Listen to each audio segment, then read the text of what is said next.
Moxoxy, Adia, Adia, Bossa, Adia, Bossa, Adia, Moxoxy, of the greatest Nigeria student, of the greatest Nigeria student, of the greatest Bossa, Supremo Waga, Nitro Tronga. I want to say, I want to yarn, I want to affirm, I want to reaffirm three wonderful American capacitated Bossa to our mama.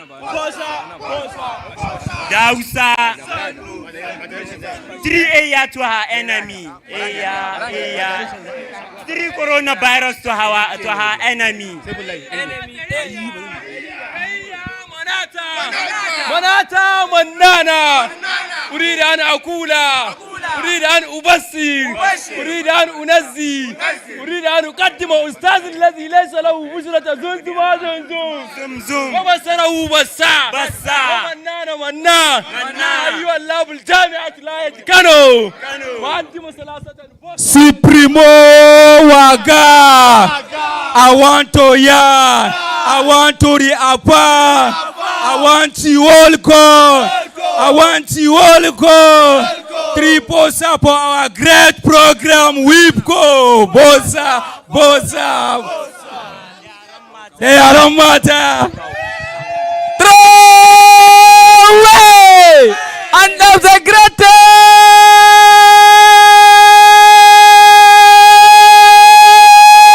Bossa. Supremo Waga. Indomitable Kiki. I want to say, I want to yarn, I want to appreciate.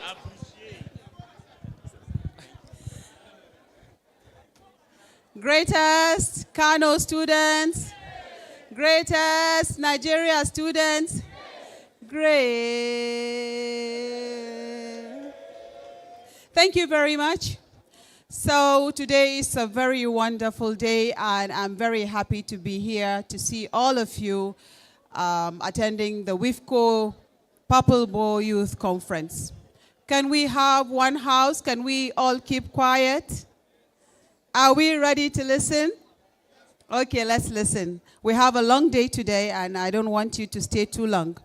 So, good morning, esteemed partners, distinguished guests, dedicated members of the WIFCOH family, our gracious hosts here in Kano, and most importantly, the vibrant, brilliant, and powerful young leaders seated before me today. Welcome to the 5th edition of the Purple Bow Youth Leadership Conference. 5 years ago, we began what seemed like a simple mission to nurture the potential hidden within the next generation. But today, as I stand before this incredible gathering at the MENA Event Center, I can see that what we began was not simple at all. It was the spark of a movement, one that has grown, strengthened, and transformed countless lives. This 5th anniversary is not just our milestone. It is your milestone. It is a celebration of your resilience, your growth, your hunger to lead, and your power to shape the world around you. As the founder of the Worldwide Initiative for Community Development and Global Healthcare, WIFCOH, I have learned that genuine, impactful service does not just begin with a position or a title or a stage. It begins with an internal awakening. It begins with a spark that says, I was born to serve. I was born to contribute. And I was born to lead. Our work across the healthcare, youth development, and community empowerment reflects a single truth. Every human being deserves the chance to thrive. And that belief sits at the heart of this movement. The purple bow symbolizes everything we stand for. The purple represents ambition, wisdom, dignity, and purpose. The bow represents connection, the tie that binds your inner potential to the needs of the world. Together, the Purple Bow becomes a call to every young person: discover who you are and then use it to uplift your community. This brings us to our theme: awakening the leader within, from self-discovery to service. In a world where noise competes for your attention, where society tries to dictate your identity, your dreams, your values, choosing to discover yourself is a courageous act. It is not selfish, and it is not optional. It is a foundation of leadership. Self-discovery means stepping back to ask, what are my unique gifts? What values guide me? What fuels my passion? And how do I maintain mental balance in a noisy world? You cannot inspire others if you are not inspired. You cannot lead others if you haven't first understood who you are. You cannot create change until you have mastered the geography of your own heart and mind. But self-discovery is only the beginning. The second part of our theme, service, is the destination. Once you understand who you are, you carry a moral responsibility to use that clarity for good. Leadership is not merely influence, it is impact. It is the moment your purpose meets the needs of your community. It is when your ambition becomes service, your discipline becomes contribution, and your versatility becomes the key to your survival and relevance. Our world does not need more followers. It needs authentic leaders who are bold enough to be vulnerable, wise enough to be innovative, and committed enough to remain relentless in the pursuit of a better tomorrow. Over the next few hours, I urge you to lean in, engage, reflect, and connect.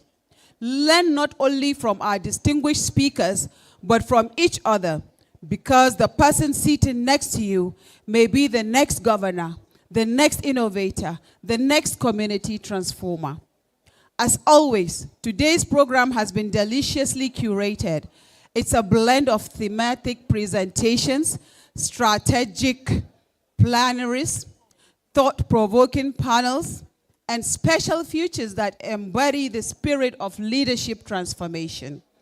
At this point, let me extend our heartfelt gratitude to our essential sponsors: Petrogas Energy Trading West Africa, Mahmouda Beverages, that's the pop cola, makers of pop cola, Max Air Limited, as other partners who continue to believe in this vision.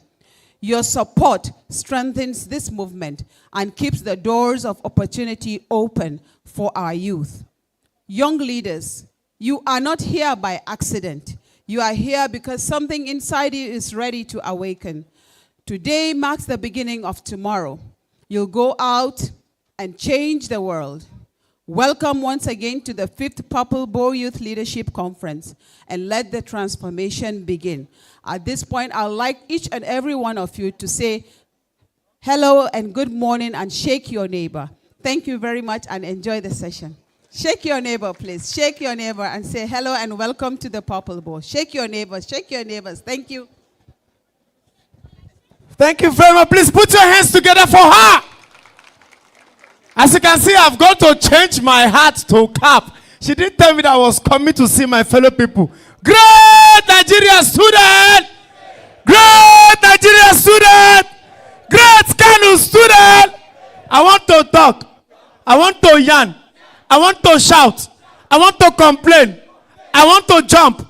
I want to do. I want to come. I should not come. Please, if you are in support of education, put your hands together. A round of applause for education. A round of applause for education. Wow. Mora Hayabi. We get it every. Education is very good, though. It is.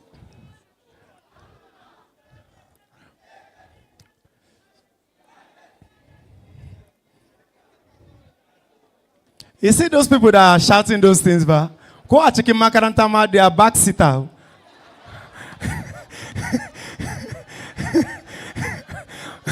So event kuma they are backseater. Do you know we have students here that were like, they will never sit down in the front. Look at them there. That's why I'm keeping quiet. See, let me tell you, the world is something that is very funny. We'll go back to the program. But let me tell you, somebody have lived this our life before. Because when I was growing up, I used to have our friends. One small child would just come. I do it. I did it then. Uncle, please give me 1 naira. So what is your score in the school? I said, Uncle, I carry third. How many are you in your class? Uncle, we are 100. Because I went to a public school. 100. That's nice. 3? Yes, that's nice. They will give me 1 naira. I will collect my money and go. So when I now grew up, I thought that thing have it has vanished. I didn't know that it has upgraded though. One boy now met me. He said, Uncle, MCJ, right? I said, yes. Allah, please, can you give me 200 naira? I said, for what? He said, it's a promise. I said, it's a promise. And I remembered. I said, Nima, I have done it to my elders. This is my turn. I said, okay, what did you get in your class, your position? He said he got 34. How many are you in your class? He said they are 37. I said, no, that is a fail for me. Go back. Carry first or second. I will give you 1,000. The guy said, you give me 1,000. I said, I promise you. And the boy said, no problem. The next time, he came back. He said, Uncle J. I said, what is it? Wallahi, I carried fourth. I said, first and second. He said, fourth. And I said, okay, fourth is okay. Let me manage it. How much should I give you? 1,000. I was about to give him the money. And I said, wait. How many are you? How did you carry this fourth from 34 to fourth? He said, Uncle, I changed school. I said, wow, that's good. Your parents are lovely people. So the new school that you are now, how many are you? He said, we are 5.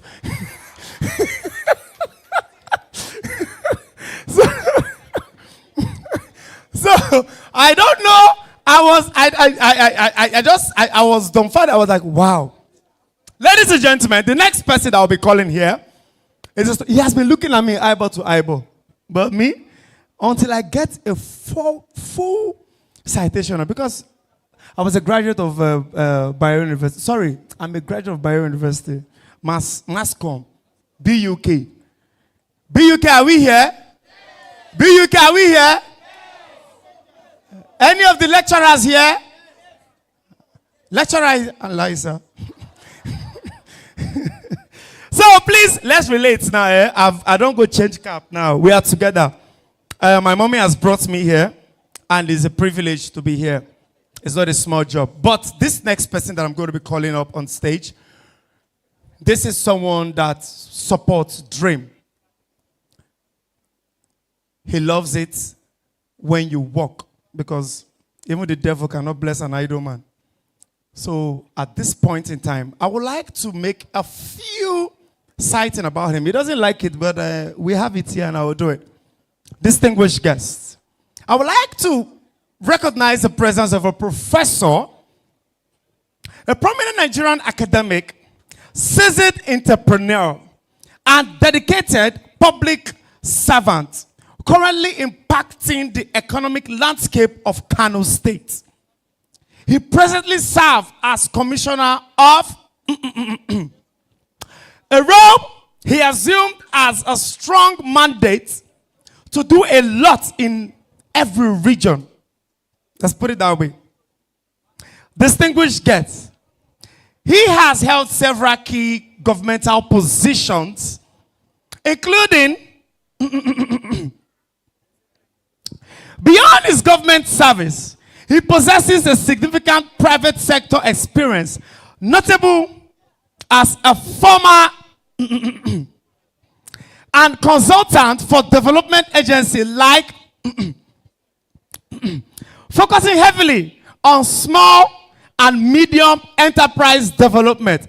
Who am I talking about? I'm talking about the one and only Professor Shehu Sagagi, the only person that has made me keep quiet in all his achievement, because you know when I call him, you will start clapping. Distinguished guest, please help me put your hands together for the former chairman of Manufacturers Association of Nigeria, Kano branch, as he makes forward. And don't you forget that he presently serves as the Commissioner for Investment, Commerce, Industry for States. Ladies and gentlemen, please,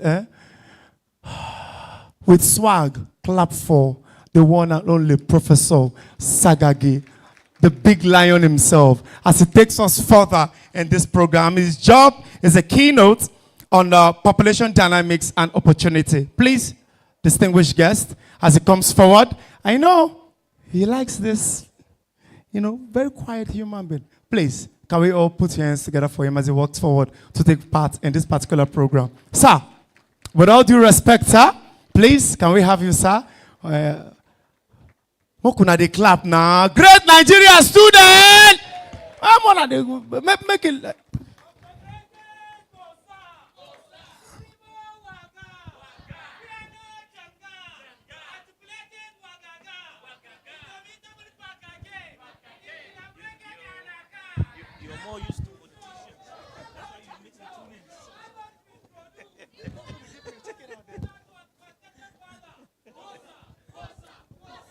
MashaAllah. Jama'a assalamu alaikum wa rahmatullah. I think I was scolding the MC. He is so much used to politicians. So he was thinking of my senior brother, Shehu Sagagi, who is the present commissioner of Commerce and Industries. So he didn't know that I'm not Shehu Sagagi. So thank you very much. My name is Murtala S. Sagagi, and I'm not a commissioner. And I've never been a commissioner.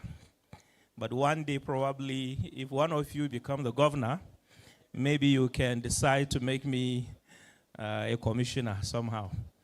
So, ladies and gentlemen, I think I have some slides. Hajia. So, first of all, ladies and gentlemen, I would like to sincerely express my gratitude to Dr. Baraka for bringing all of us here. It was such a coincidence. She was looking for me. That was about 2-3 weeks ago, and she couldn't find me. And I had been looking for her, and I couldn't find her. Then I was hiding somewhere in one restaurant in Abuja, eating something. Then I saw Hajia also sitting just opposite me, eating the same thing. So I just said, can Hajia be eating this poor man's food like I was eating? So I called her number just to be sure she was the one, and she picked. And that's how we moved our tables, and we had a very good lunch that day. And that's when she told me that this is coming. And Hajia, I can tell you, you have exceeded my expectations. Thank you so much, and may God reward you. Ladies and gentlemen, even though we are all here to attend this important conference, but I would like to remind you that it is not about the conference. It is about something else. And because of that something else, I'm going to put a challenge. I'm going to speak for the next 15 minutes, maximum 20 minutes.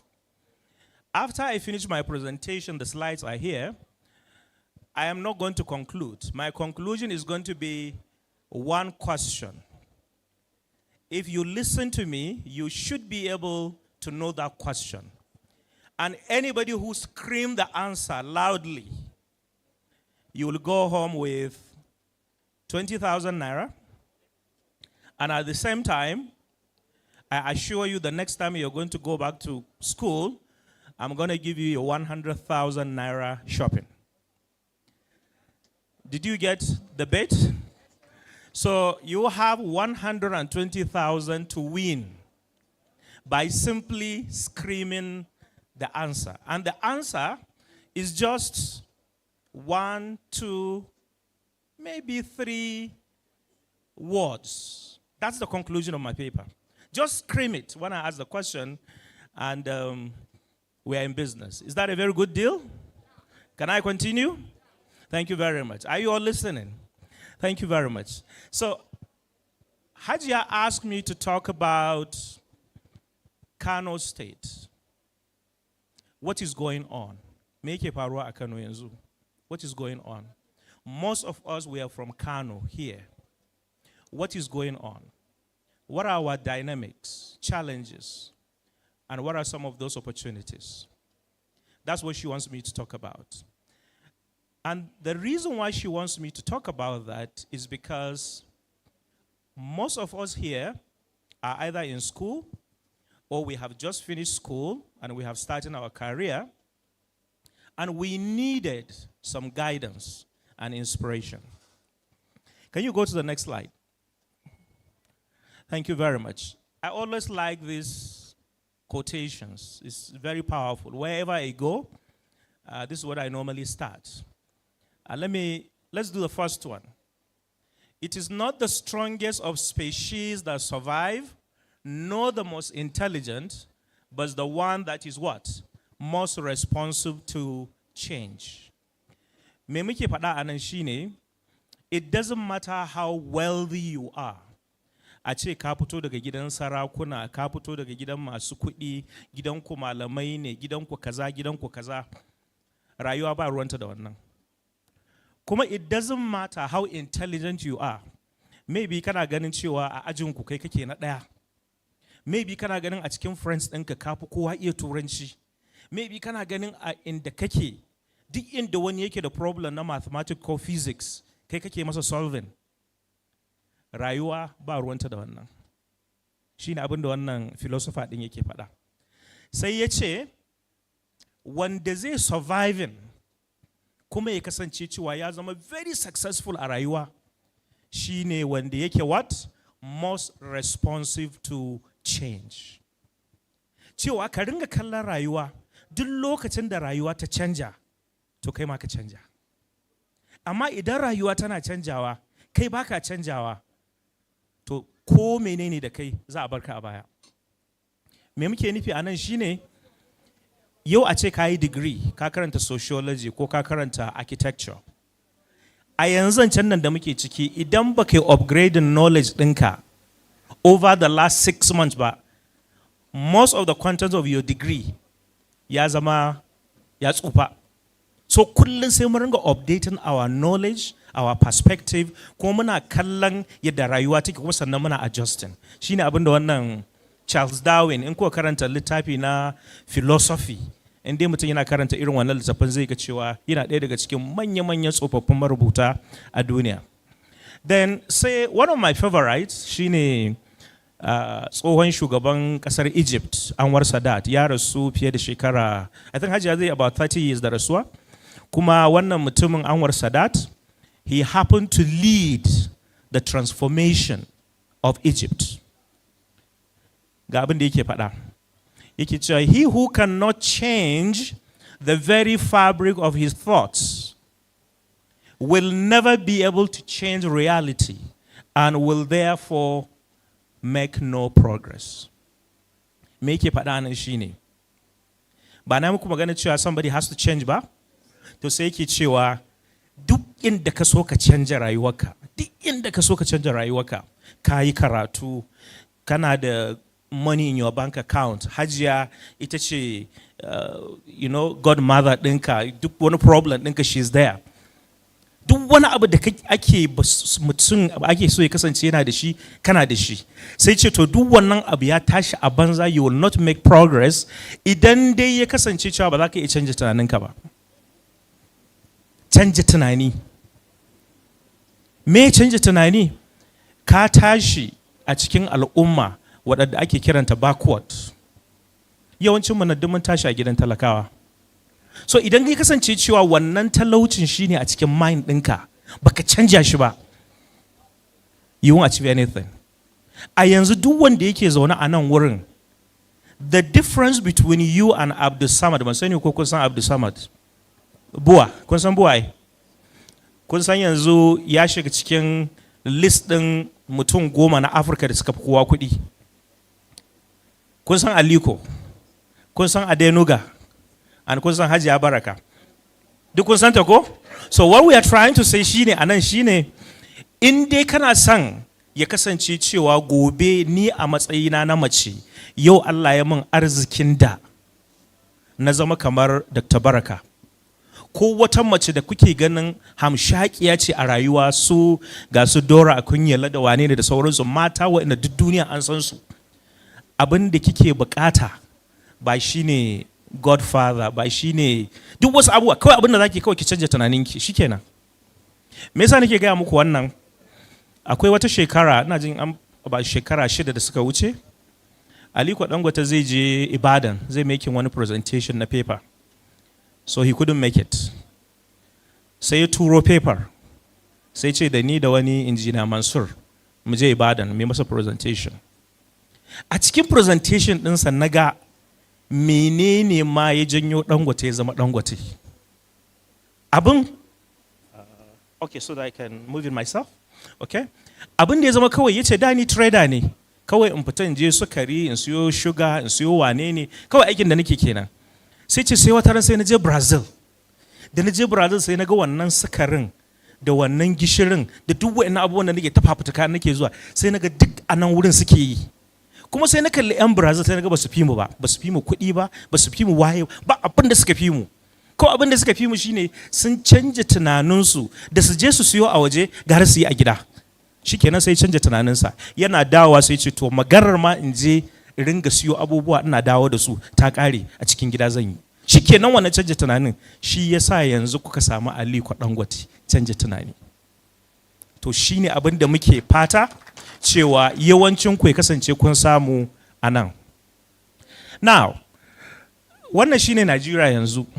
Abin ba shi da kyan gani. So, and I'm not trying to scare you, ba na son tsorata ku. Idan kuka kalli wannan layin mai dot din nan, layi ne wanda yake nuna cewa yawan mutanen Najeriya kullun karuwa yake yi, ba raguwa yake ba. Ba za ku ringa ganin tashin da yake ba, saboda tashin da yake yi is within 3%, sometimes 2.8%. So za ku ga layin. So population ɗinmu ba raguwa yake ba, karuwa yake. Shi sa kuka karanta waɗansu makalu za ku ga cewa in the next 20 years or 30 years, population ɗinmu sai ya kai wajen 500 million. 500 million, that is too much.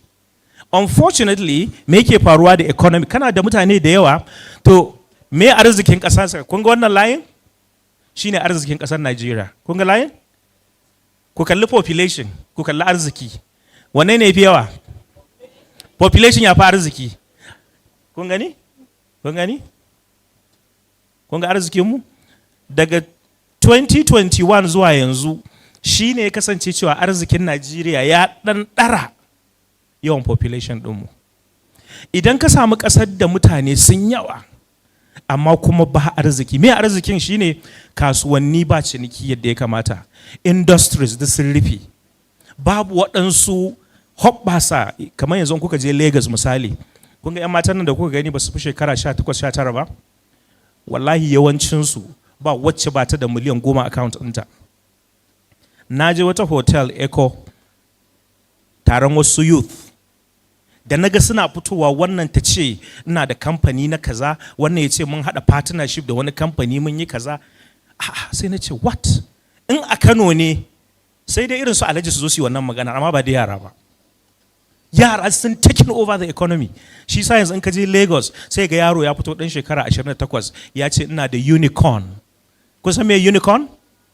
Unicorn means $1 billion company. Shine unicorn. Amma a Kano fa me muke yi? Za mu zo kan wannan magana. Kun ga wani layi nan ja? Kun ga wani layi nan ja ya fi kowanne ya yi tsaho? Me wannan layin? Talauci. Ka gane? Because ba wani abu bane, ka gane? Look at it, population ɗinka is growing, arzikinka baya yin sama ko? shi sa kuka ga talauci yayi me yayi yawa. Wannan shine abin da yake faruwa a Nigeria, and this is the latest figures you can get. Oh sorry, bari koma. So kaga in kuka kalli wannan kasashen, kun ga Nigeria nan, wannan shine arzikin mu. Kun gan shi nan? Wajen miliyan 7. Idan kana da matasa suna fitowa daga makaranta, akwai abubuwan da ya kamata ka yi. Me abin da ya kamata ka yi shine new jobs required per year.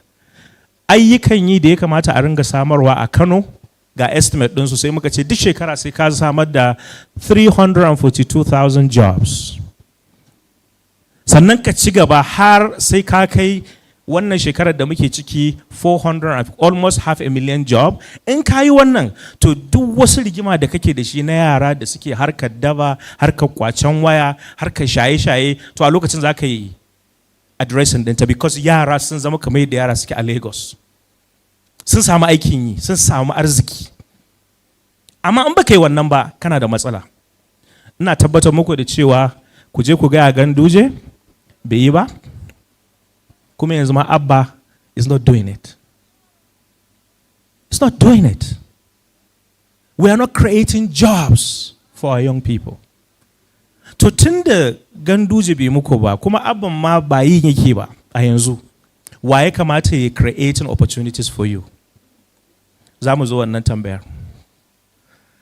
So this is the situation. Duk wani da kuka gani a cikin gari yanzu rigima kenan. Yanzu na kwanaki na shiga sauran dinki, sai na ringa ganin ana sa get a cikin gari bayan gidan sarki. Na ce wannan get din fa aka ce ai matsalar tsaro. So na dawo abin da Hajiya ta ce in magana akai. Limited what? Kun san me innovation? Me innovation? Ba ɗazu ne muku magana cewa sai mutum ya canja tunaninsa ba? Ba na yi muku magana cewa duk inda ka sa ranka akan abu ka canja tunaninka za ka yi ba? To shi ake kira innovation, because in baka canja tunani ba, you will not be creative. If you are not creative, you cannot be innovative. To sai kasance cewa a yanzu Nigeria yanzu ita ce ƙasa ta 117 a ɓangaren innovation. Amma kun ga Ghana ta fi mu, ita ce ta 108. Kun ga Kenya ta fi mu. Duk yawanci wayan African countries din, yaransu da suke kasashensu, matasa da irinmu, tunanin da suke yi da abubuwan da suke suna kai kasuwa suna sayarwa, da abubuwan da suke yi wato na harkar rayuwa ya fi namu yawan tunani. To wannan na son ku yi wannan tunani a kanku. Ya za a ce Nigeria muna kiran kanmu the mother of Africa, amma a ce 'yan ƙananan ƙasashe wanda da yawancinsu na duk ba su fi Kano ba. Wasu kasashen in ka haɗa Katsina da Jigawa su ne kasashen, amma a ce sun fi mu wa'annan abubuwan. It's simply because you guys are not really doing what you're supposed to do. And duk da wayannan dai duk bayani ne akai. So, ga abin da Hajiya ta ce muku magana, wai ya za a yi mu samu wannan innovation din ne wanda zai kasance cewa, kun ga a China akwai wani taro da suka taɓa yi, suka haɗa 2 million youth. Kamar yadda Hajiya ta haɗa mu dinnan wajen mu 400 zuwa 500 a nan. So a China sun haɗa yara miliyan 2. Suka yi musu irin wannan abin. Suka zaburar da su, sannan aka fara ba su mentoring and support. A yanzu zancen da nake muku, China ta fi America creating millionaires and billionaires. Ta fi America. Wannan innovation canja tunani da abubuwan da za ka yi kamar jin daɗin rayuwa kuma ka taimaka al'ummarka yana buƙatar abin da muke kira mai what? Long term thinking. Ku faɗa mu ji? Long term thinking. Me long term thinking? Yeah? Okay. I have 5 minutes. So long term thinking. Me long term thinking, tunaninka sai ya kasance cewa wato ka daina tunanin shekara 1, shekara 2, shekara 3, a'a.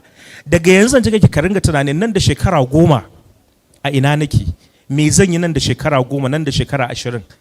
Al'umma ta da nake fama da ita yanzu, wani contribution zan mata in the next 10 years, 15 years, 20 years. Shi ake kira long term thinking. And to have long term thinking, you must have what? Critical thinking.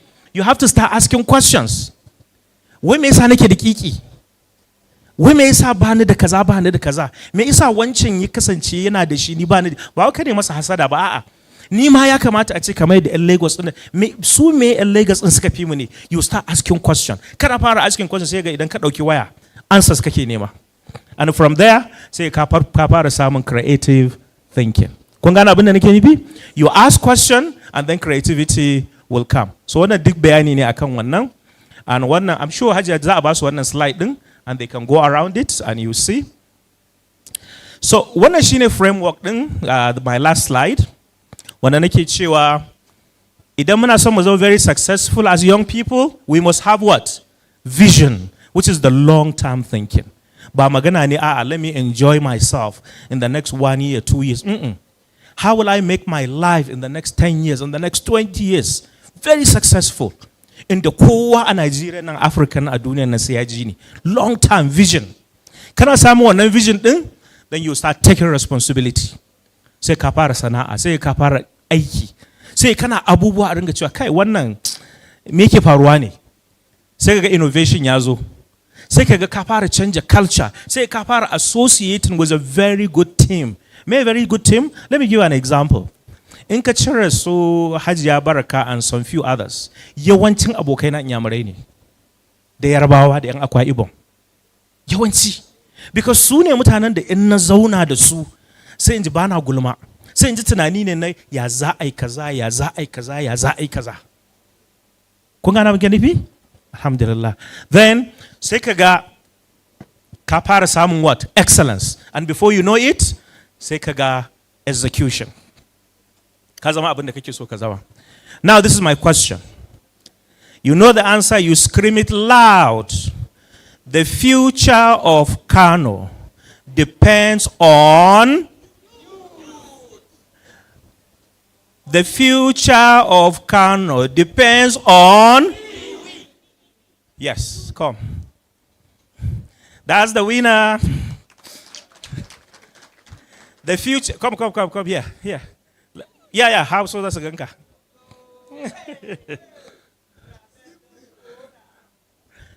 The future of Kano depends on me. Yes. It depends on you. You understand? Karka dauka wai wani na kusa da kai shine zai ba na ce muku ganduje bai yi ba abba da waye da sauransu ka gane? So karka ce wasu za su yi maka no, kai zaka canja rayuwarka. Kai ne ma zaka zo ka taimaka wa su abban, ka taimaka su gandujen, su Hajiya Barakan, su mu dinnan duk da muka kasa. Mu za ku zo ku taimaka. So taking responsibility is me. So Hajiya Baraka, his shopping of 100,000 will be sent to WIFCOH. So you buy him his shopping, going to school. Right now he's taking his 20,000. Thank you so much. MashaAllah. Well done. So, assalamu alaikum wa rahmatullah. So, Sami, I invited you. I don't have shopping. Allah is, don't worry, no problem, sir.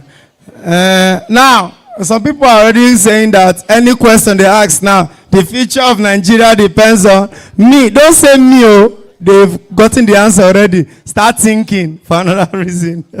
Ladies and gentlemen, please, thank you so much, sir.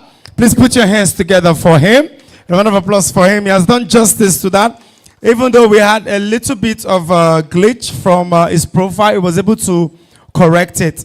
Quickly, we'll move straight to the next program. Please, if you're being called up here, please, I will be checking your timing. We want everyone here to be going home in no time. Please, we beg you.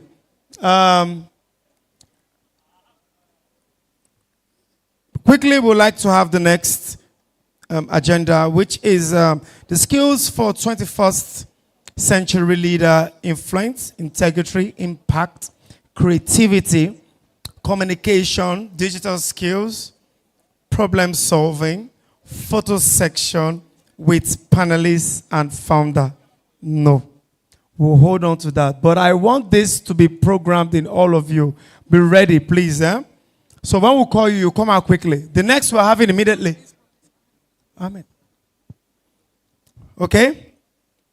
So the next we're having, please be ready for that one, because that's going to take us to gather ourselves. So the next we'll be having here is to be led by Professor Ahmed. That is the self-realization in a distracted world and mindset reset. Breaking free from limiting belief, to be done by Professor Ahmed. Please, the other people that have called, please get ready, because after this you will have to take pictures with them, please, so that we don't have to call you times the number. Distinguished guests, please put your hands together for the one and only Professor Ahmed as he comes forward. Ahmed Adamu, as he comes forward for this particular presentation. A young professor. This one is going for AFCON. No? So please, immediately after your presentation, can you call the people that I called before you so that they can come and have the whole stuff quickly? Professor, you have, how many minutes do you have? How do you feel now standing? They are telling you how many minutes. You have 1 minute. Okay. All right, good afternoon, everyone. My name is Professor Ahmed Adamu. I'm from Katsina State, but I came here from Abuja, where I work. I'm a petroleum economist.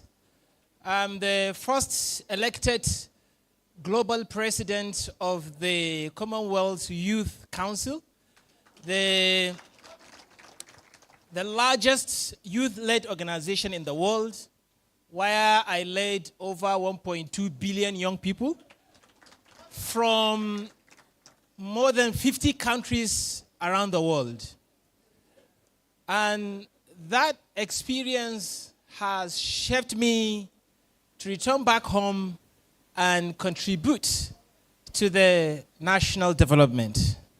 And one of the best ways to build a nation is not by building towers, by building bridges, but by building minds.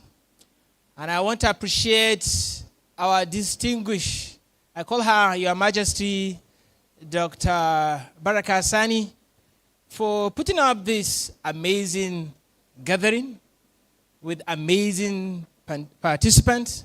And I'm thrilled to be here to speak to you about self-realization and mindset, especially in a distracted world. And I always blow the minds of my students when I say, I am not what I think I am. I am not what you think I am. I am what I think you think I am. And I want you to think through this sentence, because our identity, who we are, in most cases, is wrapped up in what we think others think of us. What we think other people think of us, we become that. Our effort, our struggle for improvement are mostly motivated by the image we think other people think of us. So who we are is reflective of the self-image we think other people have for us. For example, you might admire someone, and if that someone sees success as the quantity of the money you have, what do? The effect of this is that you'll be struggling to make money. You'll be struggling to acquire material wealth so that you can impress this person. And if someone... Okay. Yeah, Anche in dinner number America when you ringa dan mixing the house. Okay, I'm aware of that. I'm sure this has been gossiped by our Professor Sagagi, who has just dashed out over 100,000 just now.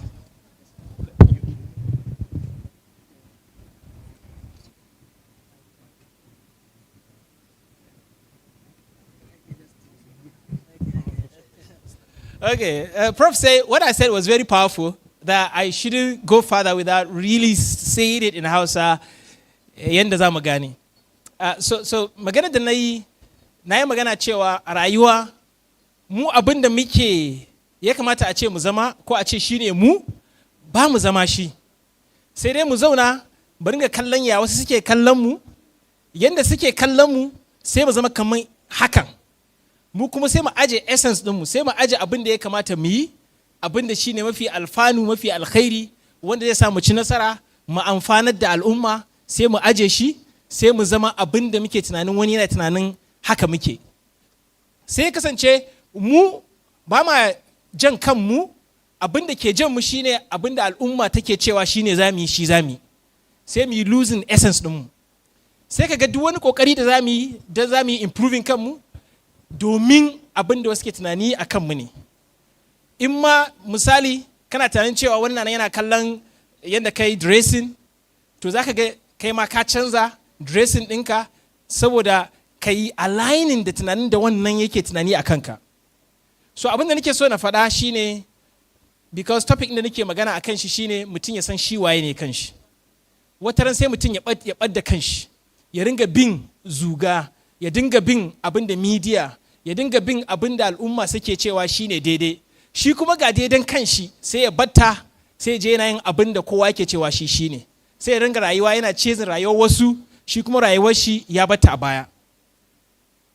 And I want you to even imagine in a situation where you think someone is judging your outlook. And consciously or subconsciously you start to tailor your appearance just to impress that person who is looking up to you. And what I'm doing also in this speech is reflecting to what Dr. Baraka expects of me. Dr. Baraka has high regard and expectations and looking forward to an impactful presentation. And I become that because that's what I think she think I am. So ni ba ni kaina bane. Abinda nake tunanin wasu ke tunani a kaina shine ni. So wannan sometimes it becomes a big trap and we lose our essence. We lose our identity and then we live an unfulfilled life. We've lived for long, but we didn't live our lives because we are living other people's life, what they think of us, what they want us to be, and we drop our own purpose. And we struggle and we are not happy and we die unsuccessful. In our society, our friends, our family, the media, the society, they give us this kind of image of what we should be and what we should do. And these voices distract us from clarity and we lose essence and we become distracted. The world has never been this destructive. You are pulled from different directions and you lose your purpose.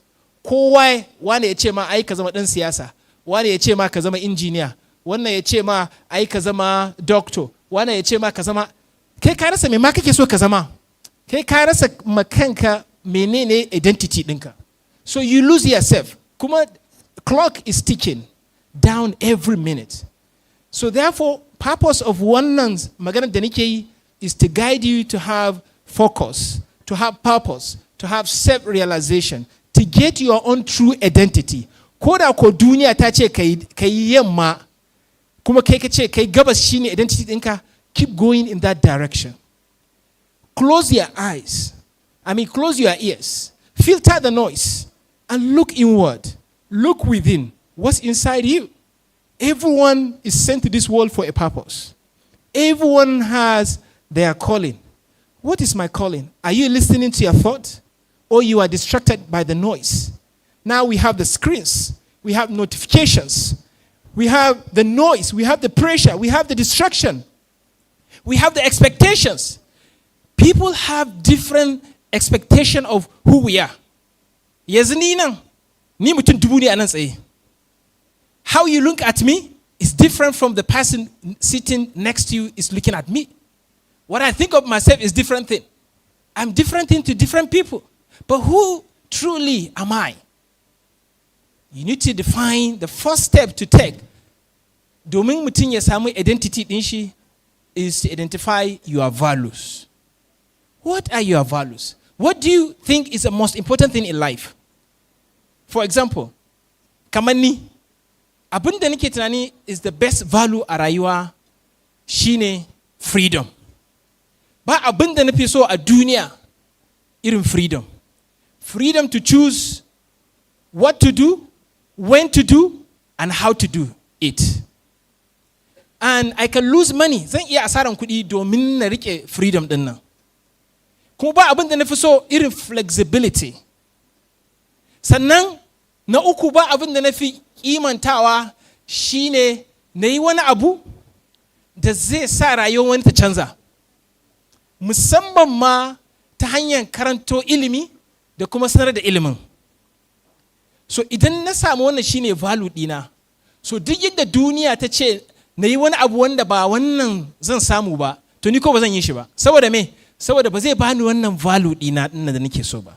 So now you ask yourself, what are your values? What makes you happy?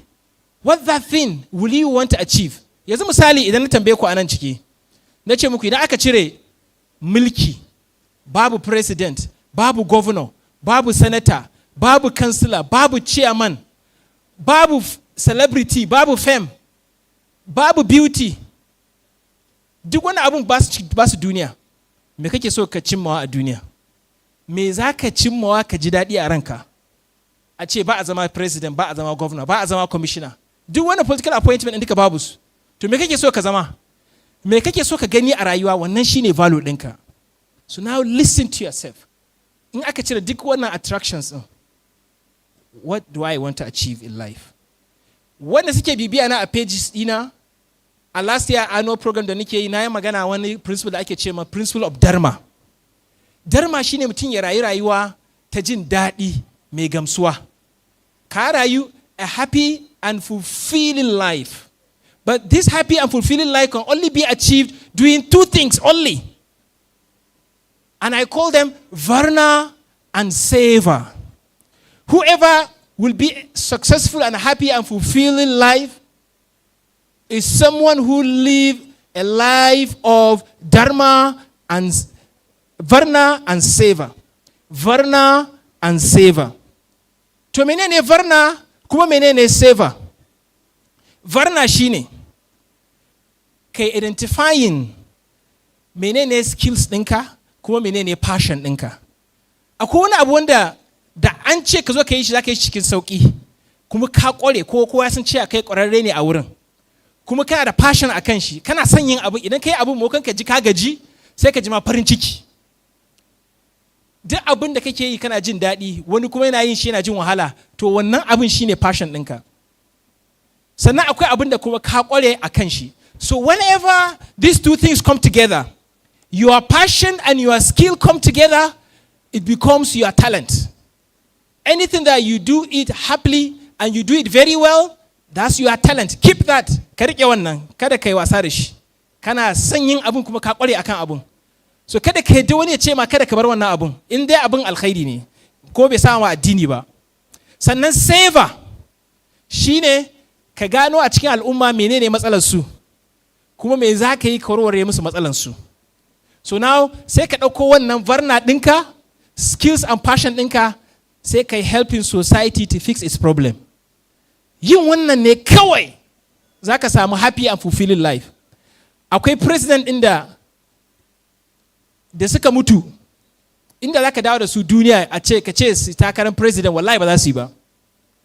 Akwai masu kuɗin da sun mutu, idan za a ce za su dawo duniya a ce su nemi kuɗi, da wallahi ba za su nemi kuɗi kamar da suka nema ba. Saboda sun ga cewa ashe ma ba ma kuɗin ba ne, ashe ma ba mulkin ba ne. Abu kawai mai mahimmanci shine wannan dharma ɗin. Dharma kuma na ce muku ita ce varna and seva. Ka gano menene passion ɗinka, menene skill ɗinka, ka gano menene matsalar al'umma, kuma ka taimaki al'umma su warware matsalarsu. Kuma wannan za ka iya yin shi ko da mulki ko ba mulki, ko da kuɗi ko ba kuɗi. Ba gaskiya ba ne ba wani ya ce ma wai sai da kuɗi za ka iya canza al'umma. Wato shi niyya ne kawai.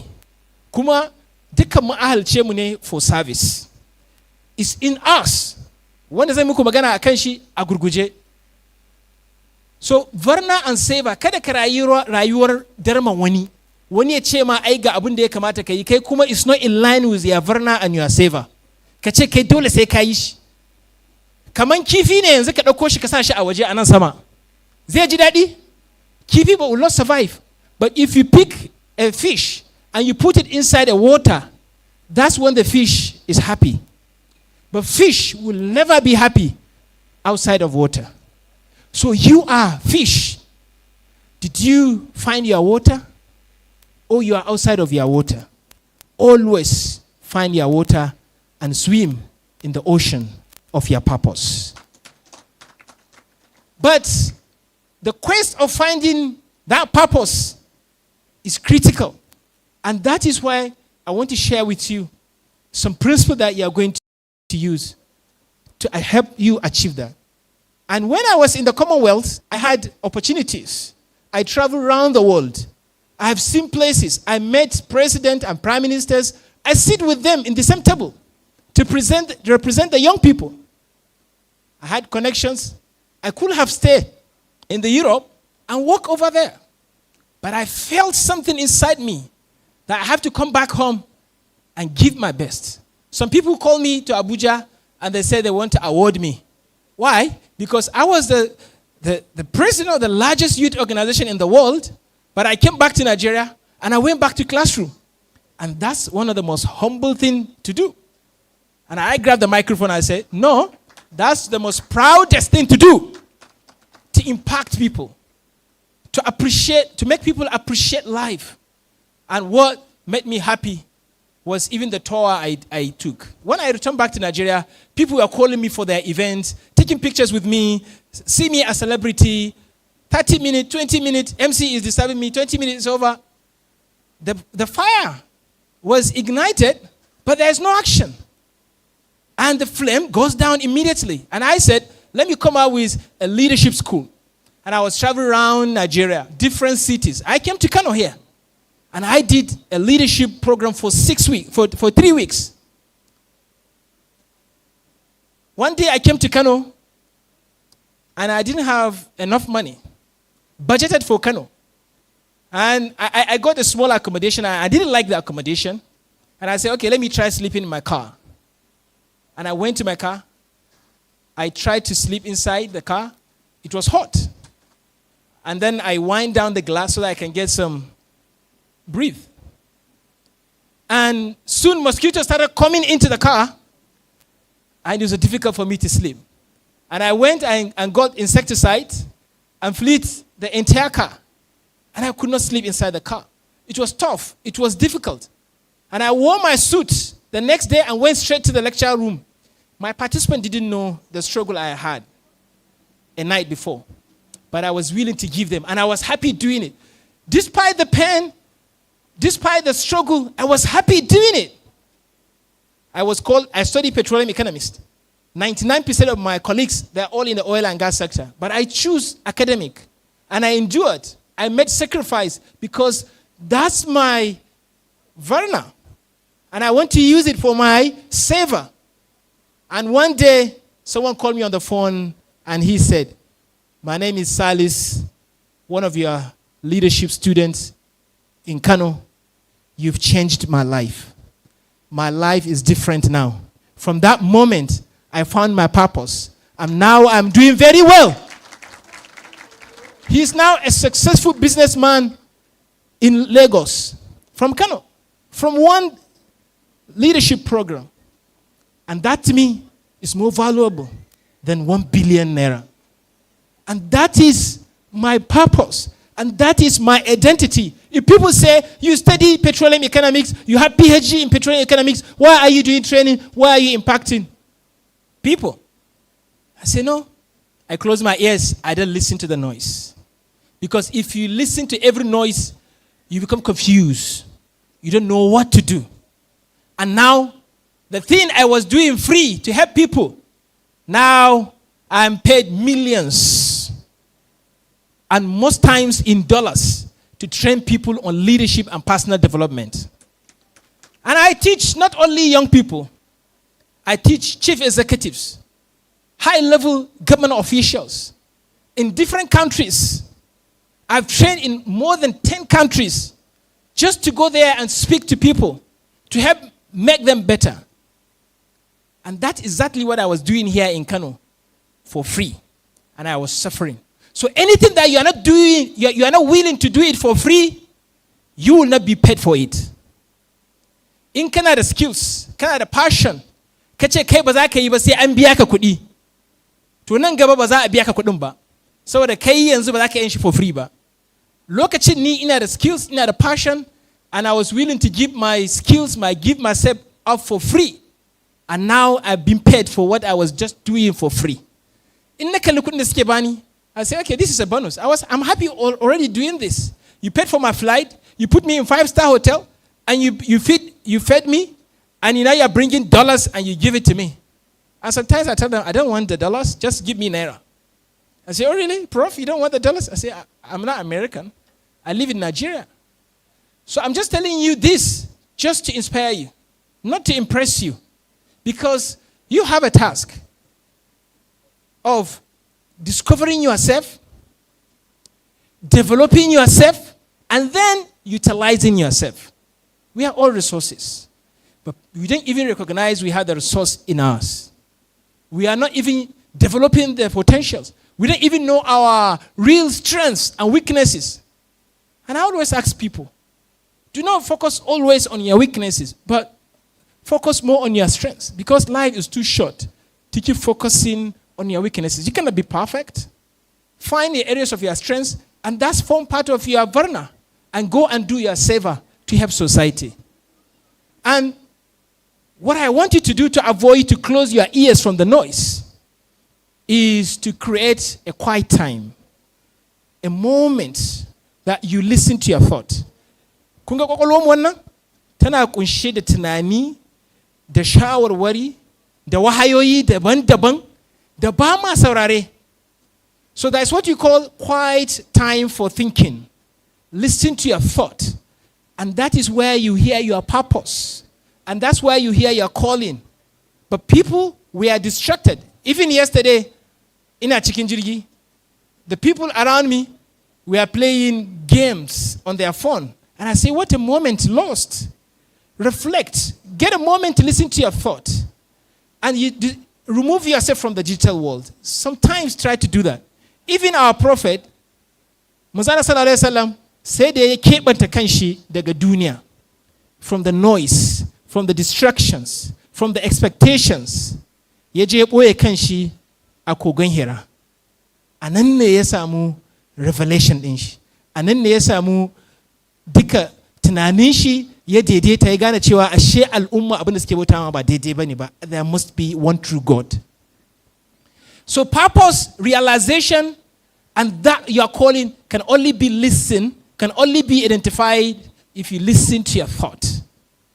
Bill Gates duk shekara so biyu yana keɓanta kanshi ya bar duniya, ya bar cikin gari, ya tafi wani wuri inda babu internet, babu waya, ba mai kiran shi, bai duba komi, sai ya yi sati ɗaya daga shi sai littattafan shi sai books.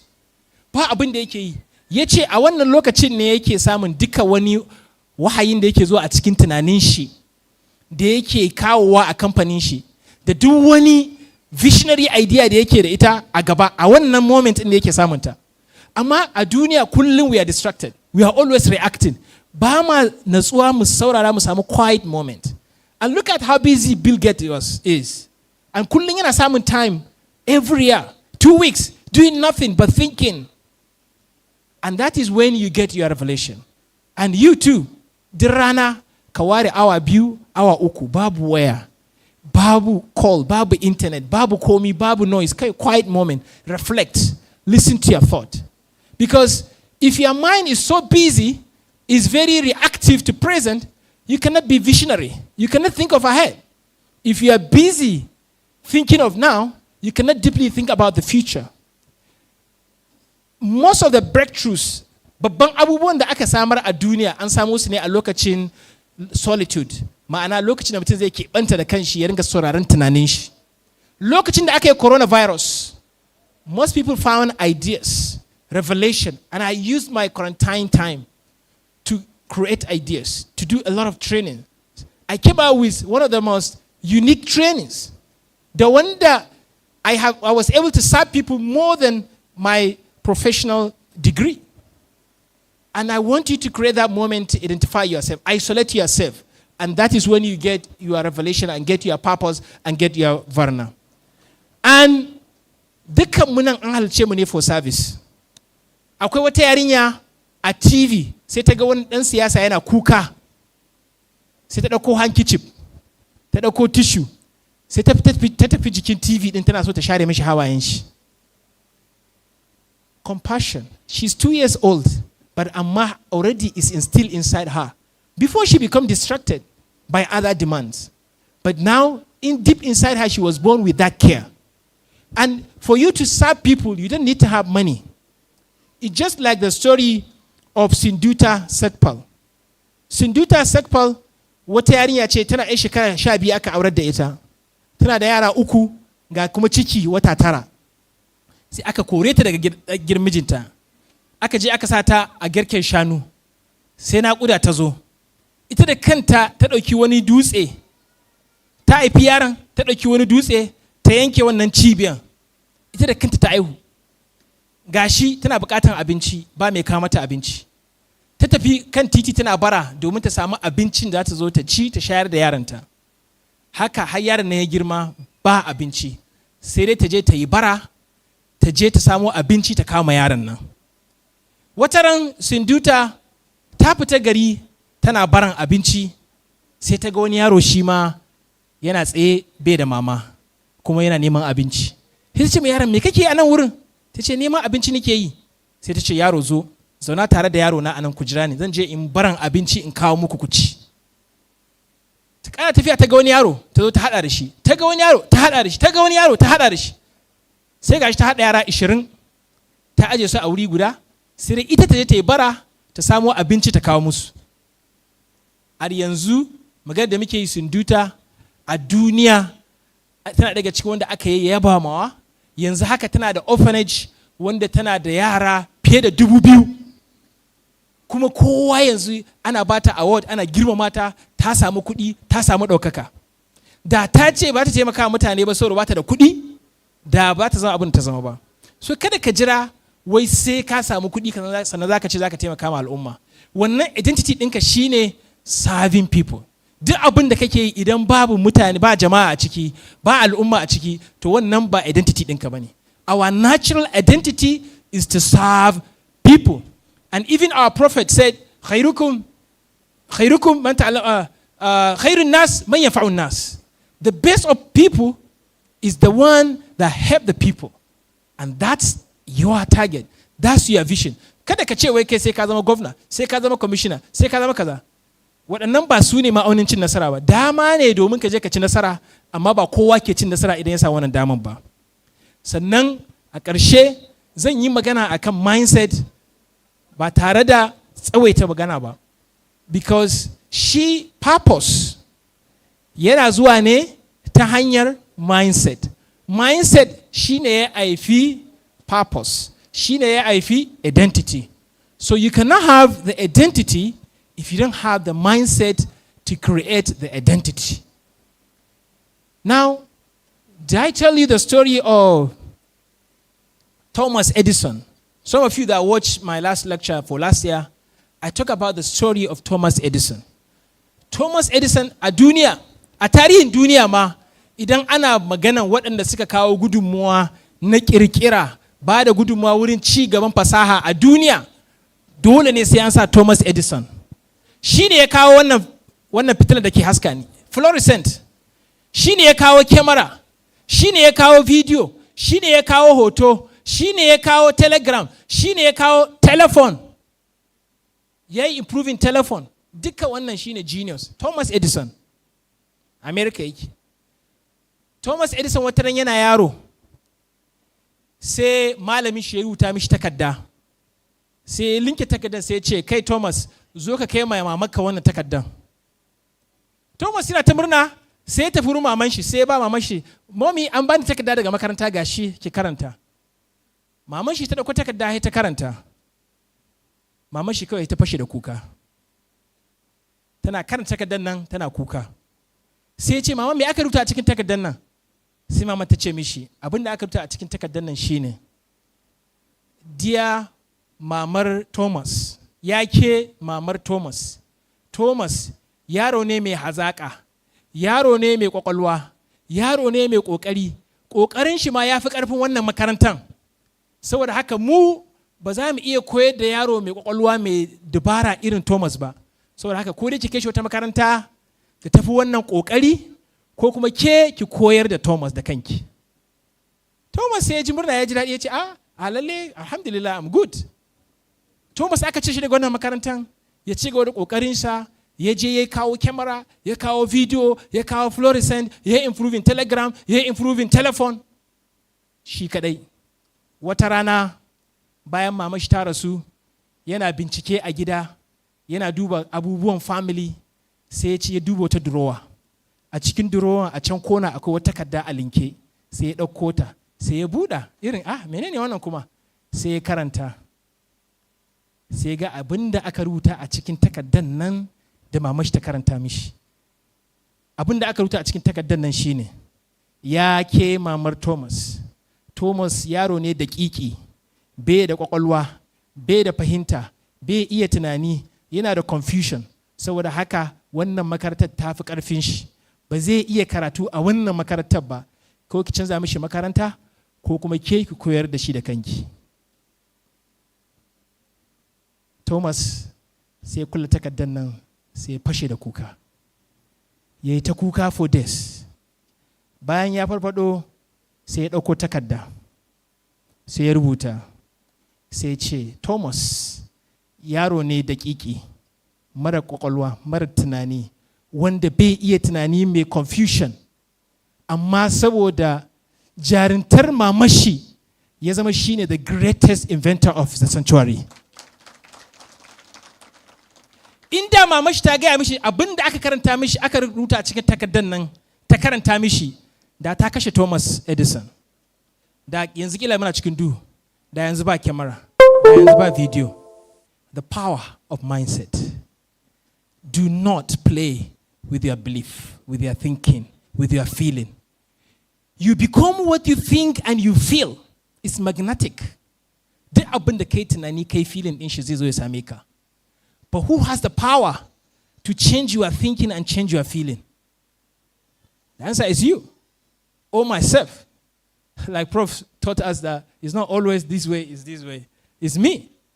So anything that kake so kai achieving, kai tunanin shi, kai imagining din shi, kai feeling din shi ya faru, ka ji ya zaka ji daɗi? Kawai a imagination. Sannan kuma kai feeling din shi in bai faru ba ya zaka ji, kai feeling wannan bad thing din. So shi sa in dai kana so ka samu motivation a rayuwa, ka samu purpose, sai kai tunanin wani outcome kake so kai achieving. Idan kuma ya faru, me zai faru da kai, me za ka yi feeling. Idan kuma ka samu akasin haka, ya za ka yi feeling. To a lokacin ne za ka yi action. Misali, wataran aka kira sallah asuba ka kasa tashi. Kullum ka kasa tashi sallah asuba. Kuma kana so ka ringa tashi sallah asuba, ya za ka yi? To ka yi wannan exercise ɗin. Ka yi tunanin cewa ga kacan ka shiga aljanna. Ya za ka je a zuciyanka? Wani irin feeling za ka ji? I want you to feel that. Imagine it.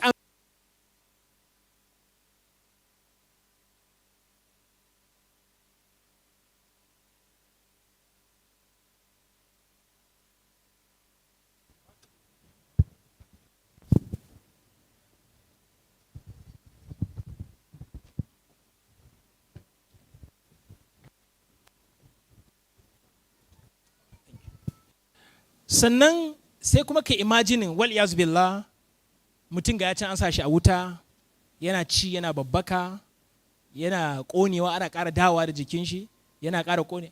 Kai mutum ya yi imaginin wannan zafin da wannan damuwar. So idan ka ji wannan feelings ɗin guda biyu, na jin daɗi da na damuwa, idan suka zo guda biyu, a lokacin ne action zai zo. So duk abin da ka gani ba ka yi a duniya, ba ka yi imagining wannan purpose and outcome ɗin ba. Kuma ba ka yi feeling ba. Because she action comes from feeling, from emotions. If there is no emotion, there is no action. Emotion shine fuel na action. If your body is not doing anything, it's because your emotion is not involved. That is why I created 3H. I said the head, the heart, and the hand. If the hand is not doing what the head is saying, it's because the heart is missing. The heart is a symbol of emotion. So that means the feeling. So mindset is the most important thing. For example, Roger Bannister. Roger Bannister shine mutum da farko a duniya da ya taɓa yin gudun mil 1 a minti 4 a duniya ba a taɓa yi ba. Duk duniya kowa ya ce ba wanda ya isa ya yi gudun mil 1 a minti 4 kuma kowa ya yadda da haka. Wataran Roger Bannister kawai zo ya tsaya akan layi ya fara gudu a cikin minti 4 ya yi mil 1. Duniya take cewa it's impossible, za a yi wani dan adam ya haka. Amma daga lokacin da Roger Bannister ya yi wannan gudun, bayan shi fiye da mutum 2000 sun yi wannan gudun. So menene bambanci? Belief. Because duk wanda suka zo bayan shi da sun zo sun hau track din, za su yi cewa Roger Bannister ya taɓa yi, in dai Roger Bannister ya taɓa yi, to ni ma zan iya yi. So your mindset can be shaped by your belief and your association. Duk wanda kake tare da shi su ne suke canza ma mindset ɗinka. Your environment. In kaga baka cin nasara is because baka da purpose. Baka da purpose is because baka da mindset. Mindset ɗin kuma is fed from your association. So you see, your life can change by just changing your environment. So change your friends if they are not motivating you, if they are not challenging you, if they are not holding you in a high regard, and bring people that do the opposite. Bari ba ku misalin labarin wani mutum. Wani mutumi yana tafiya sai ga kwan shaho a ƙasa. Sai ce wannan wani kwai ne wannan? Sai ya ɗauko kwan shaho. Ashe dama yana da kaza a gida. Sai ya je ɗauki kwan shaho ɗinnan sai ya sa ta a cikin shekar kaza. Ita kuma kaza sai ta hau kan wannan kwan. Ta ɗauka cewa kwanta ne. Sai ta je ta ƙyanƙyashe wannan kwan. Sai ta haifi sauran kaji tare da shaho. Shi kuma shaho sai ya tashi sai ga ai wannan ne mama na yi. Waɗannan su ne wana. To ai ni ma kenan ni su ne. Shi wannan shahon gashi yana yaro, duk abin da kaji ke yi shi ma zai yi. Za su caccaka ƙasa su ɗan ci datti, za su ɗan yi fiffiken su, za su ɗan tashi 1 feet above the ground, 1 foot above the ground, sai su dawo. Shi bai san cewa shi shaho ba ne, shi gani yake shi kaza ne. Wataran bayan 'yan watanni, bayan shekaru, shahon nan ya girma, ya yi manya-manyan fuka-fiki, zai iya tashi, amma bai ga kaji suna tashi ba. To shi misa zai tashi? Ai ba a tashi duniya, wa ya taba tashi? Wataran ya tafi kiyo, sai ya daga kai sama, sai ya ga wani katon tsuntsu yana flying above the sky. Wataran ma har yana covering rana, har inuwa yake yi a ƙasa, yana flying majestically. Sai shahon ya ce, ya tambayi kaji, sai ce, kaji, 'yan uwana, kai ku zo ku ga wani katon tsuntsu a sama.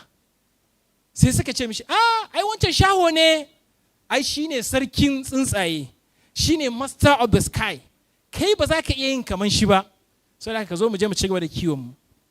Haka wannan shahon ya yadda cewa shi ba shaho ba ne. Haka shahon na yadda cewa shi ba zai iya tashi above the sky ba, ba zai iya zama the king of the birds ba. Haka ya rayu, haka ya mutu a matsayin kaza a maimakon ya zama shaho. Mafi yawancin mutanenmu suna rayuwa a matsayin kaji, alhali mu shaho ne, alhali mu za mu iya tashi. But amma me yasa? Mindset ɗin ya gaya mana cewa ba za mu iya yi ba. Amma ina mindset ɗin muka same shi? Wanda muke tare da su. Environment ɗinmu. Akwai amazing Nigerians wanda da ka fitar da su ƙasashen waje. They will be amazed by what they could do by themselves. Just environment. And you don't have to go to physical place to create your environment. You can read books. You can watch podcasts and watch YouTube videos of the people that you want to be like, the characters you want to be like. So always ask yourself, who am I in immediate environment? When you want to create your identity, the first thing you want to do, like I said, create your values, create your purpose, change your mindset, and change your environment. If you don't do this, you become trapped and you lose your purpose. Sannan duk abin da ka kasa yi yau, kada ka ce ma kanka gobe ba za ka iya yi ba. Wata giwa ce aka haife ta tana karama, sai aka ɗaure ta akan turke. Ta yi ƙoƙari ta cire kanta, ta kasa, because ai karama ce. Sai ta yadda a ƙwaƙwalwata cewa ita ba ta da ƙarfin za ta iya cire kanta a cikin wannan turken. da ta girma ta zama katuwa tana da ƙarfi wanda in ta yi kikin guda ɗaya ba ta cire wannan igiyan, amma ta ci gaba da tsayuwa a wannan a haɗe a narɗe a cikin wannan turken saboda ta gaya ma kanta cewa ita ba ta da ƙarfin da za ta iya cire kanta. Saboda mai abin da nake ce ma learned helplessness. Kada ka yarda abin da ka kasa jiya ka ce ma kanka yau ba za ka iya ba. Abin da ka kasa jiya it means yau za ka iya koyon shi. Sannan da ƙarshe ina so in ƙara wayar da kanmu akan abubuwa guda uku. Na farko shine shugabanci. Kada ka yarda cewa a ce ma shugabanci cin nasara a duniya wai kawai yana tattare tare da kuɗi da mulki. Akwai wanda shi in dai bai samu mulki ba to shi bai ci nasara ba. Akwai abubuwan da suka fi zama governor, akwai abubuwan da suka fi zama president. Yanzu a Najeriya nan akwai wanda idan ya yi kira, shugaba Tinubu ya yi kira ya ce ya ku jama'an Najeriya ku zo wurina, shugaba Tinubu ya ci ma ya ce ya ku jama'an Najeriya ku zo wurina, in Najeriya ba su je wurin Tinubu ba za su je wurin wancan. Waye wannan? Wannan shine influence, wannan shine true leadership. Position ba shine shugabanci ba. Ko baka da position za ka iya canza rayuwarka. Kada kai tunanin cewa kamar yadda most people idan suka zo wurina, my mentees, they started thinking of changing the world. But I tell them, go and change yourself first. Improve in yourself. Give to yourself before you try to give others. If you don't invest in yourself, you cannot invest in others. And for me, what Professor said, especially he said, in the future when somebody will become a governor, appointed a commissioner. For me, Professor Yapumin, so many commissioners. He has achieved more than some governors. Because of the impact he has made, he has taught thousands of young people. And he has impacted in their lives. When the commissioner, governor, awa nawa ne ka sauka. Amma ka zama teacher, ka zama impactful person who shares knowledge. You are more valuable to society. And finally, big problem in Nigeria. Now let's think nationally. Big problem in Nigeria. Wallahi tallahi. Yara taken abu bine. Digin da za a yi ko so dubu za mu yi election. Ko waye za mu zaɓa a Nigeria. Wallahi ba za mu taɓa solving Nigeria ba. Duk wannan alƙalam da muke gani da prof ya nuna mana cannot be achieved. Sai mun canza wani abun guda biyu. Kuma duk matsalar Nigeria in kai tracing ɗinta za ka ta zo kan abu guda biyun nan ne. Na farko shine san kai. San kai. Mutum ya so kanshi. Kada ka so kanka har lokacin da kake so ka cuci wani ko ka sa wani a asara wani abu da kai ka samu wani abu. Ko kuɗi ne. Kada ka ce kai kuɗi kana son kuɗi wai don kanka. Akwai relationship guda uku akan kuɗi. Ko don kana son kuɗi don kawai ka biya bukatunka, which is sufficiency relationship. Duk abin da nake bukata na kuɗina ne domin na biya bukatuna. Ba ruwanka da kowa. Ko kuma abin da ake ce ma selfish relationship. Kai kana son more money because kana so ka fi kowa, kuma kana so a ce kai you have more money for yourself and not for any other person. And you want more money for yourself alone. Shima is bad. The last one, which is service relationship. Ko kuɗi za ka nema, ka nemi kuɗi domin ka taimaka ma al'umma. Ka ce ma kanka duk kuɗin da nake da shi na al'umma ne domin al'umma su amfana da shi. Kuma in ma zan samu ƙarin kuɗi domin in ƙara taimaka ma al'umma ne. To wannan shine selflessness. Duk abu winning ɗin da za ka yi winning, amma wasu sun yi asara, wasu sun faɗi, to ba winning ba ne. Kada ka ce kai in dai ba za ka ci ba, to kada kowa ma. In ka faɗi to kowa ma ya faɗi. Wannan is bad. Ko a traffic light ka zo, tunaninka ya za a yi in ban ma wani dama ya wuce. Ka fito every single day with intention na cewa nan taimaka ma wani. Ko kujera ne, wani bai samu kujera, za zo ka zauna, na ban ma kujera na. Help others. Selflessness. How can I give up something for other people to benefit? Shi ne za ka ci nasara a rayuwa ka zama happy. Bayan ka mutu, za a tuna ka with good intention, with good memory. And then lastly, shi ne social responsibility. Kada ka ce matsalar wani ne ya sa ka samu matsala, ko kuma warware wannan matsalan sai wani ya zo ya warware ma wannan matsalan. kai ne responsible for fixing your problem. And kada ka ce problem ɗinka wani ne ya cause mashi. Ko da ko wani ne, but take responsibility and do something to change your situation. Your community, yourself. Kada ungoku akwai kwata, ka ce kai ba za ka iya share kwata ba, saboda ai gwamnati ba ta share maka kwata ba. Ka ga yaro yana yawa ungoku, bai zuwa makaranta, ka ce ai gwamnati ne ba ta sashi makaranta ba. Do something, fix your environment, be your own government in your community. And that is the way you can change your society. And everyone does that, the whole society and the whole country will change. Yau da safen nan na fita dan waje haka, na shiga wani dan lungu, na ga mutane suna zazzaune, na ga matasa. An tashi da asuba, amma ba abin da za a yi, ba wurin zuwa, ba purpose. Ni ce me yasa ba za mu yi insecurity ba? Wani na zaune yana shan rake, yana zubar da raken a ƙasa. Wani ya sha roba, ya tilla shi a kwata. Kuma yanzu a zo a samu matsala sai a laifin wani ne. Because we don't take responsibility. Social responsibility is the key driver. Mu ma mu ga wannan numbers din suna yin sama, na poverty yana yin ƙasa. Therefore, ladies and gentlemen, ina so na inviting ɗinku ku identifying purpose ɗinku. Shi purpose da kuma identity ba a gane shi wurin sauraron kowa. Wataran iyayenmu ne su gaya mana cewa ga abin da za mu zama, mu rike mu ce sai mun zama wannan abin. Wataran mu zama abin sai mu ji kuma ba ma jin daɗi. Ba kamar mun ɓata rayuwarmu trying to be what our parents want us to do or to be, and we are not happy. As long as you can have dialogue with your parents, with your society, with your immediate environment, and find your values, find your purpose, and pursue it. And that can only happen if you turn down the volume of the noise, remove distraction, and listen to your quiet moment. And that is when you have,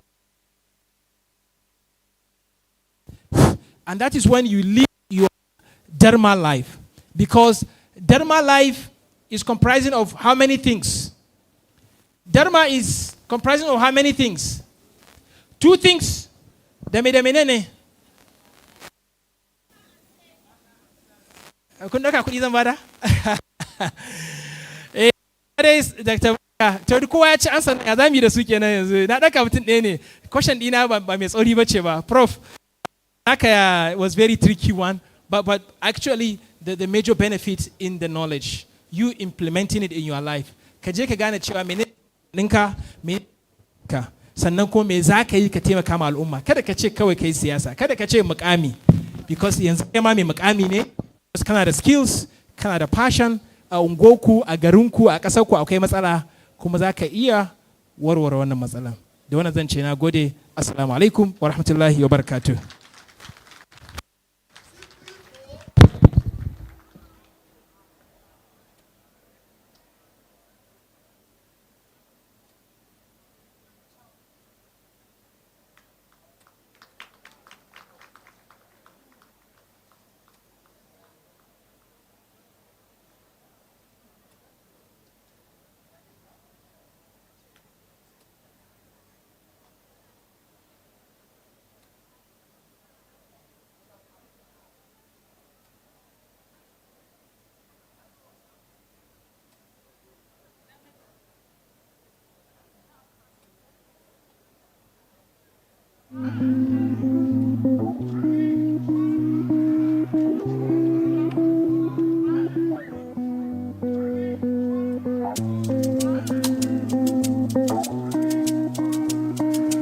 London. Hello. Can we take Barrister Zion to come and present the next paper, please? Thank you very much. We're racing against time. I think you have 30 minutes, right? Yeah?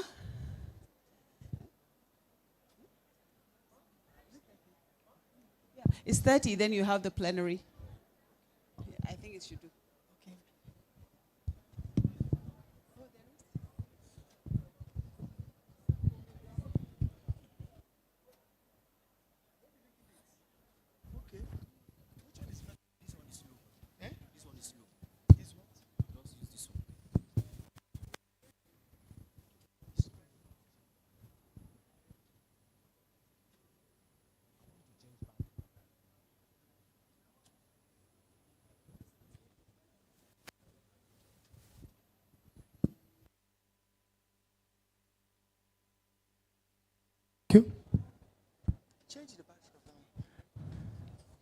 Sorry.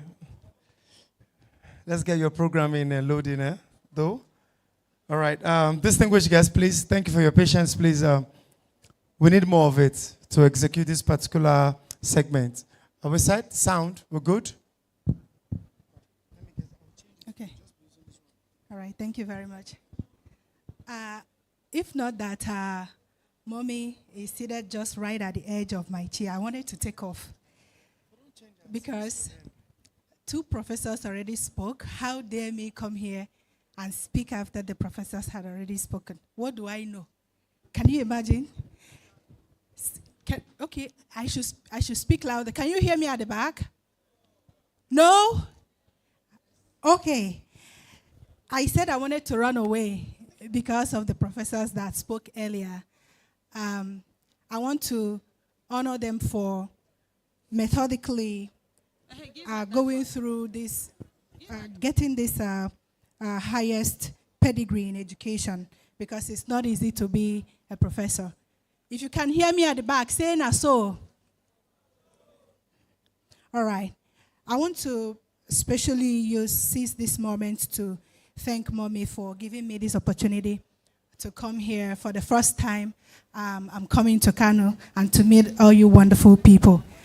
And I call her Her Excellency because I admire her excellent way, or the way she has passion for empowerment, passion for the youth, and passion for impartation.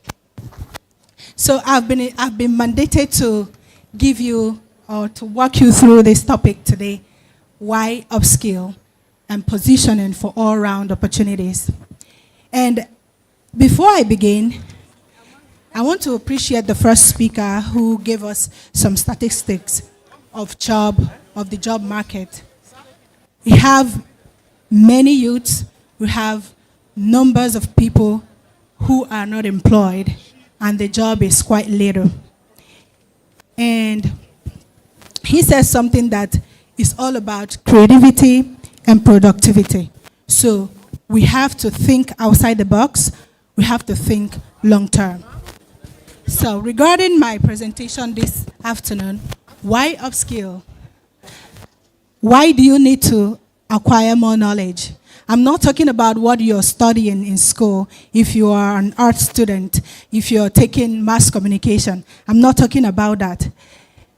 The last speaker, Professor Adamu, I think, you saw the way he spoke without presentation slide, without papers. He eloquently dished out a whole lot of knowledge. It's a skill. Nobody is born with a skill. He acquired those skills because he wanted to be that way. Moving forward, I'm going to read you your expectations. So at the end of my session with you, you're going to know what and why and how of upskilling. You're going to know the platforms to upskill. You're going to know the important AI tools that you can use as a student. Can you hear me at the back? All right. And I also have a hands-on cartoon inspiration or generation that you can use ChatGPT to generate. And I also have a prompt that can help you to turn an image into a video. This is a capacity building session. And I also have free Udemy courses that can help you to upskill. And I also have a session where you learn how to create with Canva. And lastly, this is a report out of school issues website where you can report out of school issues. So we'll get there. So moving forward, what is upskilling? It's too big a word, but I want to break it down. So it is learning new skills that is relevant to today's world. You think outside the box, you have to be creative, you have to get new courses, even if it's a little, so that you can improve in another area. Now you improve your value. If you upskill, you improve your value, your employability. And you become adaptable in a fast-changing economy. Anywhere you find yourself, you become an embodiment of knowledge. There is one thing I know. Prof said that freedom is the highest thing. I know that education is freedom, and I know that you can wear knowledge as a cloth. You wear it and you become an embodiment of light. So why do you need to upskill? Why do you need to read more? I'm not talking about reading in school. Yes, it is important. But why do you need transferable skills? First, you become employable. Now, the job market is based on skills. It's not about your certificate anymore sometimes. If I'm looking for a videographer and you have the skills, I will hire you. So you have competitive advantage over a person who doesn't have any, and you with a skill can easily get a job. And you also have income potentials. You can create your own income. You can start your own business and become an entrepreneur. And you adapt anywhere you see yourself. You see, today I'm a lawyer, but I'm here talking to you about tech skills and upskilling. So I should ordinarily be preparing my briefs to be in court, but I'm here today talking about these things because I have acquired the skill and I have the knowledge to talk to you about it. Now you have the confidence wherever you find yourself, even in Nigeria, beyond Africa, because now jobs, we have borderless jobs that you can do, remote jobs, you can do freelancing. So the world has changed. There is no doubt about it. We know about AI and technology. If you don't go or look into tech, believe me, the world will leave you behind. So it is important for you to upskill and to look into some tech courses or tech skills that will be beneficial to you. And now jobs, they are all skill-based hiring, not just your degree. And I said earlier that job is borderless now. You can get remote jobs and be in Nigeria and you're earning even in dollars. Example of such skills is that Canva designers, they earn remotely, virtual assistant jobs, social media managers. We can see Galaxy people managing the events. So data analysts, developers, and digital marketers. These are examples of digital work and digital skills you can acquire in our today's world. So moving forward, some skills that matter. Which state? We have the Abuja. Oh, that's nice. Did you fly in or? Everything will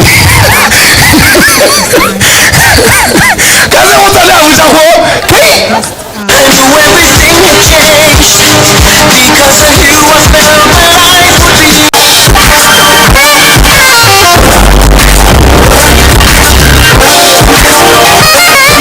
with you. Persons who are not interested in going and strength to empower us. Entrepreneurship skills that you get.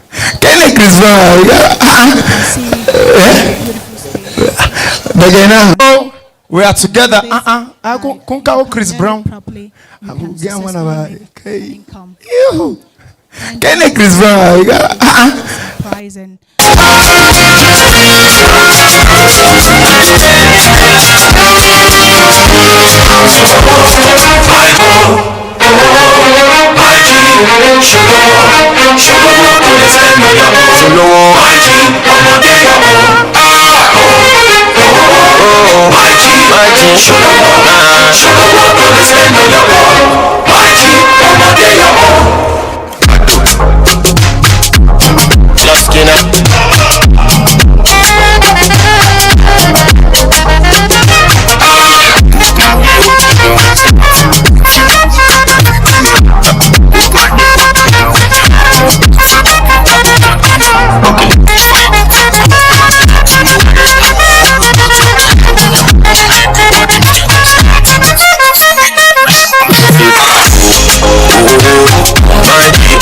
Should ṣolówó tó lè spend on your own. Máìdì ọmọdé ọ̀hún. Máìdì ṣolówó tó lè spend on your own. Máìdì ọmọdé ọ̀hún.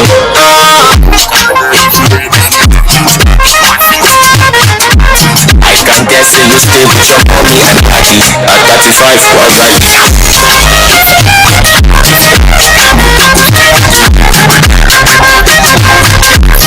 Use system thinking to solve a particular problem. And when you come into a system and you know that this is not working, you begin to ideate. Ideation is embedded into problem solving. And if you acquire this skill, you can work in government agencies, you can work with top companies. And these are some professional skills that you can get. And communication, presentation. See how he presented. I'm actually inspired by the way he spoke without papers, without slides. It's a skill. And I have to go learn further, even if I have to be like him. So this here, this tree represented is how upskilling opened doors of opportunities for you. First is internships. You can intern in a company and bring your skill to life. During scholarships now, you have to put in your personal statement, and in the personal statement, you will reflect your skills. If you've been given doing charity works or volunteering, you have to put it in your personal statement. So your skill will also reflect in your personal statement. So this is why it's important for you to upskill as well.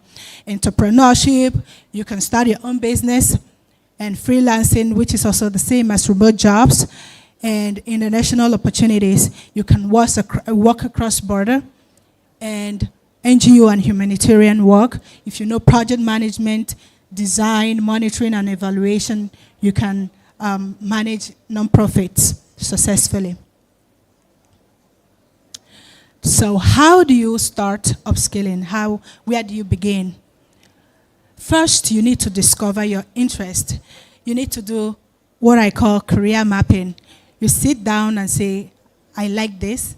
If you like the way someone takes pictures, which means your interest, you want to go into social media management and all that. So when you map out your interest, you take a course that is tilted towards your interest and you perfect on it.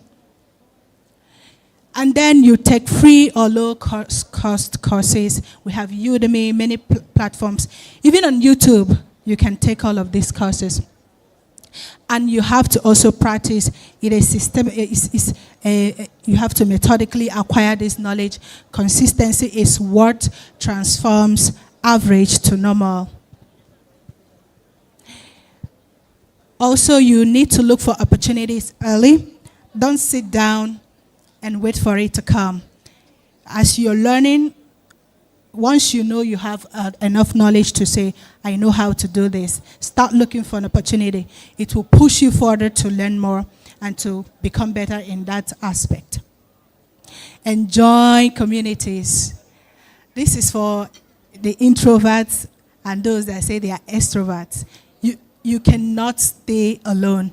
Look for people who are in that field, especially professionals. Make them your mentors.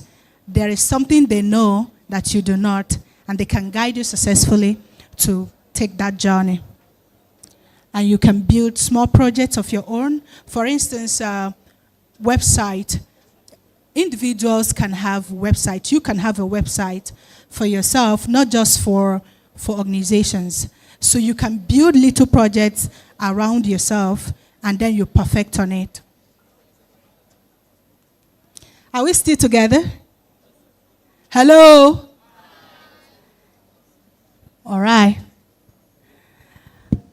So there are free upskilling platforms that I've listed out for you where you can go and take advantage of. We have this is the latest Google digital skills. You can learn any AI skill on it. And there is Coursera, though it's paid, but you can apply for financial aid. And then Udemy free coupons can help you to to audit a course without payment, it usually lasts for like 3 days. After 3 days, it reverts to paid. And then LinkedIn Learning, YouTube tutorials. YouTube is a very, YouTube can give you many resources that you can imagine. You can watch a lot of videos on YouTube. Just type in the topic you want to do, and you will find the videos there. And then there is Microsoft Learn, there is Khan Academy, there is Hotspot Academy, there is Allison and Skillshare. These platforms, you can learn some courses for free, some tech courses for free. Also, there is Monday.com. Monday.com is an automation platform. For instance, you might go to a platform, and once you get to that platform, you get an automated email from them. So platforms like Monday.com is used for that. So if you want to learn automation, you can go to Monday.com and you learn all about the platform. And then Salesforce is also is also an automation platform. You can learn it from there. And there is Open University UK. They offer lots and lots of courses, though you may not be able to get a certificate, but the knowledge is something that lives on with you.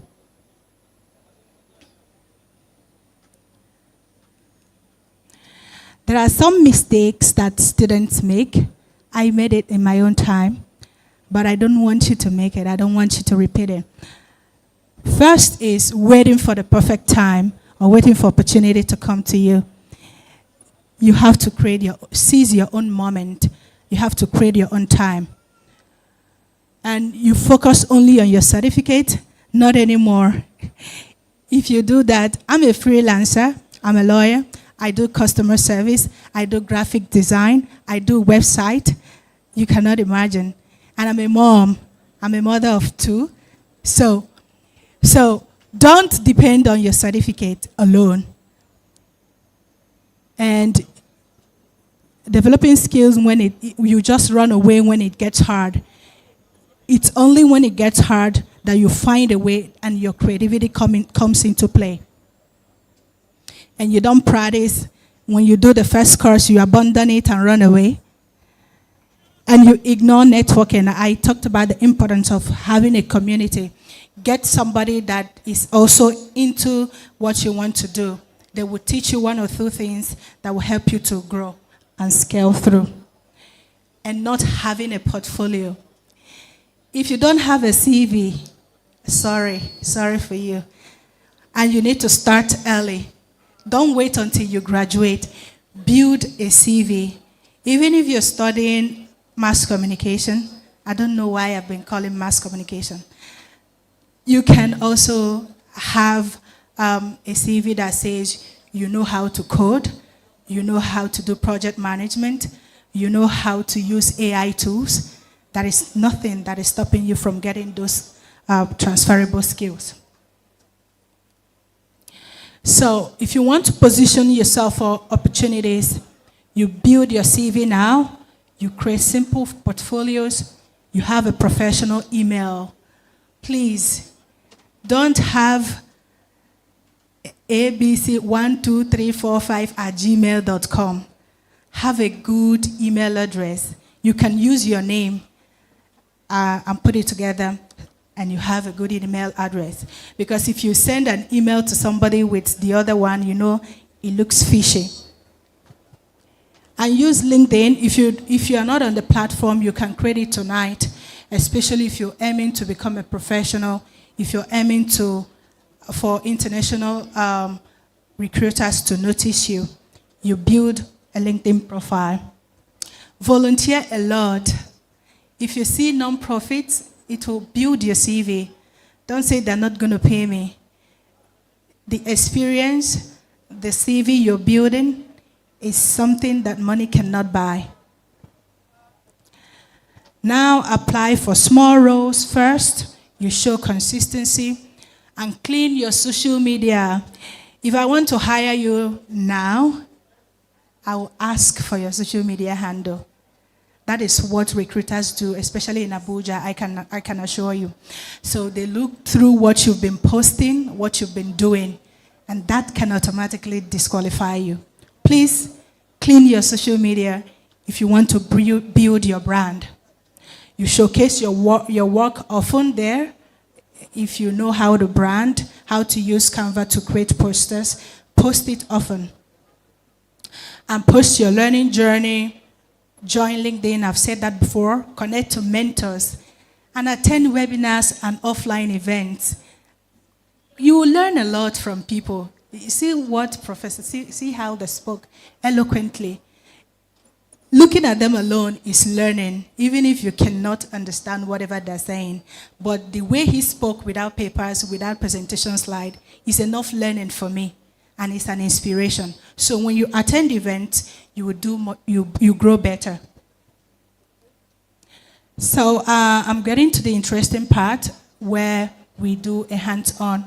I don't know if you have laptops here, but if you don't, we'll just read it along and you get the slide afterwards and practice it on your own. So how can you generate cartoon characters with ChatGPT? You know, you can use ChatGPT for many, many things. We're getting to that.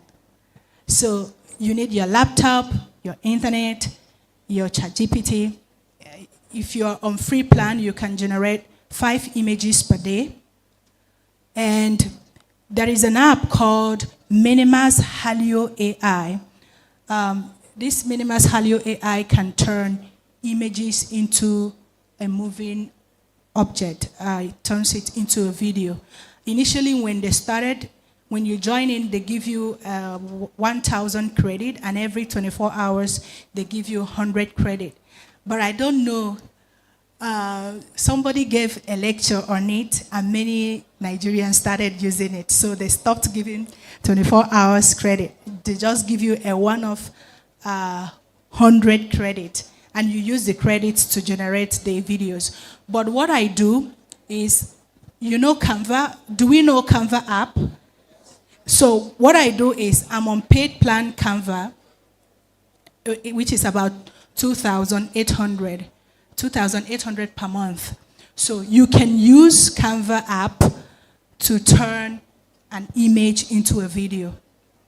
So instead of paying, the Minimas Halio AI Pro is $5 per month. So you don't have to waste, especially if you want to go into YouTube, faceless or animation. You can use Canva, pay for the Pro about 2,800, use ChatGPT, generate image, turn the image into video on Canva, and you are good to go. So these are the steps. First, you have to be logged in using your Google account. If you go to ChatGPT, don't just stay signed out. You sign in so that you have a history. It keeps track of your media. You have a storyline in your mind. If you want to generate a picture, what do you want to do? First, you think about it, just like a story. And you give it a test prompt and wait for a result.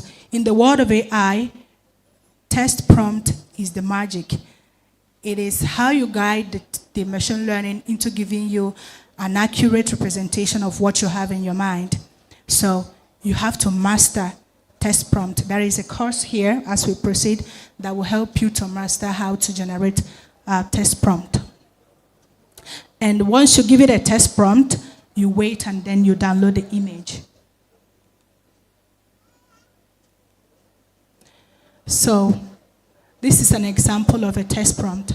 I said, I want to create an interesting story that will send a message to the youths to vote wisely and protect their votes. I want youths sitting down on a wooden bench nonchalantly, and a thief-looking old man comes to carry the ballot box and run. I want the ballot box to have ballot written on it. I want the box to be painted with the Nigerian flag color, green, white, green. Generate an image for this scene. I want the image in 3D pixel style with 16.9 aspect ratio. I use 16.9 because that's the normal YouTube video ratio. So let's see what ChatGPT gave to me. So this is the result that I got as a result of this test prompt. So this is the image ChatGPT generated for me. Is it not interesting? So election is coming. You can even build a brand by making memes, election memes now, using ChatGPT. You can put yourself out there and build yourself using all of these things. So now that I have the picture, this is what I did. To make it move, I talked about the Minimas Halio AI, but I used Canva Pro. So I attached the image. If you're using Canva Pro, once you click on Canva AI, you will see make videos. So you take the picture and attach it there, and you give it a test prompt. So this is the test prompt I gave to Canva Pro AI when I inserted the image. I said, create a video with the image I attached.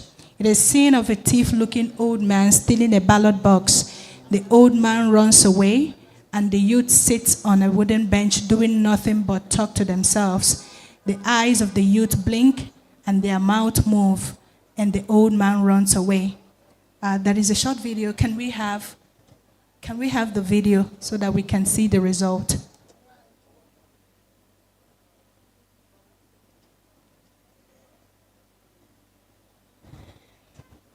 Is it obtainable?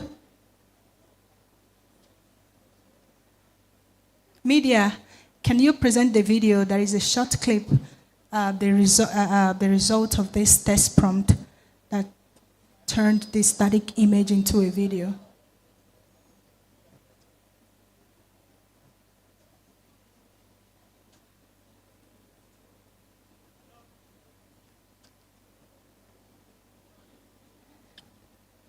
A video, just it's 5 seconds.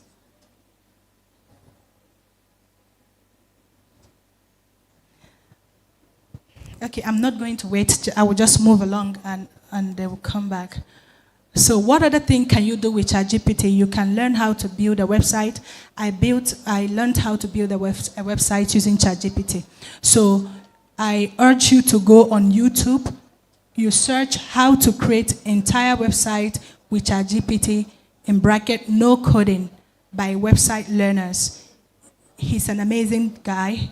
You will learn a lot from him using ChatGPT. He has lots of resources, as he's an Indian guy.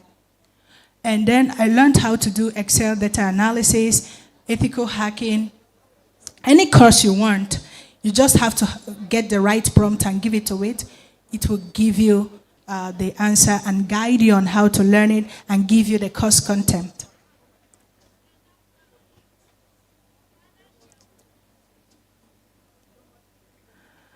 So if you also want to create a slide, like what I have, without lifting a finger on Canva, when you go to Canva and Canva AI, just put in your prompt. I want to present, this is an example of a prompt. I want a presentation slide on the importance of upskilling. Include sites you can find freelancing jobs. Also include AI tools. I can make someone to listen to meetings and give a transcription.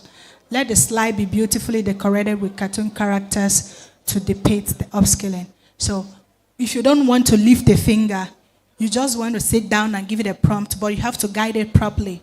You can use Canva AI to do all of these things. But it's important for you to use AI ethically. Why and how? This test prompt is your own brain. It is your own initiative. So don't just sit down and relax. As you're putting in your own initiative, you're giving it a guide, you're telling it what to do, even though it's making your work efficient. So these are some useful AI tools for you. The first one is Mommy that shared this one. She brought it to my knowledge. So it's a note-taking AI. If you're on Zoom and you download this, it can listen to your meetings and give you the transcription.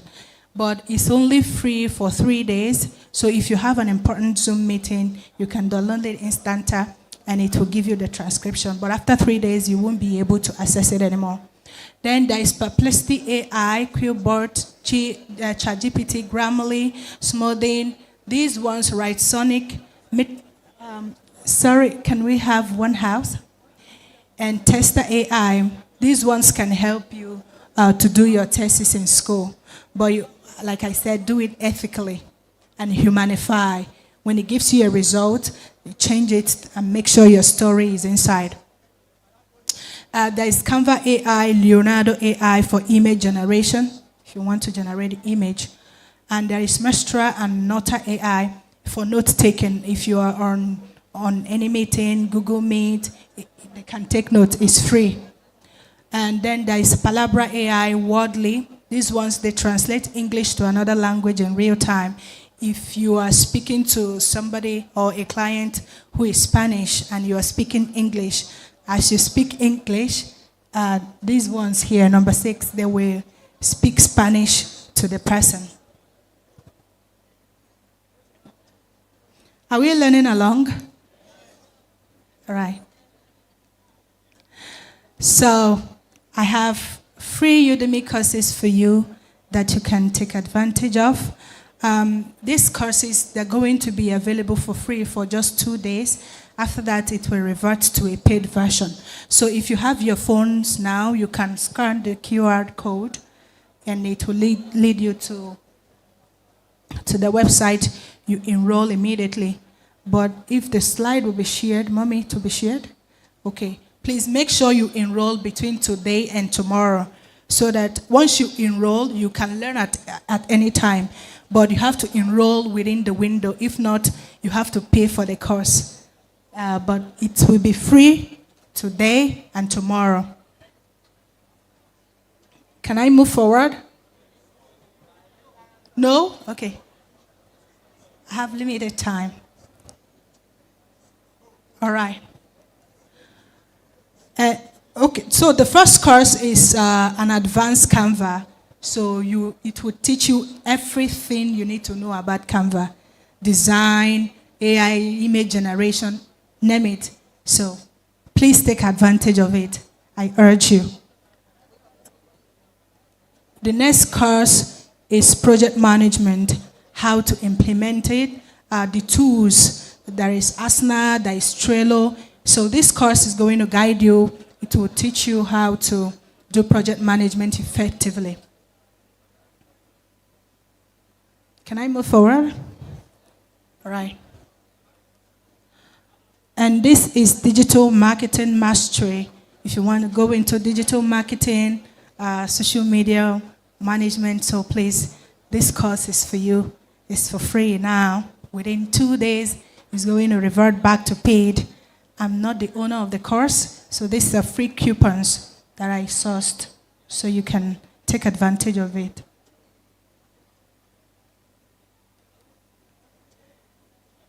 All right, this is also digital marketing, master ChatGPT, and 100 AI tools. You see, this one is quite resourceful. So the whole thing I talked about, image generation using ChatGPT, there is even video generation, but you have to be on paid plan for that.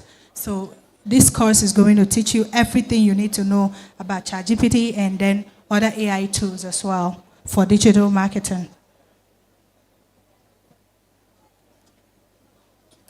And this is Microsoft Excel, basic to advanced. You know, Microsoft Excel is also a data analysis platform. It's a very powerful tool, I can assure you. So if you don't know how to use the Microsoft Excel, you don't need to worry. This course is going to help you and guide you through. And Microsoft Teams, basic to advanced, for persons who want to go into digital meeting and you want to host, you want to learn how to use Microsoft Teams, please, you can also take advantage of this course. Enroll before Tuesday so that it doesn't revert back to paid. And learn graphic design with Photoshop, Illustrator, and InDesign. So you learn how to do graphic design with this Photoshop, Illustrator, and InDesign. This course is going to teach you that on Udemy.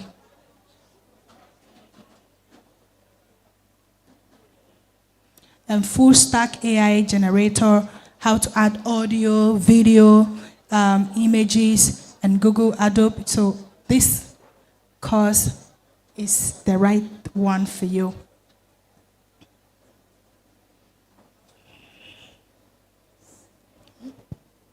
Okay. Okay, I think before I leave your face, this is the last slide that I have. We collect data of out-of-school issues, and I want to thank God for Mommy. If you want to take advantage of the platform, and you can take the QR code or the website, will collect the data, and I will hand it over to Mommy. I know that she will do justice to it. So I want to thank you so much for having me. It's an honor to be in Kano for the first time. Wow. The first time. You're from Akwa Ibom? Imo. How you speak like Akwa Ibom? You know, I just came from Akwa Ibom. Akwa Ibom is the only state that Pandadium finishes by 8 a.m. That's their breakfast. That's their bread and tea in the morning. Ma'am, you're welcome. Thank you, Madam Zion. Thank you for doing justice to this. And I will keep flogging it. Mommy, thank you so much for bringing us here. We're just starting. Please, Madam Zion, there's something you said about portfolio. Ma'am, please have your seat. Let me be correct. A lot of you are walking around without portfolio, and you think it's okay. This particular event you've just attended, or you are in it,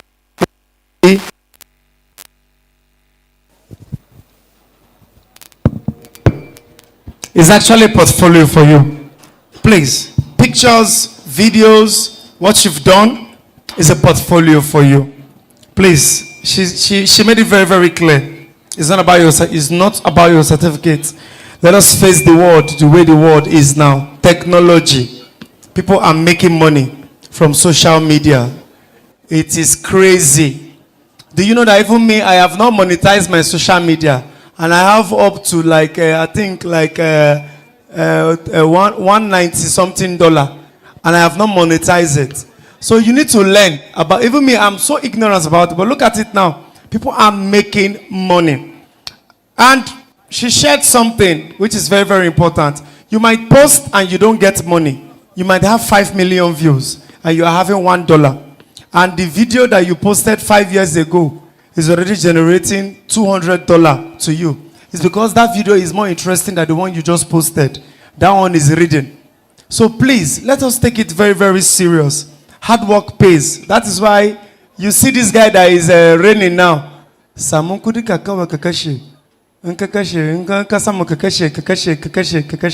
know the song, Abi? He posts every day on his social media platform until somebody picked it up on TikTok and did a video about it. Then Mr. Easy did a video about it. And all of a sudden, Abba is nowhere to be found again. So social media is powerful. That is where I'm taking my children to. I don't know about you. So please, this is a very powerful segment. Please, a round of applause for Madam Zion. Ma'am, thank you very much. The next segment before we have our lunch, which of course we're going to do that shortly. We want to rush everything quickly. We would like to move straight to the panel section. Don't forget, I'm not oblivious to the pictures and everything, but this is what's going to lead us there. So please, panel one. Mommy, I think I'll be needing there.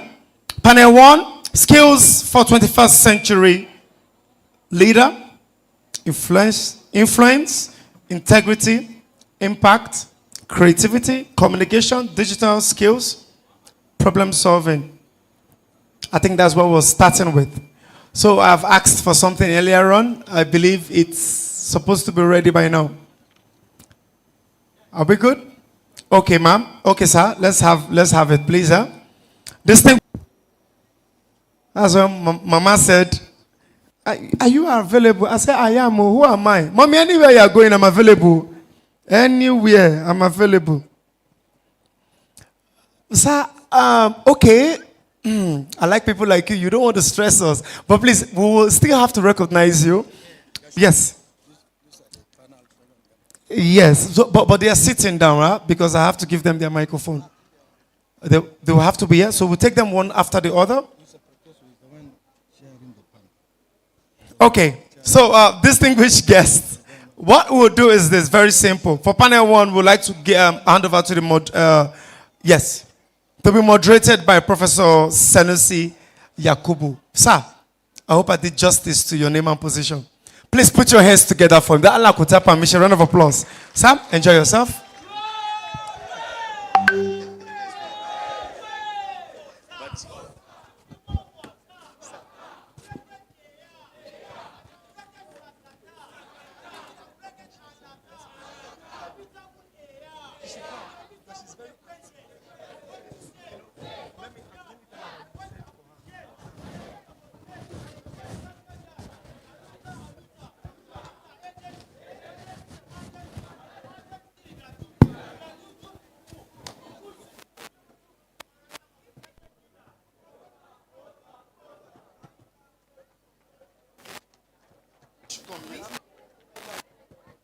Thank you very much. You guys are thank you.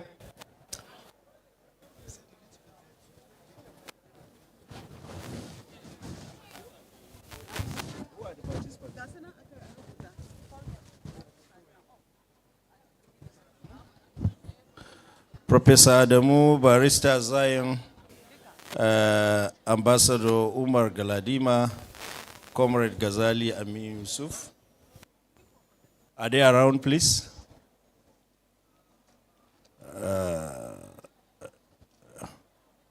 Please, Professor Ahmed Adamu.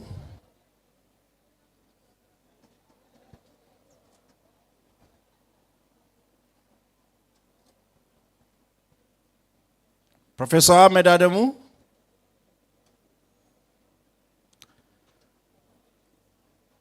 Barrister Zion Walter Ndife.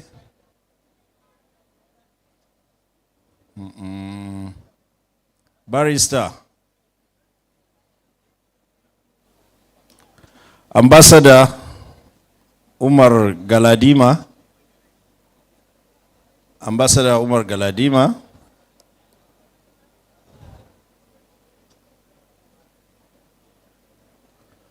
Comrade Ghazali Yusuf.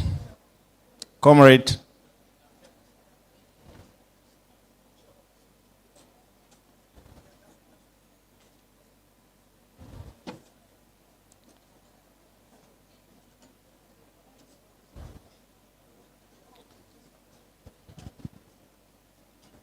Aminu.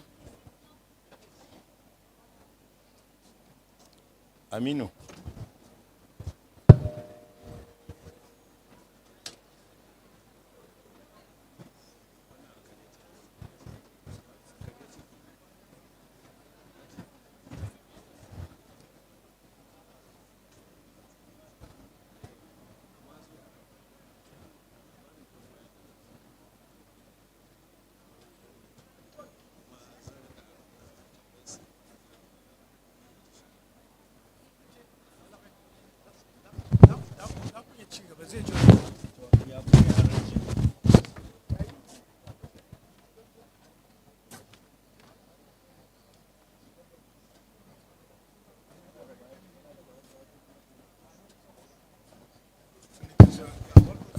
Gentlemen and ladies, good afternoon once again. I'm Sanusi Yakubu Ahmad. I'm tasked to chair this panel quickly because of the exigency of time. Madam, I think we are going to do a very good justice to your timing, inshallah. But before then, I think I have a duty to say one or two things here. That I want to commend distinguished Haja Dr. Baraka for consistency of this event. And I think this is the 5th year we've been attending this gathering. Haja Allah Saka da Alheri. If I am to say, Matasa, I want to say,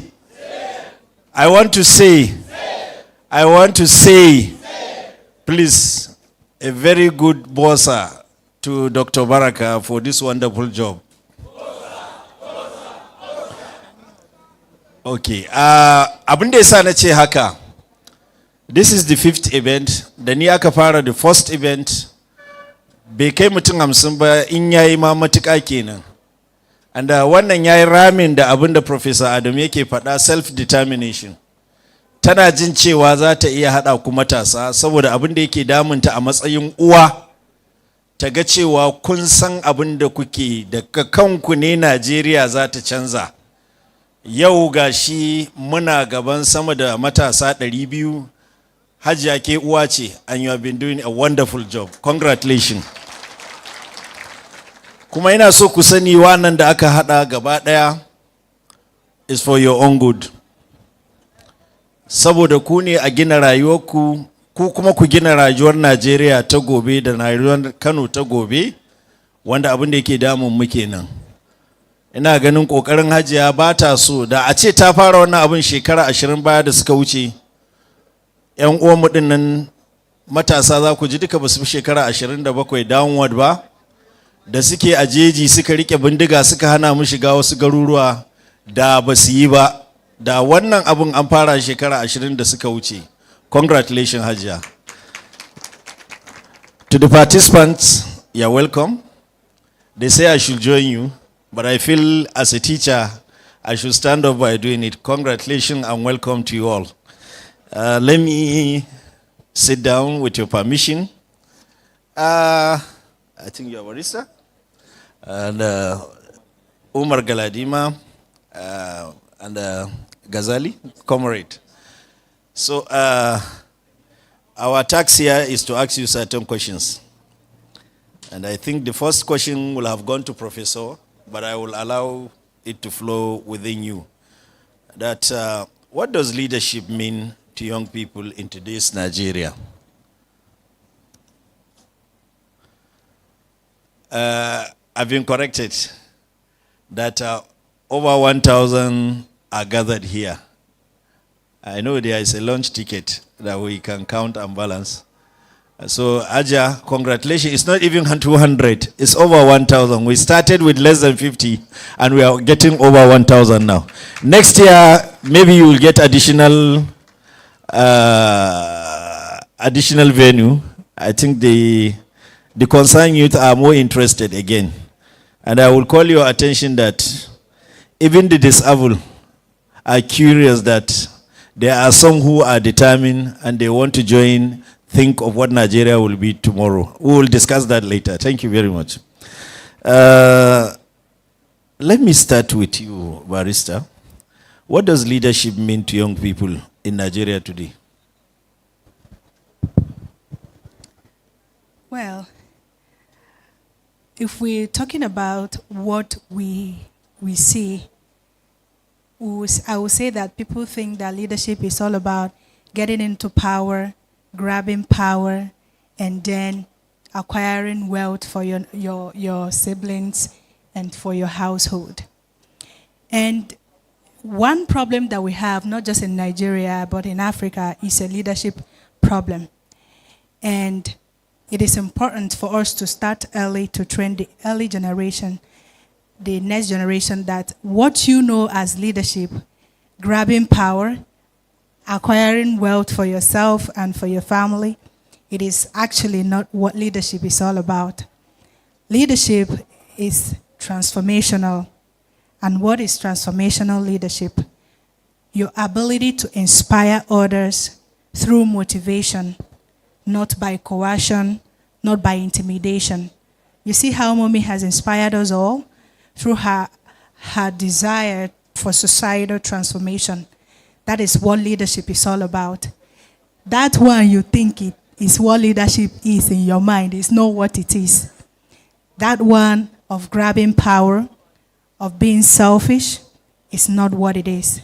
So if you have that in mind, have a change of heart today. Think transformational leadership. Thank you. Thank you very much. My colleagues, you have heard of a leadership definition from a barrister, a learned person, that leadership is transformational. But she made mention of something about leadership, your ability to influence. I said Haja gathered us about 5 years ago. We are not more up to 50, now we are up to 1,000. So that ability of influencing is there. So how can you build that influence with the compromising values, or without necessarily compromising the values and the integrity of the generation we have now? Let me ask my good friend here. Assalamu alaikum wa rahmatullah. Actually, for me, just like my colleague Walter have said, leadership is an opportunity to serve, not for self-importance. So for you to influence individuals to take leadership mantra, it means ability to trust, ability to give young people opportunity to try, ability to watch them fail, ability to bring them back to the table, ability to make correction, and also give them a second chance. For me, that is categorically leadership. Abubuwan da na fi kasancewa nake faɗa akan leadership na matasa shine a kowane lokaci a ba su dama su jaraba. Idan suka jaraba, abu biyu zai iya faruwa, za su yi nasara ko za su faɗi. Duk wanda ya faru daga ciki nasara ne a tare da su, because mutane ne wanda ba su da wannan ilimin aka ba su wannan damar. Na biyu kuma shine a lokacin da suka faɗi, ba kushe su ake yi ba, janyo su ake a jiki, a gyara musu, a saita musu tafiya. Ni product ne na irin wa'annan leadership ɗin da aka riƙe hannuna, aka janyo ni through influence ɗin wani har na kawo inda nake. Misali zan iya cewa kamar ni, I'm a mentee of Professor Ahmed Adamu, who just left. 10 years ago, he found me. I was a student union like you. I do the Aluta gyration. I'm a proud Abu Said. Any Abu Said in the house? Abu Said? No, you are the recent one. In our time when they shout Abu Said, we say Awu. But also I'm a postgraduate with BUK. I'm proud Bukite. So Ahmed Adamu picked me 10 years ago, exactly this time. I was an ordinary graduate who went through NYSC, who was volunteering in various means. But he gave me the opportunity to become the Commonwealth Ambassador when he was the Commonwealth chairperson. I became the Northeast Ambassador. My appointment letter was signed by Her late Majesty, the Queen of England, Queen Elizabeth, through Dr. Ahmed Adamu. He know me nowhere, but he have capability to trust in me for what I do. Today, Ahmed Adamu pulled me out to bring me to where I am. So I'm willing to do that, and I have been doing that with young people. For me, influence is the ability to give other young people opportunity to try and hold their arms when they are wrong, to bring them at par to where they are expected to be. Thank you. Thank you very much. Comrade Ghazali, they say integrity is the core as far as the issue of leadership is concerned. And it's normally challenged by our environment. And I can vividly say this clear. We had a time when comrades like Abubakar Rimi were leading the state. We had a time when ulamas like Mala Ibrahim Shekero have led the state, and even the comrades like the Jagora, Dr. Rabiu Kwankwaso, and the issue of Dr. Abdullahi Umar Ganduje. All of them have one way of handling the environment, the other. But none of them did not suffer the issue of integrity challenging. In your own thinking, how can leaders preserve this issue of integrity challenge?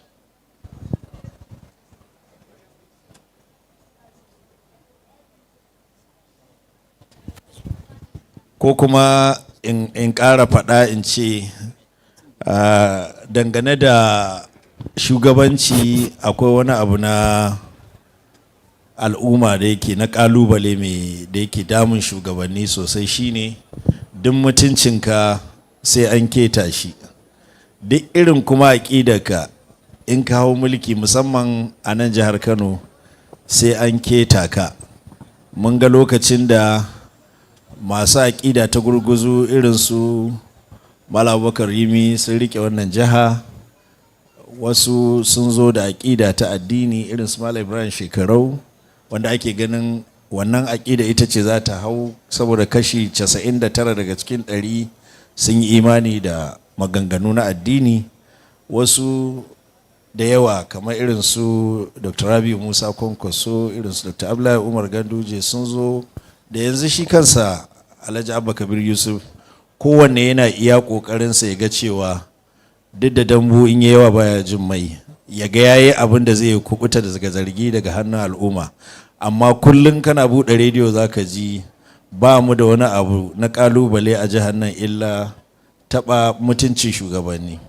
Wannan shi yake hana masu mutuncin ma suna shiga harkar siyasa. A ganinka comrade Gazali Yusuf, yaya shugabanni za su kubuta daga irin wannan ƙalubale, musamman yanzu da muke da matasa da muke tunanin su ne manyan gobe? Assalamu alaikum. As earlier mentioned by our leader and our father, Prof. Sanusi Yakubu, leadership starts internally. You need to, there is what we call self-awareness. There is what we call goal setting and discipline. And there is what we call what my colleague just said, the influence. Leadership, it's not just for you to be a leader and be called a leader and people to serve you. It's no longer like that. And leadership can never be done without challenge. That's my belief. If you want to be a leader, the first thing to do is for you to accept that challenge, because it's only through that challenge that you will accept your mistake and you realize your mistakes. So you cannot be a leader and you expect people to keep quiet. That challenge that is coming to you, you're ready for it and you're ready to accept it. Seeing that coming to you will tell you the mistakes that you've been making or the mistakes that you're going to make in the future.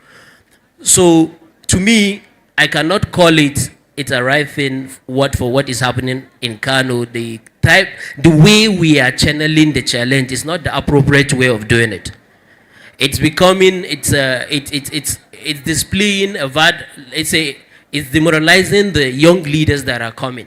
Because if you are fighting to maintain your integrity, you might find politics as a bad game for you because of the challenges or because of the way people are challenging the leaders. But if you take it and reshape it your own way, that is the self-awareness. You find your strength, your weakness, and you go into it. If you go into it, you start from yourself. I think let Muhammad Buhari come up with something that he said, change begin with me. It's really, it's a good thing, because if you change yourself and be in the mix of people, that change in you will actually inspire someone and you might change the thinking of that person. The little time that Professor Ahmad Adamu took, I was one of his fans. I've never met him personally, but I follow all his programs. The little presentation he made here, if we are to listen to what he's saying, I am telling you 80% of our people sitting down here will reshape their mindset. You will change your mindset. Because every one of us has potentiality. You have potentiality in you. It's just for you to bring it out. So being a leader does not just stand and be thinking that I cannot be there because of the challenge. But be there. You can be an agent of change. You can change that challenge the way people are doing it. Prof mentioned some people that led Kano. Among them, Malam Ibrahim Shekarau was exceptional. A lot of people gave several challenges to him, but it was purely political. He has integrity. You cannot compromise that. He's a good man, you cannot compromise that. He's religious, you cannot compromise that. In educational aspect, you cannot compromise that. He's highly educated, extremely. So if that person, such person, a classroom teacher, we call it, some people said, we do respect prop, they call it ordinary classroom teacher. He was an ordinary classroom teacher and become a governor of Kano State. So if someone like Male Ibrahim Shekarau can become a governor in Kano State, then who are you? Don't you think you can be one? If you have that change in you and you think you have the ways that you want to change that notion that people have, that there are lots of challenges in politics, there are this in politics, I cannot be there, my integrity can be this, can be that. No. Participate.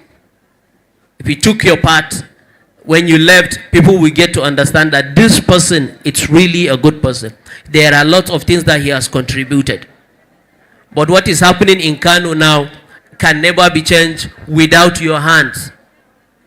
It's only the young people that will change it. Because you are the agents of change. You can never change that. Never. Because every politician that want to be in office, who are the first people to contact? They are the youths. And I'm sitting down here, I'm seeing the union leaders. Some we participated in the same time.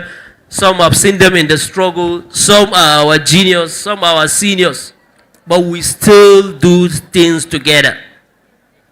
We have different ideologies when it comes to politics. But when it comes to programs like this that are going to impact people's life, we join our hands together and make sure it comes to reality.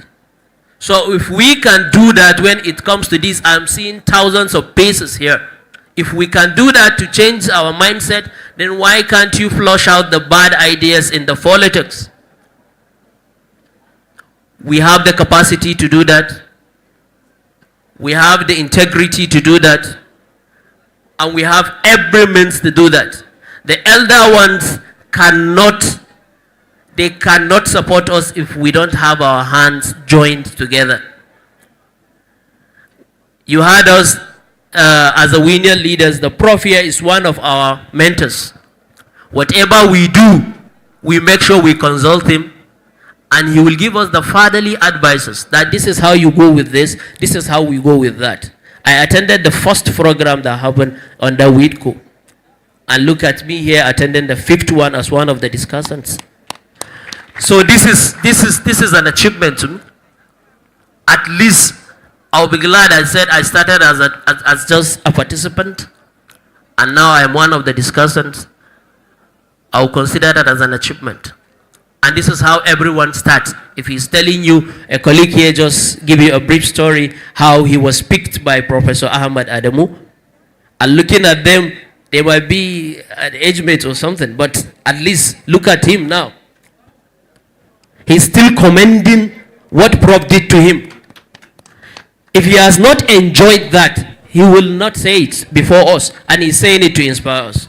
So please, let's join hands together and bring out the potentialities in us. Thank you all. Thank you very much, comrade. And maybe leadership is my core corner. I need to shed more light. The fact that Professor Adamu is not here.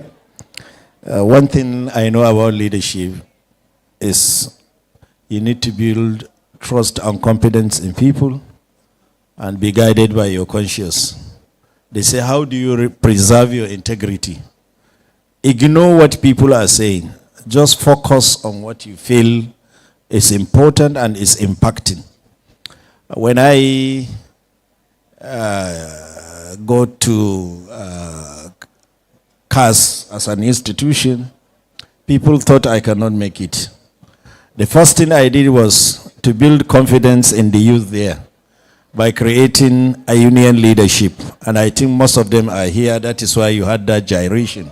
There was never a thing like a student union government when I get to the school.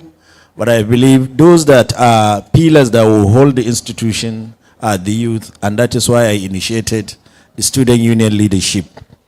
And one major thing, I did a lot of things, but impacting means taking all we are doing in urban area to the rural area. That is why I have multiple campuses at the moment.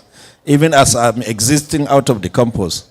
I had one campus at Kunchi local government. When the state government decided to have its own institution there, I transfer my services to Minjibir campus. What is amazing about creating that access is that I had 5 sets of mother and children in that particular institution who were looking for opportunity to go to school that they cannot, until when I took that campus to Minjibir.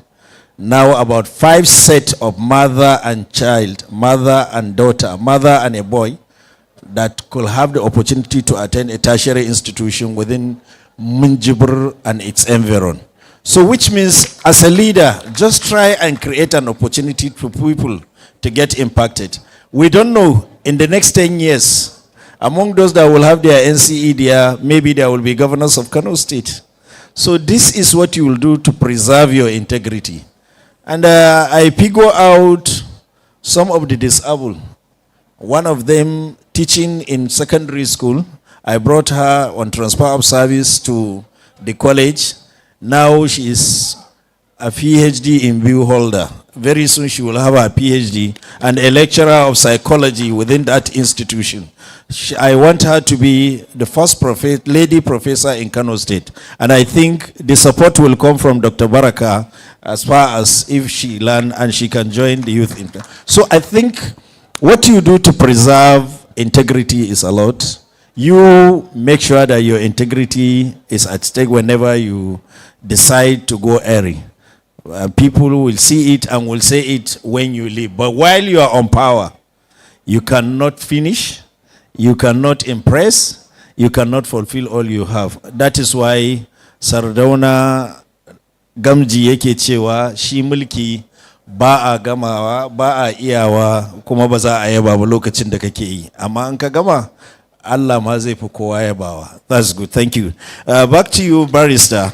I think the next question is, what practical step can young people take to improve communication and emotional intelligence?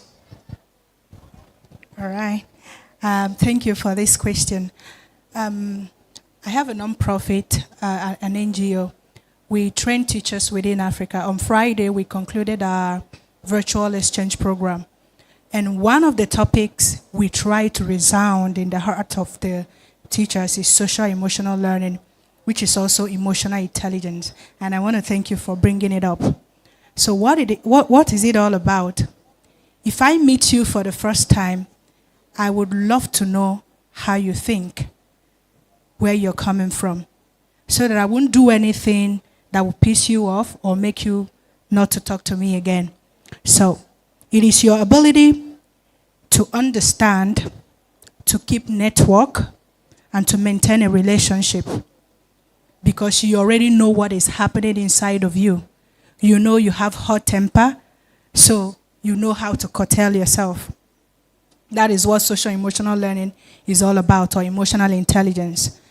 You've been able to know who you are, and you know how to handle relationship with other people, and you know how to maintain networks. So what are the steps you can take? I jotted down some things here. And one of them is for you to have a value. I've made up my mind that I will never fight in a marketplace. It's my value. It's my personal principle. So you as a young person, what do you not want to be? That will become your value system. It will build your personality.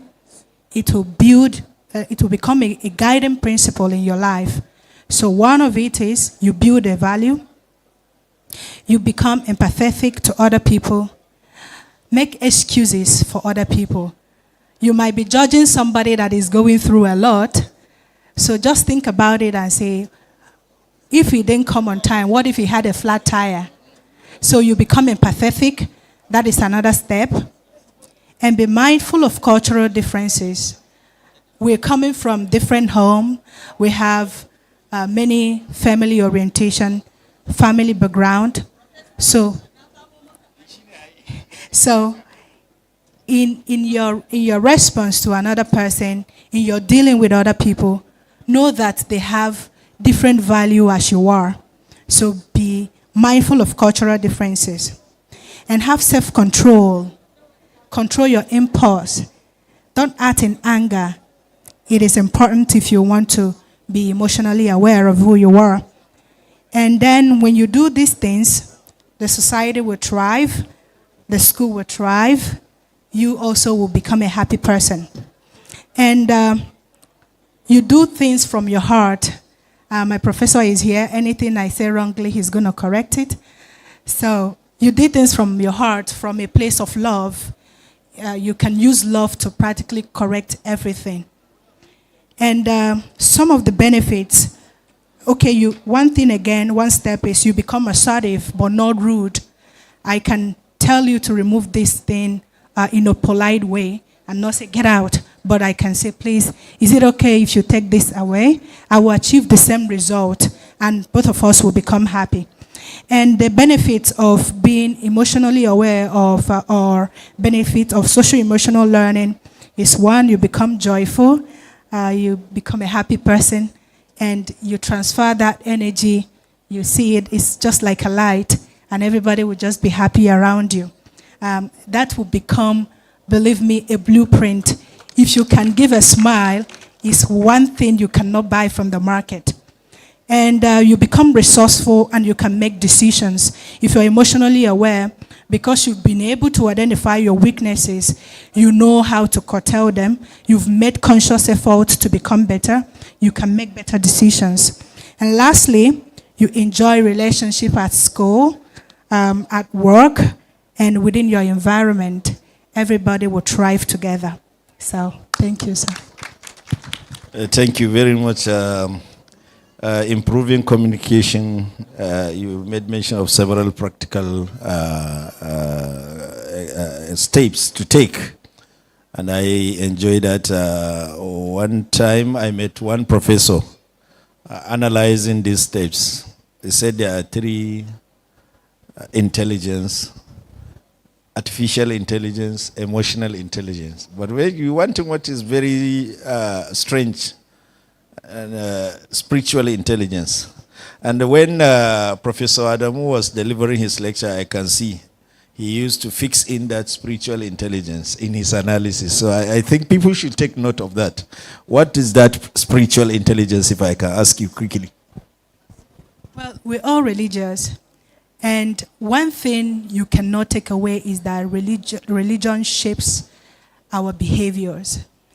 Even if you want to become emotionally intelligent, spiritual intelligence is, I would say, is the number one. Because the values you've acquired from religion will shape you. You know, I'm a Christian, so the Bible said don't sin by letting anger control you. So when I remember that scripture, I will curtail my impulse and I will just say, oh, let me hold myself. So you must also take note of spiritual intelligence while trying to be emotionally aware of who you are. Thank you very much. Though I'm not a news journalist, but as a professor, we used to ask to track certain questions. Thank you very much for addressing us adequately. Prof, you're welcome. We miss you for about 5 questions that have gone far. But this time around, it's not a stage. It's just a brief explanation when we ask a question. How important are digital skills for leadership today?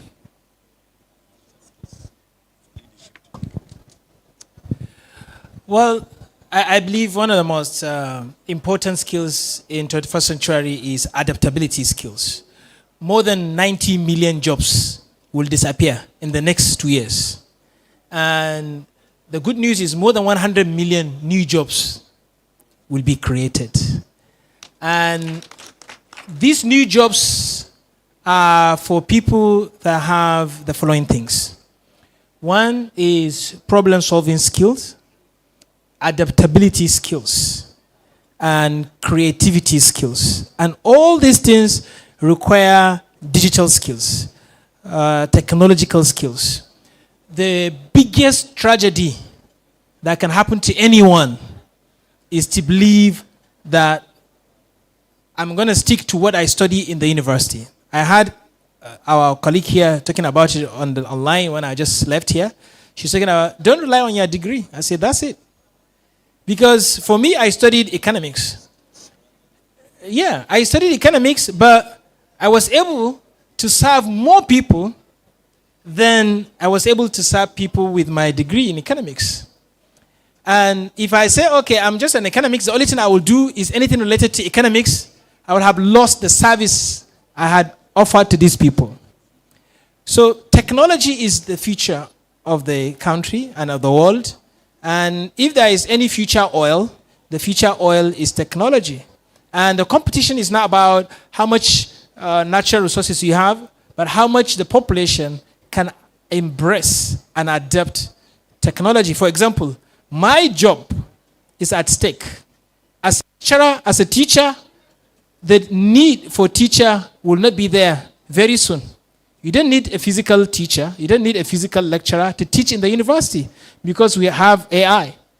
So even in our leadership, we have to invest in technology. We have to create infrastructure to see that the country is leading. We are not just following behind. We are also leading in terms of technological infrastructure. So digital skills are the most important skills that give people quick money. But the skills is not just to consume, but to create. If what we do is to have devices so that we can consume media and consume technology, we do not create the technology, then we are left behind. So as a country, the leadership of the country and the leadership of every level of government is to invest in technology so that we can invent and create. How many users of Facebook in Nigeria? How many users of TikTok in Nigeria? Why can't we have our own platforms? We need to support young people. And you see, when we are doing these interventions, leaders should not just invest and give small amount, 1 million, 500, 5 million, 10 million. The kind of investment the government should be doing is to give one idea, one company about 1 billion or 2 billion or 5 billion so that they can become big and massive, so that they can create jobs and invest in creativity and innovations like this. So I don't want to see government giving stipends. A government can spend 2 billion, but spreading the money, 5 million, 10 million, the multiplier effect will be less compared to when you invest in one and that gives you 100% or 300% multiplier effect. So for me, the future of Nigeria and any other country is technology. This issue of technology, Prof, most of us, the aging youth, if I can call myself an aging youth, I've been complaining of being analog. Now, there's a crisis in digital skill acquisition now among the youth, especially when you want to tally it with the issue of discipline and responsibility. Most youths are ambitious. How do you think you can balance the ambition of the youth with discipline and responsibility they are aspiring for? What I'm trying to say is, youth are ambitious now because of the digital era we are in now. So, but this creates a crisis between discipline and the responsibility they are to honor. Maybe our office, probably marital responsibility and what have you. How do you think youth can balance this ambition with discipline and responsibility? Yeah, you see, that like in my book I talk about the digital villains. There are 3 digital villains. Technology, though born out of advancement, but it's also our enemy in some ways. That is what I call digital dementia. Digital dementia is when you rest your brain. The work that your brain could do, now you ask devices, you ask technology to do it for you. For example, I know when I was writing a speech for some leaders, and of course for myself, and I used to create it with my brain, and I task my brain to come up with a speech. But now, when people want to write a speech, they just go to the ChatGPT and say, ChatGPT, Dr. Baraka invited me for this event. The topic is blah, blah. Give me a speech. The ChatGPT will quickly give you the clean and nice speech. Just come and read. What did you do? You didn't do creativity. But before, when there was no ChatGPT, you had to sit down, crack your brain, use your brain to craft the message. Because the theory of use says that anything that you don't use, you lose it. If you don't use your brain, you lose your brain. So a lot of young people, like you said, are ambitious, but the discipline to also control and manage how to consume technology is not there. And then they may not achieve their target because they are losing the power of their brain by relying on technology. 10 people went to restaurants. They ate food, and the bill was 100,000 naira. How much each of them will contribute? 10,000. And guess what they've done? They brought out their calculator, type in 100,000 divided by 10 people. Common, simple calculations. We don't want to use our brain. And they see the brain thrives through complexity. If you make your brain to do tough things, difficult things, that's when the brain expands. But technology is making us not to rely on that. Well, I want to talk about digital distractions and digital deluge. I can see that you're giving me a signal that I don't have much time. But what I'm just trying to say is create discipline around consumption of technology. Don't just consume it, because even the founder of technology, if they are to come back alive and see how we consume technology, they will be shocked. They could not believe it. Thank you so much. I think second to the last question, but Hajia, you are the one to answer this last question, to my understanding. Even though you are not among the panel, but I think you are at the duty to answer the last question. But before that question, let me ask Ambassador, what does critical thinking play in leadership? Briefly, in 2 minutes. All right, thank you very much, my prof. I decided not to answer Ambassador when prof is here because he made me one. Thank you very much once again. Critical thinking. Where are we? Where are we going to at the moment? We just emerged from 4th Industrial Revolution, whereby machines are meant to do our work. Everybody rely on the machine, software, AI, and what have you. That brought the emergence of the 5th Industrial Revolution that we are currently in. The researchers have found out that we cannot allow all the machines to do all the work. Machines can never be better than the human because the human created the machine. All right. Now, what do? We now collaborate between the machine and the human to do the work, which is the biggest fear that we have. Technology is going to take away our jobs. When other people are shouting, technology is creating the job. So now they say whatever we are doing, we must put humans behind the machine to be able to work and check what the machine is doing. Either you are teaching in a class as a class teacher, either you are allowing the AI to do the tutoring online, you have to be behind the machine. Some questions that the AI may answer to the students may not be contextual. Only the lecturer know the context, only the lecturer know the kind of example around us that will make the student to understand. So at every point in time when you find yourself, you should be able to think critically and do things exceptional. What do you do exceptional? For example, we are all student leaders here or followers where we find ourselves. We have had other leaders who came before us who rule or govern those associations, who have done ABC to be remembered. So what do? Do you still continue going door to door to be begging elders money to come and give them plaques of award? What do you do unique to bring you out to think critically? We are in an era whereby we are identified by how we think critically, not how we repeated what other people are doing. Thank you. I think it's purposeful when I say Hajia will answer the last question. And while we are calling Hajia, she deserves a standing ovation, because I remember one song that my students used to sing when I approached them. They say, "You are a leader. Please stand up. You are a leader." She was able to contract our thinking. She was able to gather this youth. Hajia, we want you to answer this question, doctor.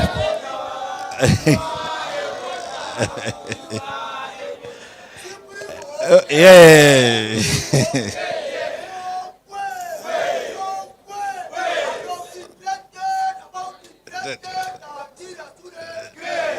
Okay. Please sit down, sit down, sit down. Doctor, in your opinion, and I know why I ask you this question. You are in it, you are part of it, you were there.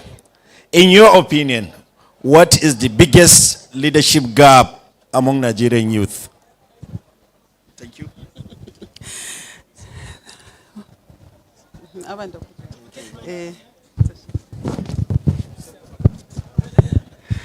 So once again, good afternoon again, and well, we have so many gaps, but for me, I think the most dangerous gap that we have is the fact that our youths have been mentored to think that they have to play the waiting game. They should wait for daddy to make them rich. They should wait for the government to give them food. They should wait for the government to give them jobs. I think this is a very big problem that we have. It's a gap that needs to be filled. But I'm sure from today, their concept will change. Their vision will clearly open, and they will know that they are responsible for themselves, and they should blame their me for remaining behind, right? Nobody has any reason to remain behind. And honestly, the most important thing I want the youths to do and to know in filling this gap is to know that every time you plan to do good things, money comes your way, if that is your problem. Name comes your way. Money comes your way. Fame comes your way. Let's take it this way. Let's take an example of, let's say, Aliko Dangote. We all know how he started. Even for those of us that don't know, I'm sure you will get to know more about him if you open the books or even you read in the Google. It was in his attempt to solve the scarcity of cement. He decided to expand the cement industry. And at the end of the day, money came following him because he became one of the biggest suppliers of cement in Africa. He was trying to solve that problem of shortage. Then again, the second one, he dreamt big to open up a refinery to solve the problem of petroleum queue in Nigeria. And in trying to do that, look at how he shook the government when we had problems with his refinery and the labor. Nobody begged the government to help him resolve that problem because he became a powerhouse himself, not waiting to be given power. So you can see every decision you make in trying to solve a problem, the money will come following you. Anytime you see that the problem, you are chasing money, then you know you are not going right. If you chase the right thing, money will come running after you. So from today, I would like the youths to look inwards. What is it that they can do to help their community, their home, their household? And I'm telling you, before you finish doing that, Almighty God will open the way in such a way that whatever you invent or you did or you support will now be the reason why people will come looking for you to support them in that with that. And in trying to look for you, of course, money comes along with it. So just hold this as a guiding principle. Anytime you see yourself chasing money, and money will not chase you, money will run away. But every time you help the community to solve a problem, you see money will come after you. Let me give you one example at the current position we are today. We all know we have malaria, isn't it, all over, very rampant. Every hospital we go, we see people being treated for malaria, isn't it? And we know it's stagnant water that, propels malaria spread. How about looking at the way we build our houses? You see this gutter that is, that are left open. They have become the stagnant residents of keeping mosquitoes and their plasma. And by extension, that's malaria in its raw form, right? How about changing the way we build our houses? If today every household will have a well drainage in their house, the one that looks like a well, and use a slab to cover it, it's not the modern one, but you have covered the waste, and when it is full, the government will now come and evacuate. You can see, you will see, I'm sure if you go back to test for malaria there, you see it will go. And that is money. You will see that the rate will drop. That is money. Every time you bring a solution forward, money comes along with it. And every time you become part of the problem, money runs away from you. Let's hold this as a principle. Secondly, we all go to school. And we believe that because we have degrees, we should wait on the government to give us jobs. How many of you have gone, and that is why history is very important. The way I see it, this unemployment will keep rising and rising. Why? Because at that time that the jobs were available, they were meant to solve a problem. What problem? We got independence, and there were no many hands to man the various ministries needed for administration, right? So over time, we filled up these offices.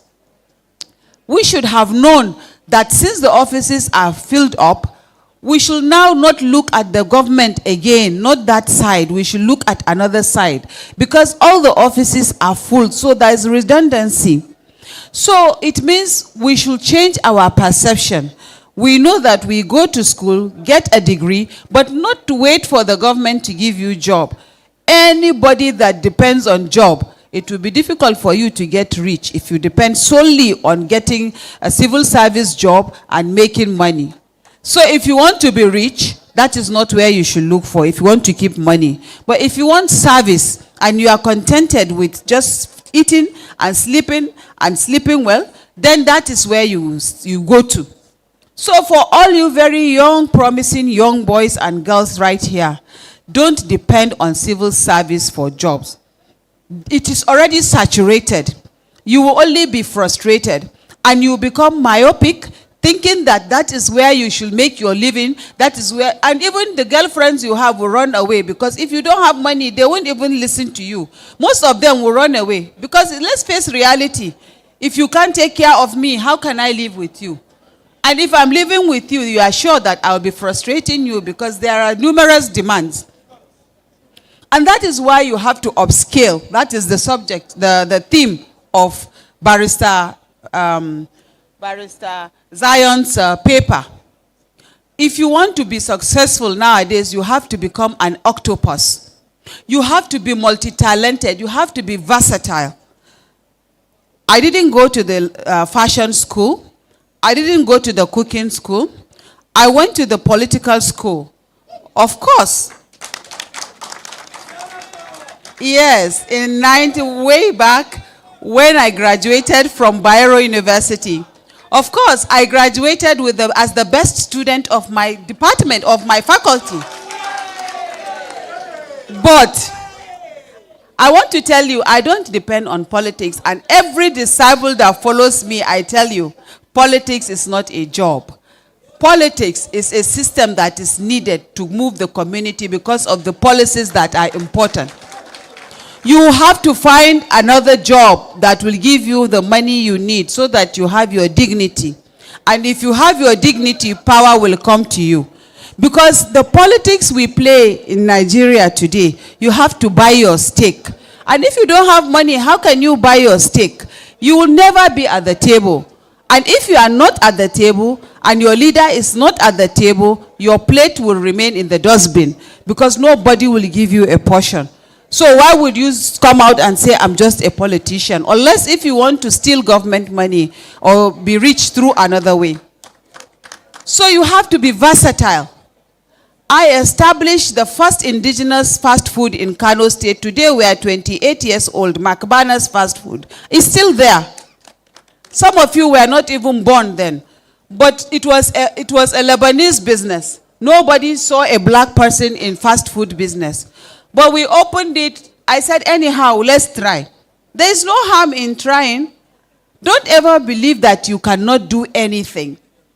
If you keep on trying, you will succeed at last. I'm sure you remember that song. Say, try as much as you can. It could be your chance. How many of you know the song? Huh? I think it was Cliff, right? Who was it? Professor? Try as much as you can. It could be your chance. Yeah? In 80s, yes. So honestly, keep on trying. There is no harm in trying. And I design. Nobody taught me how to design. It was just out of my curiosity and versatility, and I kept trying, and I designed most of my outfits. I do them. So honestly, you are healthy, you are sound, you are knowledge, you are well schooled. Then why should you lack? Let all of us decide from here that we are going to be versatile, become an octopus, learn so many skills with your hands like this. Nobody can steal. Anybody that comes to steal will only steal money, but you can't steal your hands unless you are not there anymore. So money will flow, money will chase you. So Professor, let me keep it short that way, it's okay. These gaps can only be filled by the youths themselves. No government can fill up these gaps for you. All the countries that have succeeded, it was the people themselves that took themselves to the place that will resolve their problem. That is to their heart. They thought well and they knew that it was them that would solve their problems. They opened their minds, they worked hard, they became versatile and resilient, and the result is what we see today. They say China has money, but if you go to China, you know that China deserves money because they work around the clock. They don't sit down and say, we are rich, give me money. I know Kano young youth, the youths here are very strong, agile, healthy. We thank Almighty Allah, and I'm sure you are going to prosper. We have the Dangote of Nigeria in Kano. We have the Buas of Nigeria in Kano. Nobody taught them how to become Bua or Dangote. It is by association. Go out. Many of our children, when they go to school, Professor, they don't want to leave home. Even NYSC, if they send them to Enugu, you think they're doing you a favor by keeping you in Kano. Honestly, you have to move out. Move out and see what Nigeria is, and move out to the world. That is where you see so many things. You learn, your perception changes. Sometimes people say, I'm not Hausa. It's not I am not Hausa. The reason why you see me like this is because we have moved all Nigeria. My daddy was serving this country. We have moved from the Yoruba to the Igbo to anywhere you can think of. So I have mingled. And that's why my perception changed. That's why I became more confident. And that is why I can stay and live with any kind of person in Nigeria. And that is the beginning of wisdom. Thank you, Professor. So you see my wisdom of inviting her to answer this question.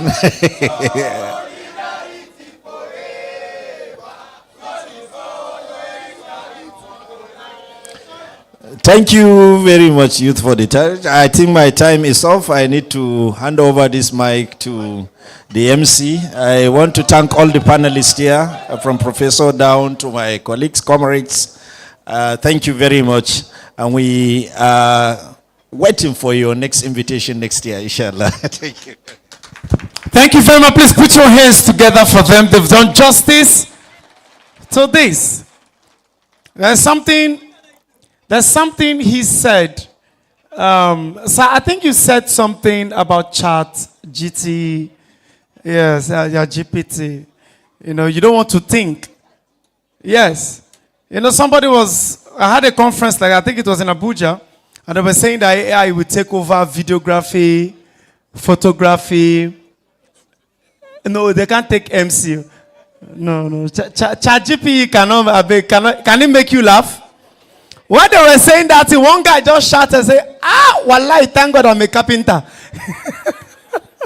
So that is what they are saying. You have to be creative. You see, like me.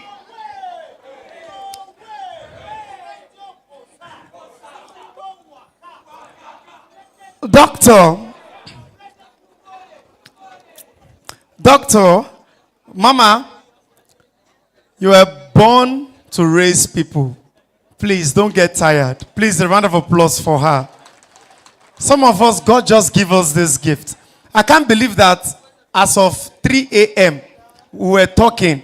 I was begging her, da Allah, Hajia, Koda, 2 hours.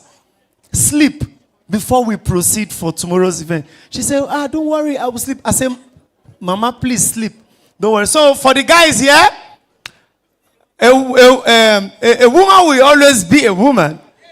They are this, Mommy said something. Some of the girls said, they were saying, Wallahi, Allah. Wee-hoo. What did she say? She said, if you know you cannot take care of me, don't marry me and put in your house. Women don't love money. Women love comfort. Who doesn't love comfort here? You don't love comfort. Women love comfort. So, at this junction, while our food is getting ready, let's rush it up. The next we'll be having, the pictures will be taken. The next, please, can we have a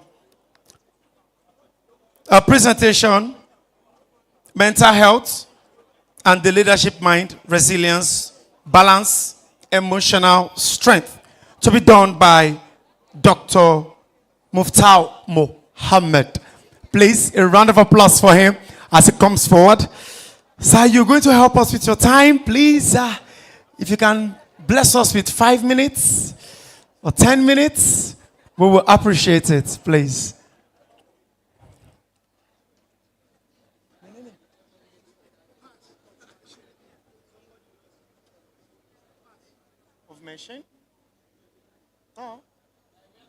Dalla idan ka san cewa ka zo da machine anan kuma pass ɗinka babu shi a jinin naka dan Allah ka mun magana. Ina da number tag din a waje amma ka mun magana. Dan Allah ku dan duba. Without the pass you can't go out with your machine. Very, very important. So if you don't have it, come and meet me. You tell me the number before I release it to you. Thank you very, very much. Please, as he comes forward.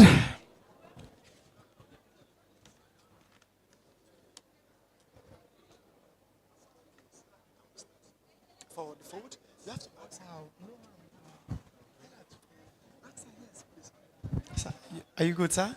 Thank you. All right, sir. Enjoy yourself. All right, thank you very much. Yes, sir.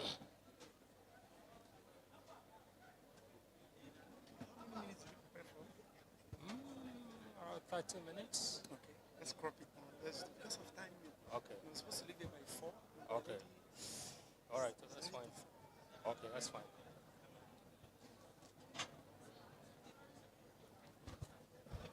Good afternoon, everyone.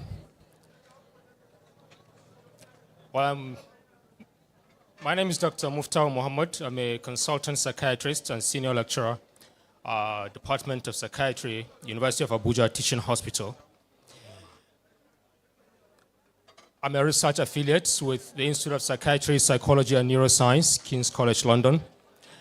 I'm here to discuss something that affects us all. Mental health.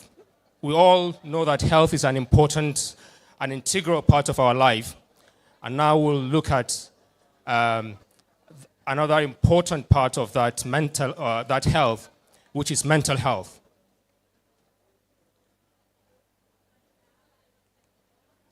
So we'll look at a different kind of perspective of mental health. The topic of our discussion today is unlocking excellence, mental health, ethical leadership, and the power to rise. And we'll look at an innovative approach to mental health or to career development generally. So marrying issues related to health, especially mental health, and your career development. And this is based on my own experience about these concepts in my own life as a student and then as a professional later. So we'll look at the biopsychosocial spiritual model of health and career development and how these are key to achieving success. Okay? We've found that many people have gone through a lot, in terms of trying to realize their full potential. But many things hold us back. We've heard about inspiring stories from several speakers here, and I believe that this presentation will go a long way in cementing what they have said and then boosting our understanding about how we can achieve maximum level of health and career development. So we'll look at different aspects. We'll look at biological considerations, looking at health, mental health, and other aspects as biological parts of life. We'll look at psychological considerations.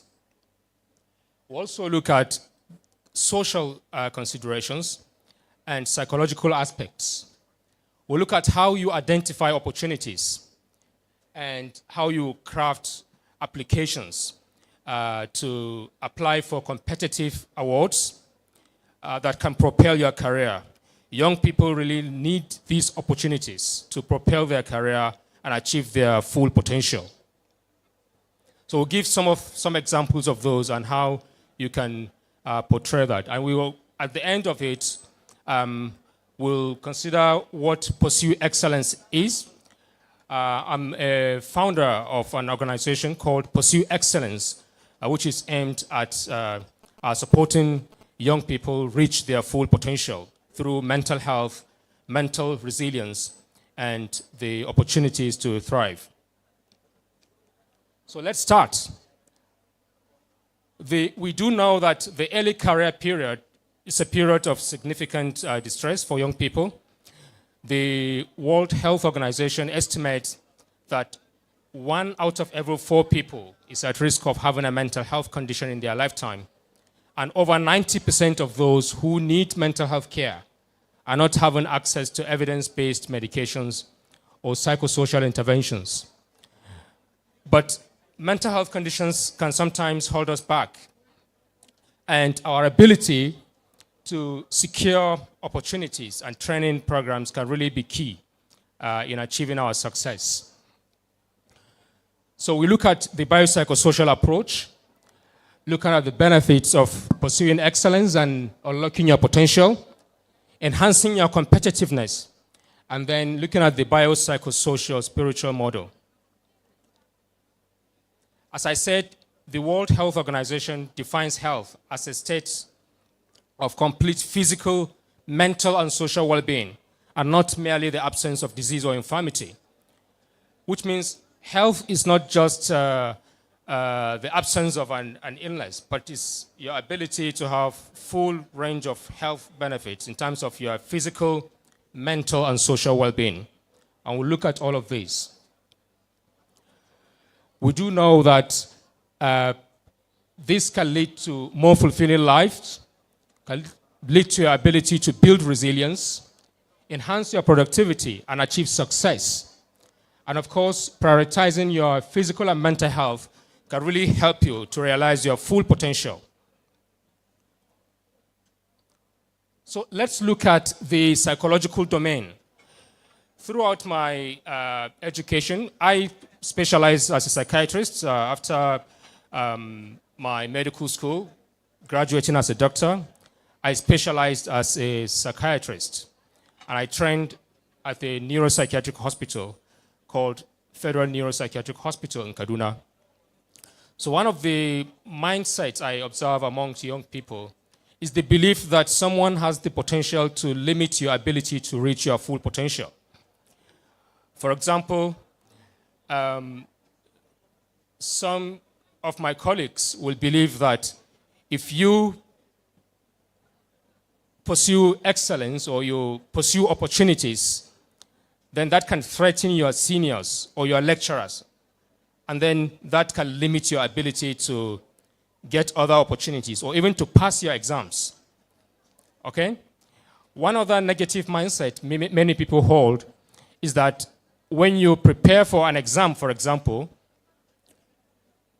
you can fail if you are asked specific types of questions. So when you are preparing for exams, for example, some may prepare for specific questions, and if those questions are not asked, they believe they have already failed. Or some may believe that if you meet a specific examiner in an oral exam, you would fail the exam. but those are negative mindsets that we can change. So what I've done during that time was that I never believed in such mindsets, and I continued to prepare for my exams, okay, and explored opportunities to excel. So, for example, while I was doing my residency training to become a psychiatrist, some of my colleagues, discouraged me from exploring opportunities, attending conferences, or engaging in collaborative research projects, or even showcasing my potential on social media. Sometimes, especially in the northern part of Nigeria, when you showcase yourself and your skills on social media, some may think you are just trying to show off, but it's much more than that. I have a story I will share with you. During my residency training, I applied for an opportunity, an award, to attend a conference in the Federation of European Neuroscience Societies. So I applied, I was invited and was given the award, and I attended a 5-day training online in 2020. During that training, they encouraged us to share the information about the award on social media. Well, I wasn't active on social media then, but I shared anyway. Within 3 days, someone from Greece, a psychiatrist from Greece, actually contacted me to participate as the Nigerian coordinator for a 40-country international study on the mental health impact of COVID. And this started actually from my sharing. So when I was actually trying to discover how did she know about me in Nigeria from Greece?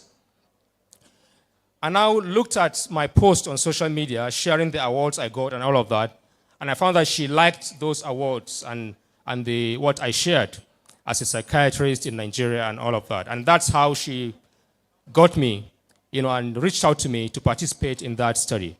And that really impacted my career. And one of the most important part of this is winning the Chevening Scholarship, which is a UK government scholarship, given to potential world leaders. I will talk about that in a moment. So this is the study, one of the papers we published from that international collaborative study on the mental health impact of the COVID. And that increased my chance to win further awards. And I think this can inspire many young people here. Again, this is one of the papers we published. Again, during my residency training, I traveled from Kaduna to intercalate my residency training with a master's degree in child and adolescent mental health. So I traveled to Ibadan to pursue a master's degree. Okay? Again, as what Hajia said earlier, moving out of your comfort zone to explore opportunities outside your environment. And that can really open doors for opportunities. I did this study, training primary school teachers to identify and support children with attention deficit hyperactivity disorder and conduct disorder in the school system in Kano. And this paper was published. One interesting thing about this was that I was able to present the findings of this research in Egypt. Interestingly, I was just networking with other people that attended the conference, and someone from the UK, a fellow of the Royal College of Psychiatrists, advised me to apply for the Chevening Scholarship. I didn't know what Chevening was then. This is a scholarship scheme that has been there for the past 40 years, over 40 years, given to people, from over 160 countries, including Nigeria. But I never knew about it until 2019. This is to show you that many of us may not have these opportunities, may not know about these opportunities. Although I was qualified to apply for the opportunity, but I didn't know about it until I traveled to Cairo, before I heard about it. There, when I just searched, I Googled what Chevening Scholarship was, and I found that applications were open then already. Then I went ahead to start my application. And interestingly, I was invited to participate in the interview. And that's how I was invited to British High Commission to do the interview. Although I wasn't successful that year, I applied again the next year. And I was successful in securing that scholarship. A very competitive scholarship. Only 2 to 3% of applicants are selected globally to receive an award. And in Nigeria, about 8,000 people applied during my year, and only 50 of us were selected. And the interesting thing was that people from the north were just about 6 or so out of the 50 selected, which means the opportunities are there, but many people don't know.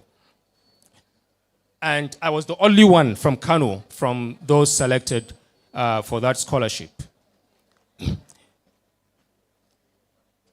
Thank you. So the next domain I will talk about in ensuring health and winning opportunities is the psychological, is a social domain, and it's part of what I've already discussed. Attend conferences. Move out of your comfort zone. I was selected to present my findings at the Cairo conference because of the quality of my research.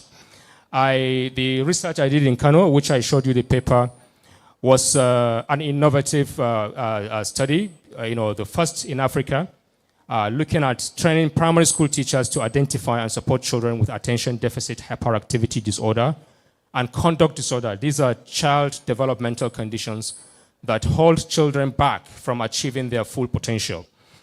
So when you do high quality research and do high quality work, then you have a very high chance of winning opportunities. While I was doing that research, I didn't actually know I would present it in any conference. I just wanted to do something good, and then it eventually led to, for me, importantly, to hear about a scholarship that I never knew about, and then, of course, to study in the UK. So join professional networks, try to build relationships with mentors, with other peers, and get guidance and support, and leverage networking opportunities during your career. You meet different people when you attend conferences like this and you hear about opportunities. The previous speaker talked about a lot of important aspects of improving your skills. And those skills can really be life-changing, if you really apply them in today's world. I've already discussed about my experience in Cairo. So this is another paper we published. In fact, this is my first published paper while which was in the Lancet Psychiatry, one of the most prestigious journals. And it was all from the conference I attended in Cairo. During COVID, one of the fellowship winners contacted me to participate in this international collaborative study about child and adolescent mental health research during the COVID-19. And it was published in the Lancet, again showing how career development can be catapulted, when you attend conferences and establish long-term relationships. Okay. So this is a very important aspect I'm passionate about, the spiritual domain for the biopsychosocial spiritual model of career success and career development.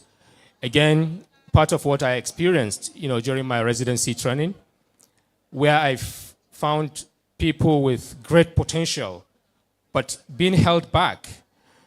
Prof. Adamu mentioned a lot about mindset, and that's really part of what I will discuss here.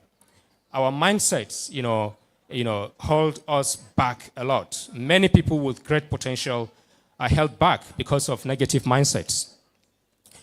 What people believed during residency training while I was specializing to become a psychiatrist, people believed that your seniors or your superiors, will look at you as a threat and then will try to fail you in the exams.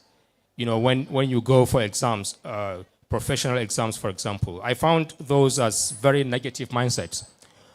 So if I had followed those kind of thoughts, I wouldn't have pursued opportunities to attend conferences, to apply, to travel to Cairo, to travel to Ibadan, to do my MSc and all of that. And I saw clearly how exploring those opportunities can really increase your chance of success in your future. So if you believe that it's only Allah that has the potential or that has the ability to guide your path, I don't think you would be afraid of anyone in pursuing excellence. Okay?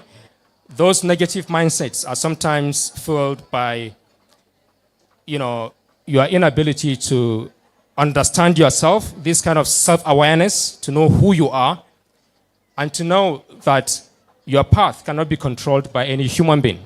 I think that spiritual belief and that understanding can really be helpful in helping us explore opportunities and pursue excellence in our way. So once you become determined and you believe no one can determine your future except God, and you combine this faith with preparation, I believe you can be unstoppable. And I've seen clearly what this means in my own story.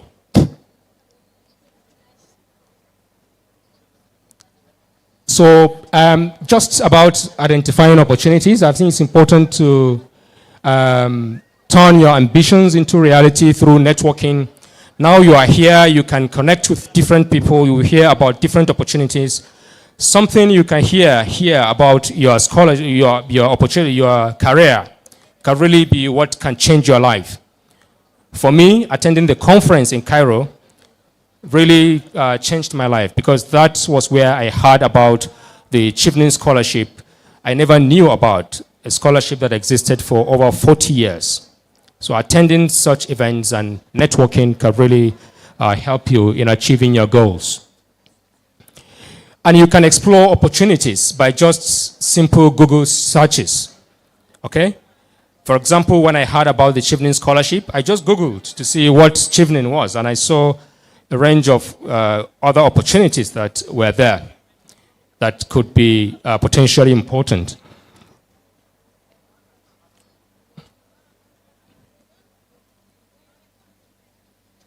So how can you craft a strong application? Because the first step in winning some of these opportunities is to see how you can craft a strong application. You first need to do your homework, research the scholarship program you are interested in, through simple Google searches. Introspect and reflect about your career. This conference you've attended, for example, is an important part of your career and it's a key part of your CV.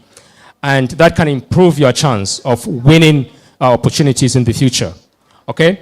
So you need to introspect and know yourself.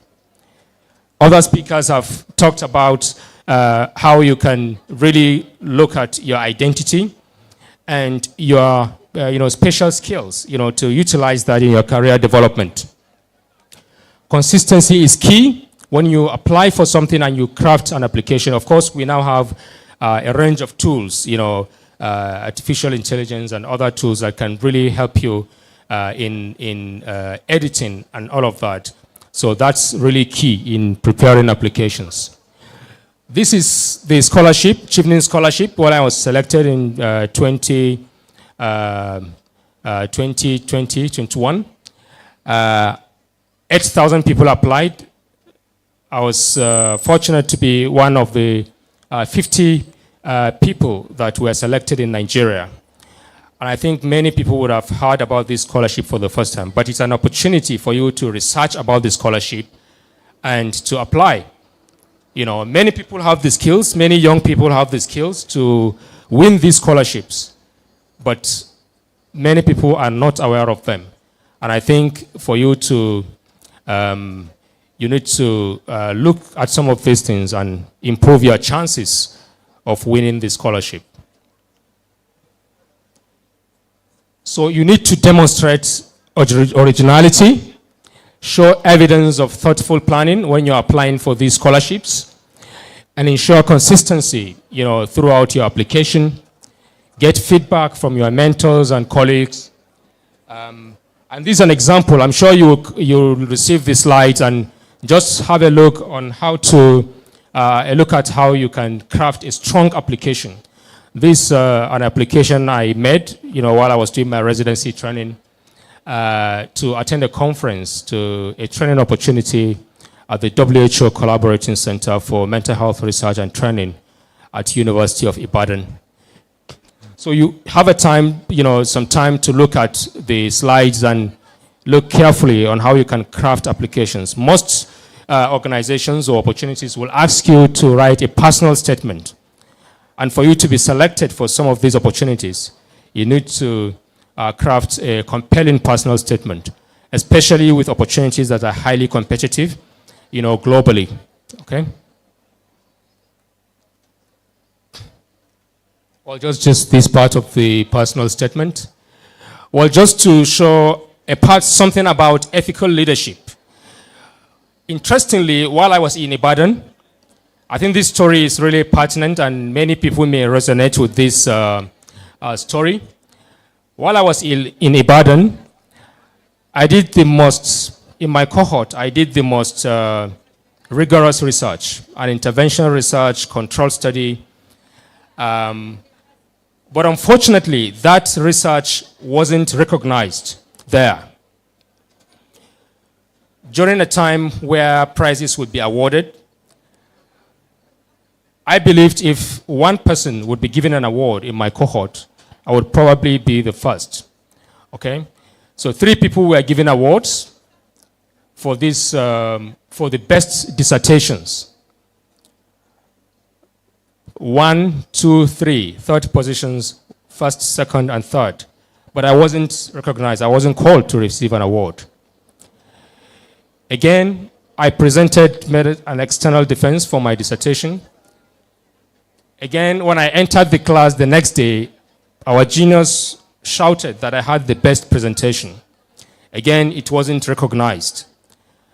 First, second, and third positions, in fact, the 4th positions were given, and I wasn't given any award.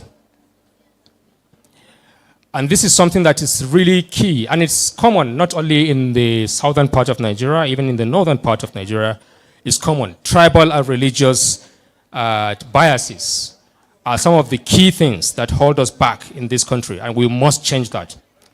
Although I experienced this negative thing in my life, now as a senior lecturer at University of Abuja, I mentor everyone, irrespective of your tribe, irrespective of your religion, or your identity. And that's a typical example of what is ethical leadership. And I think this is something we must embrace in this country for us to move forward. And this is a typical example of ethical leadership in practice. Just about 2 weeks ago, this young doctor, she's a medical doctor that's just graduated, who was a beneficiary of my own mentorship, when I took them psychiatry lectures during their psychiatry posting at University of Abuja. She contacted me that she had a souvenir for me, ahead of her induction ceremony as a medical doctor, telling me about the impact my, inspiration and talks and mentorship has had in her own life, and how she could apply that in her career development. And I think that's what's a typical example of ethical leadership. So the summary of this is, even if you experience a negative event, someone, does injustice to you, don't replicate that to others. Try to model ethical leadership. And that's the only way we can address many of the negative social circumstances we face in this country. So she's a doctor now, and I believe what she has learned during our mentorship would make a long-lasting impact in her career as a medical doctor and as a lecturer, potentially in the future. So these I just included some in case there are people in the medical field here. Just some opportunities: the Chevening Scholarship, the London School of Hygiene and Tropical Medicine scholarships. They are live links. You can always click and try to find some of these opportunities, especially for those in the medical field. So in conclusion, it's important to prioritize your overall well-being. You have to be healthy for you to pursue excellence, okay? It's important to develop a growth mindset, build meaningful relationships and networks, craft strong applications, seize opportunities to achieve your goals. I think that's really key. So these are, I've included another link for people to see. This is an article or blog I wrote for the London School of Hygiene and Tropical Medicine while I was a student there, about how you can win scholarship opportunities. And I also serve as an alumni ambassador for the London School of Hygiene and Tropical Medicine, mentoring young people applying for scholarships and opportunities to these universities. Well, I think I will finalize my talk with a brief story about myself. We do know that mental health conditions are common. The World Health Organization estimates that 1 in every 4 people is at risk of having a mental health condition in their lifetime. And unfortunately, over 90% of those who need mental health care are not having access to evidence-based medications or psychological or social interventions, particularly in low and middle-income countries. And over 50% of adult mental health conditions actually begin by the age of 14. And that's young people. And up to 70% by the age of 24. And many of them are not having access to evidence-based care because of stigma and lack of access to evidence-based support. So my own story, I experienced as a student in London, I experienced an episode of depression. Depression is a mental health challenge where you feel sad. You may have loss of interest in activities. You may be disinterested in things you would normally enjoy, okay? And that's common among young people. I've said that over 70% of mental health conditions are amongst young people. So I developed depression while studying in London. And then depression can make you lose interest, and then even with your studies you're passionate about. Okay? So I developed a way of coping, and which is relevant to many people, I believe. What I did while I was distressed, I approached the mirror. I approached the mirror, looked at myself, and told myself, I looked at my eyes, myself in the eyes, and told myself that, Muftau, you are good enough. Okay? And you will recover from this by God's grace. Okay? And then I gave myself a high five, looking at myself and smiling, This is a kind of self-compassion tool, reinforcing, because I knew myself, I knew my potential, and I knew what I could do, and I didn't allow anything to hold me back. So I call this Muftau's Mirror, and I shared this with many people in international mental health and leadership programs, and it resonated with many people as a important self-compassion tool that would potentially improve people, in their recovery from depression. And I'm currently writing on this to publish it, and then to potentially develop, to test it, in Nigeria, and potentially for it to be scaled globally through digital apps and so on. So just to finish, as I said earlier, we have a lot to do to pursue excellence and to ensure that young people realize their full potential. So I will just take a few moments, for you to get feedback from what you have learned from this talk. If you can just scan this to give us some feedback about what you have heard about this talk and how the biopsychosocial spiritual model would potentially help you. If you could scan this, and I think there are assistants there that can also pass the papers for you to fill some of this. I think if we can get just 2 to 3 minutes to do this, that will really be great. Just to get this feedback.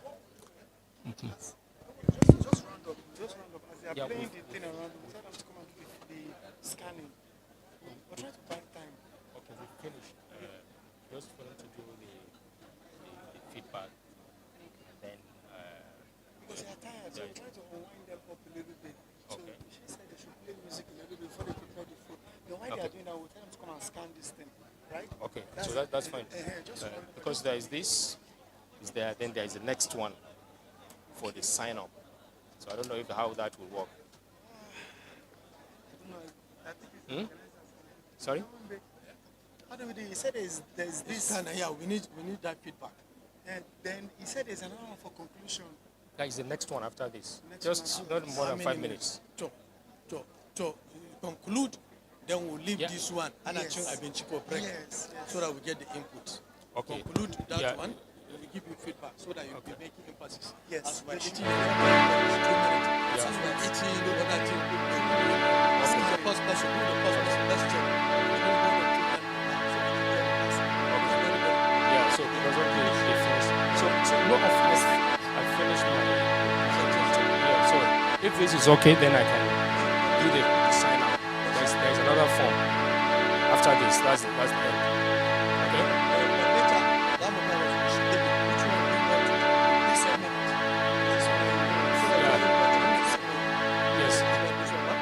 This one here, but there's the next one where people that are interested can sign up to be part of the Pursue Excellence movement.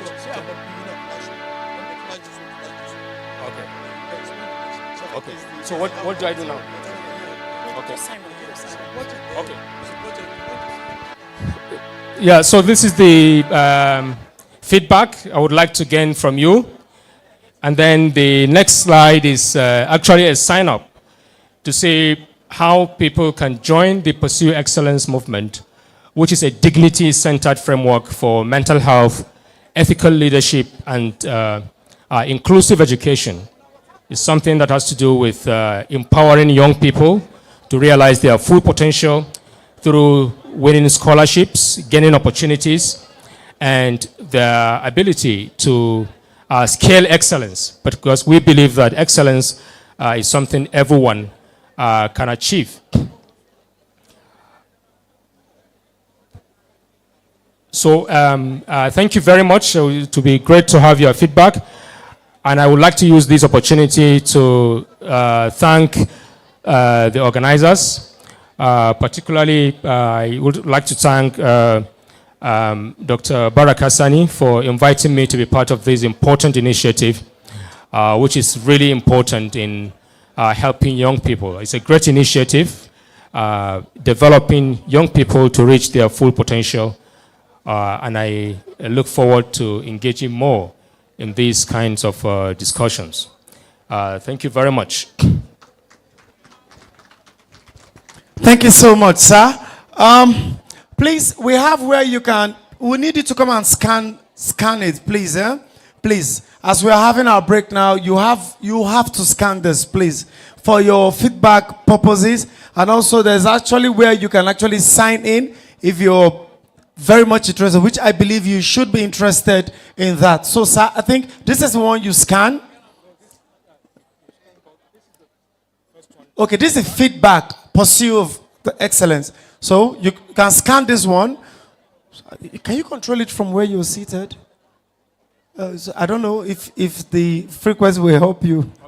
Yes, sir. Yes. So you just be changing it. Please, when you come, this one will be here for like 2 minutes. You come, scan, please. That one too, the same thing. Now, distinguished ladies and gentlemen, we're trying so much, so hard. We don't want to keep you here for long. So, as our meal is being prepared, we would like to go on a short break of revival. Revival. So please, there is a saxophonist in the house, not just a saxophonist, a very, very good one. So let us take you to that mood. Sir, should I tax you? Should we start with, no, before you play that your song, sir, let's do this together. Let's do this together. Let's do it this way. Are you ready? We just have 2-3 minutes to entertain them. Are you ready? Follow the song. We'll do it together. Okay. I know holy and I know dengue pose.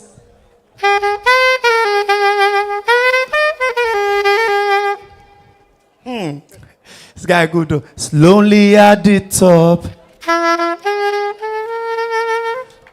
Money on my mind. Don't care what they're yarning about me in particular. Which song are we going to give him? I'm thinking, Nakamashi.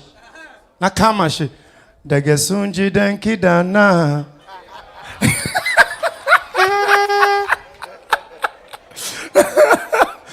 So, ladies and gentlemen, he's going to entertain us today. Let him start his job. Let's go, Bob.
Good boy. It's in me, take it easy. Catch some cruise, my cheese. You spoke one for the days. Come on for the body, know the breathe. Put on your shoe, make it stand at this. All your sorrow, make it dance them free. If you know be kala la, yeah. If you know be kala la, get them. One man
Break it on. Please put your hands together. Imagine after this event now in the evening, you're not going for an operation. You now see that this is the doctor that will operate you.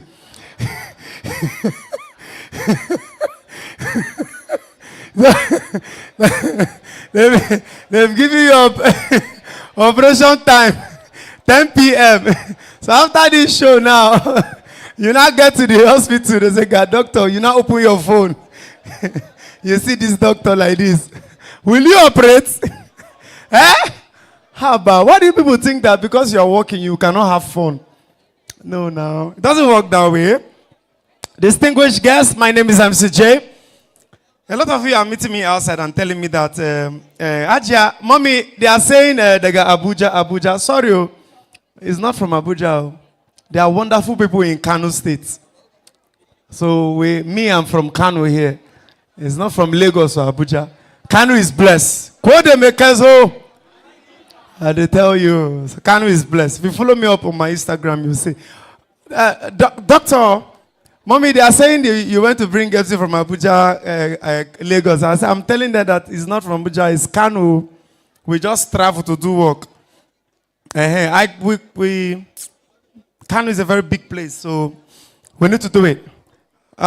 Ladies and gentlemen, at this point in time, I would like to... this thing that she said earlier on about being an octopus when you're trying to achieve in life, please, if you're here, I wrote it down. Take it very, very serious. Please, being an octopus when you're trying to achieve your goals in life. Please, I don't know who heard that from her. So please, try to take it serious. And there's something else she said. She said, politics is a strategy that is built to move a nation in a certain direction. So we have a different perspective of what we are doing now. That is why we need leaders that are young that understand our pain. So please, distinguished guests, very, very soon, one of my guys will come up here. But before then, I would like to go straight to the next program, which is the panel 2. If you have the program, follow us up sharply. Healthy bodies, strong minds, building a wellness culture for tomorrow's leaders. Please, panel 2, can we have you, please? It's very, very important. Yes, then...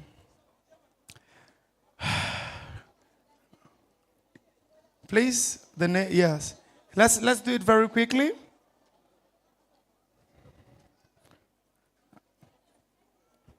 Thank you. The saxophonist, thank you so much, sir. Thank you so much. Well done, eh? Where's he at? Okay.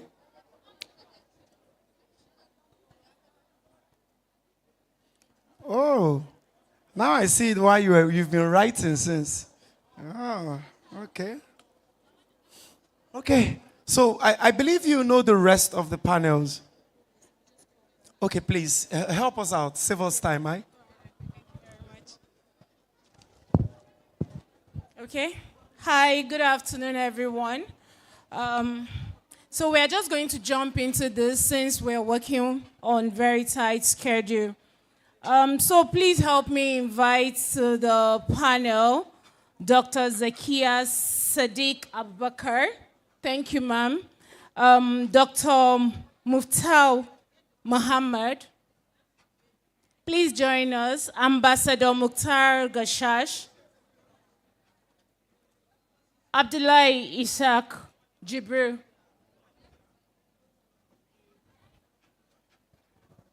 Can we welcome them with a round of applause, please?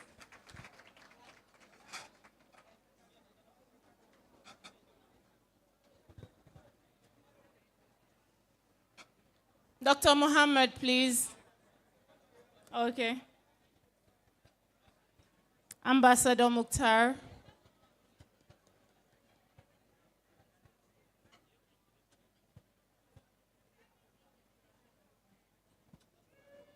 Abdullahi Ishaq.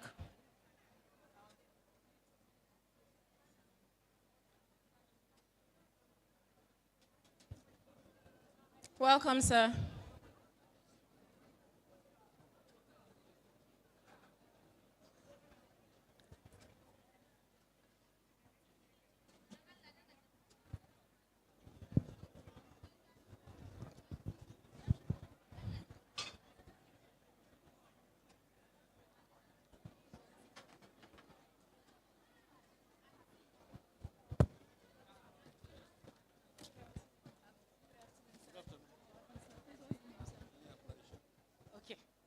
Welcome.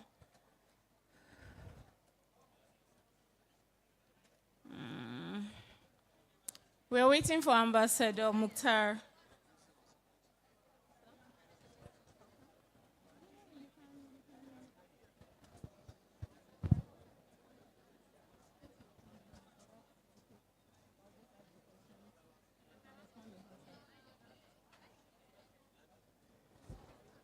We don't have time, so do we just commence? Haja is on sit. Where is Oga?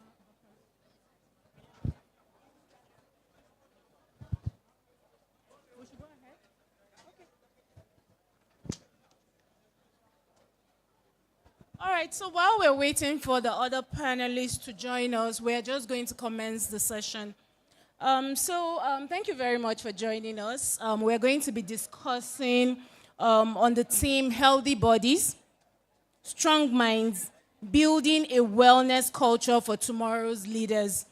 So basically, you know, we're talking about our minds and our bodies. Health, sometimes people only think about health when they are not well. They don't think of anything else apart from when I'm sick. That's the only time people bring to mind the issue of health. So, Dr. Zakia, we're going to start with you and simply ask, what does mental health, or how does mental health influence leadership to you? First off, maybe we'll start with what mental health is even, because I think a lot of people struggle with understanding what mental health actually means. So please. Assalamu alaikum wa rahmatullah. So I would thank you for inviting me to this panel. I would like to start by, I should raise my voice, okay? So, okay. So thank you for inviting me to this panel. So when we say mental health, we're talking about an overall well-being of our minds that affects our emotions, our behaviors, and the way we relate with ourselves and people. So it's a very broad term, okay? And it's usually misconceived because people somehow mistake the mind, the brain, and other functions. But basically, the mind is the same thing as the brain. And when we're talking about that, we're talking about mental health in general. So when you move into your question, how does mental health affect leadership capacity? Okay, so you see, mental health does not only influence leadership capacity, it also forms the foundation of leadership. Okay, so and this is because there are so many there are so many aspects of mental health that determine the way we lead. Because our mental health decides the way we behave. Okay, so when we talk about mental health, I'm going to talk about it in 3 different domains. So when we're talking about cognition, you see, leadership is something that needs you to be alert, to be decisive, to have to be decisive, to be focused, to be clear about the things that you want to do, and be strategic in your planning. And all of these are functions of the brain.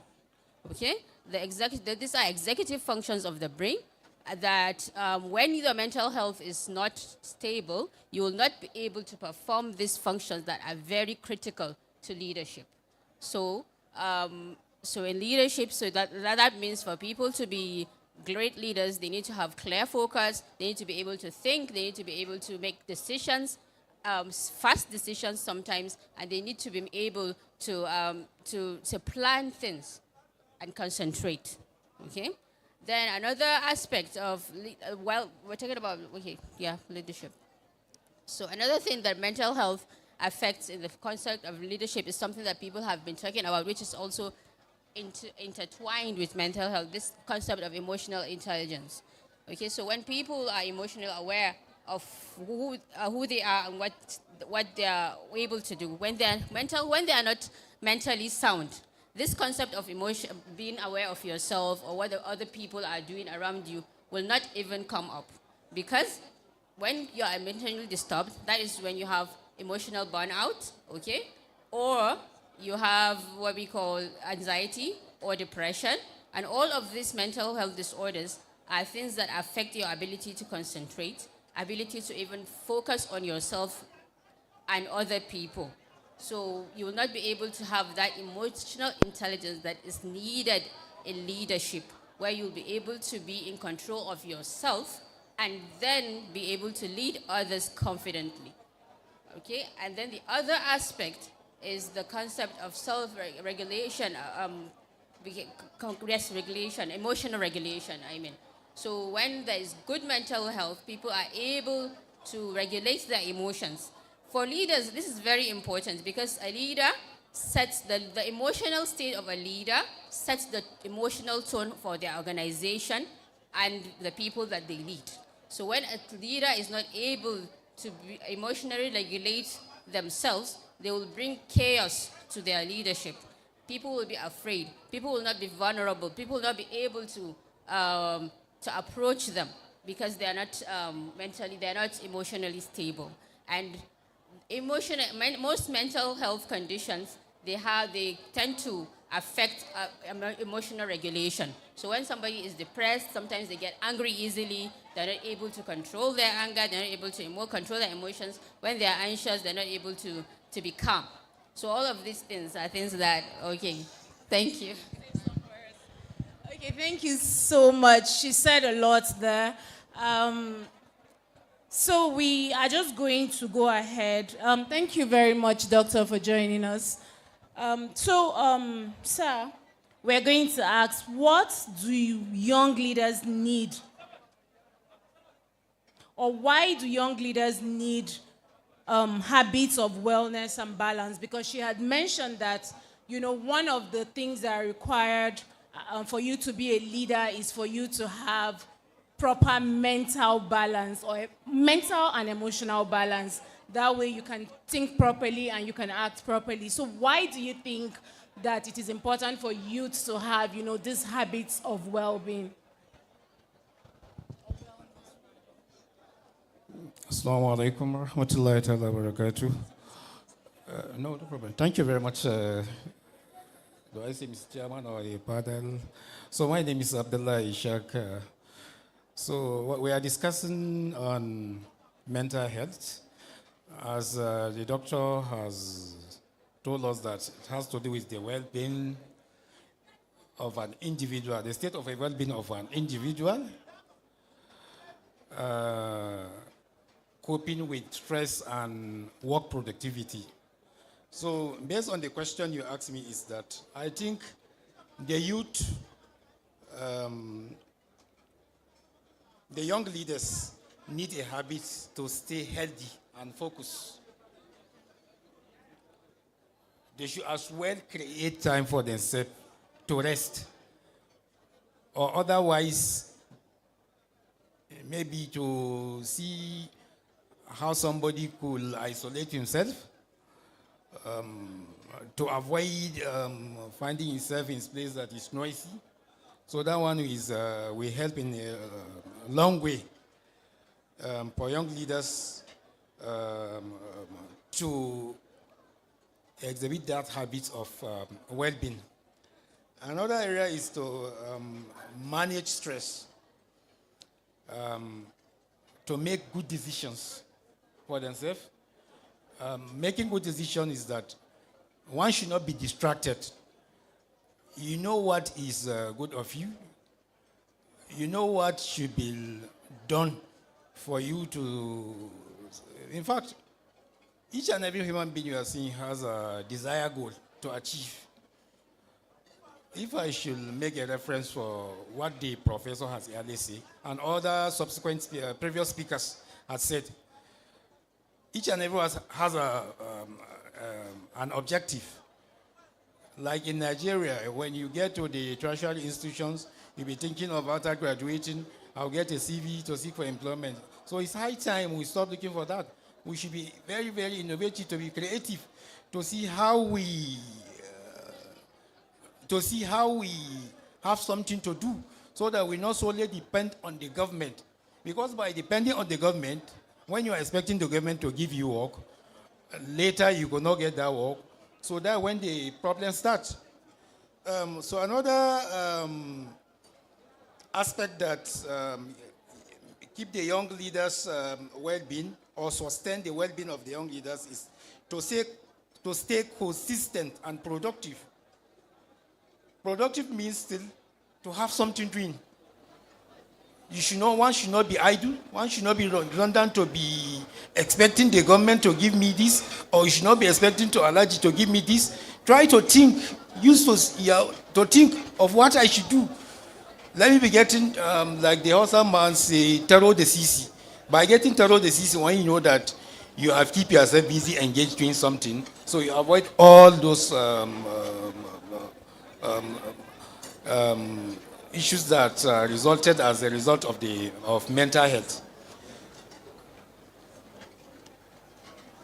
Another thing I will contribute is young leaders should also help maintain energy and motivation. How do you do that? You can do that yourself. You know what is good of you, what is prescribed or what is prescribed for you. If I do this what I'm going to achieve. So by so doing, so there's no way you can remain idle or remain redundant when the government refuses to give you work. At least you have tried as much as possible to see how you create something or invest something that will help you for the period of your life. Thank you very much. Thank you so much for that.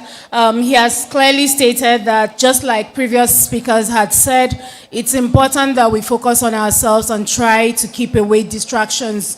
So, Dr. Mohammed, we're coming back to you. And we live in a world that is very fast right now with technologies and the internet and the need for youth to become very successful. Let me not use the word successful. The need for youth to have money.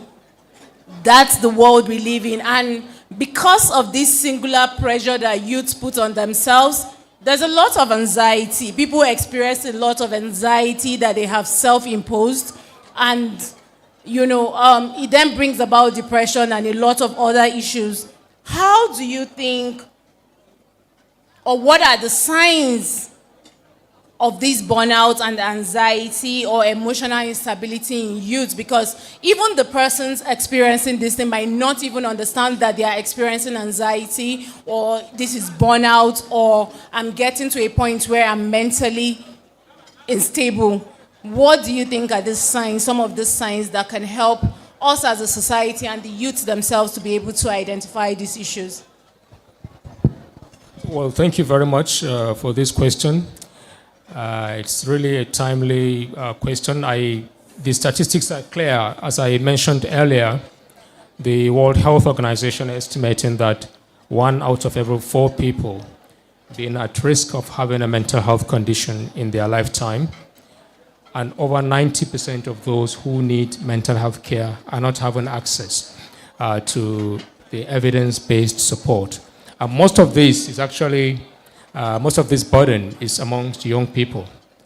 Over 70% of adult mental health conditions are already established by the age of 24. And as you said, there is increasing pressure for young people to succeed. The job market becoming increasingly competitive. The jobs are not available. And then everyone is pressured to want to succeed, understandably.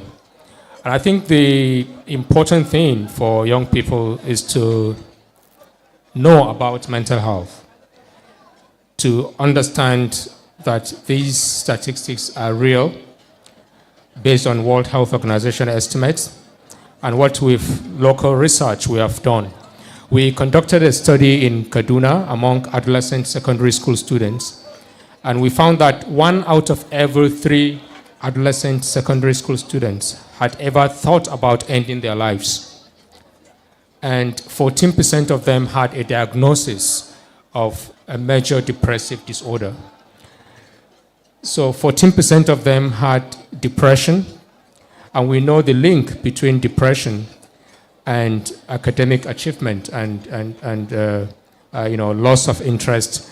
A depressed individual may feel sad most of the time, and they may lose interest in the activities they would normally enjoy, and may not be able to concentrate on what they are doing. And in extreme circumstances, they begin to think that the world is no longer worth living and begin to have suicidal thoughts, think about harming themselves. And it's evident from our research showing 1 out of every 3 students had thought about ending their lives. So I think the main thing is to raise awareness about mental health, for young people to know about the signs and symptoms of mental health conditions and what they can do to help themselves.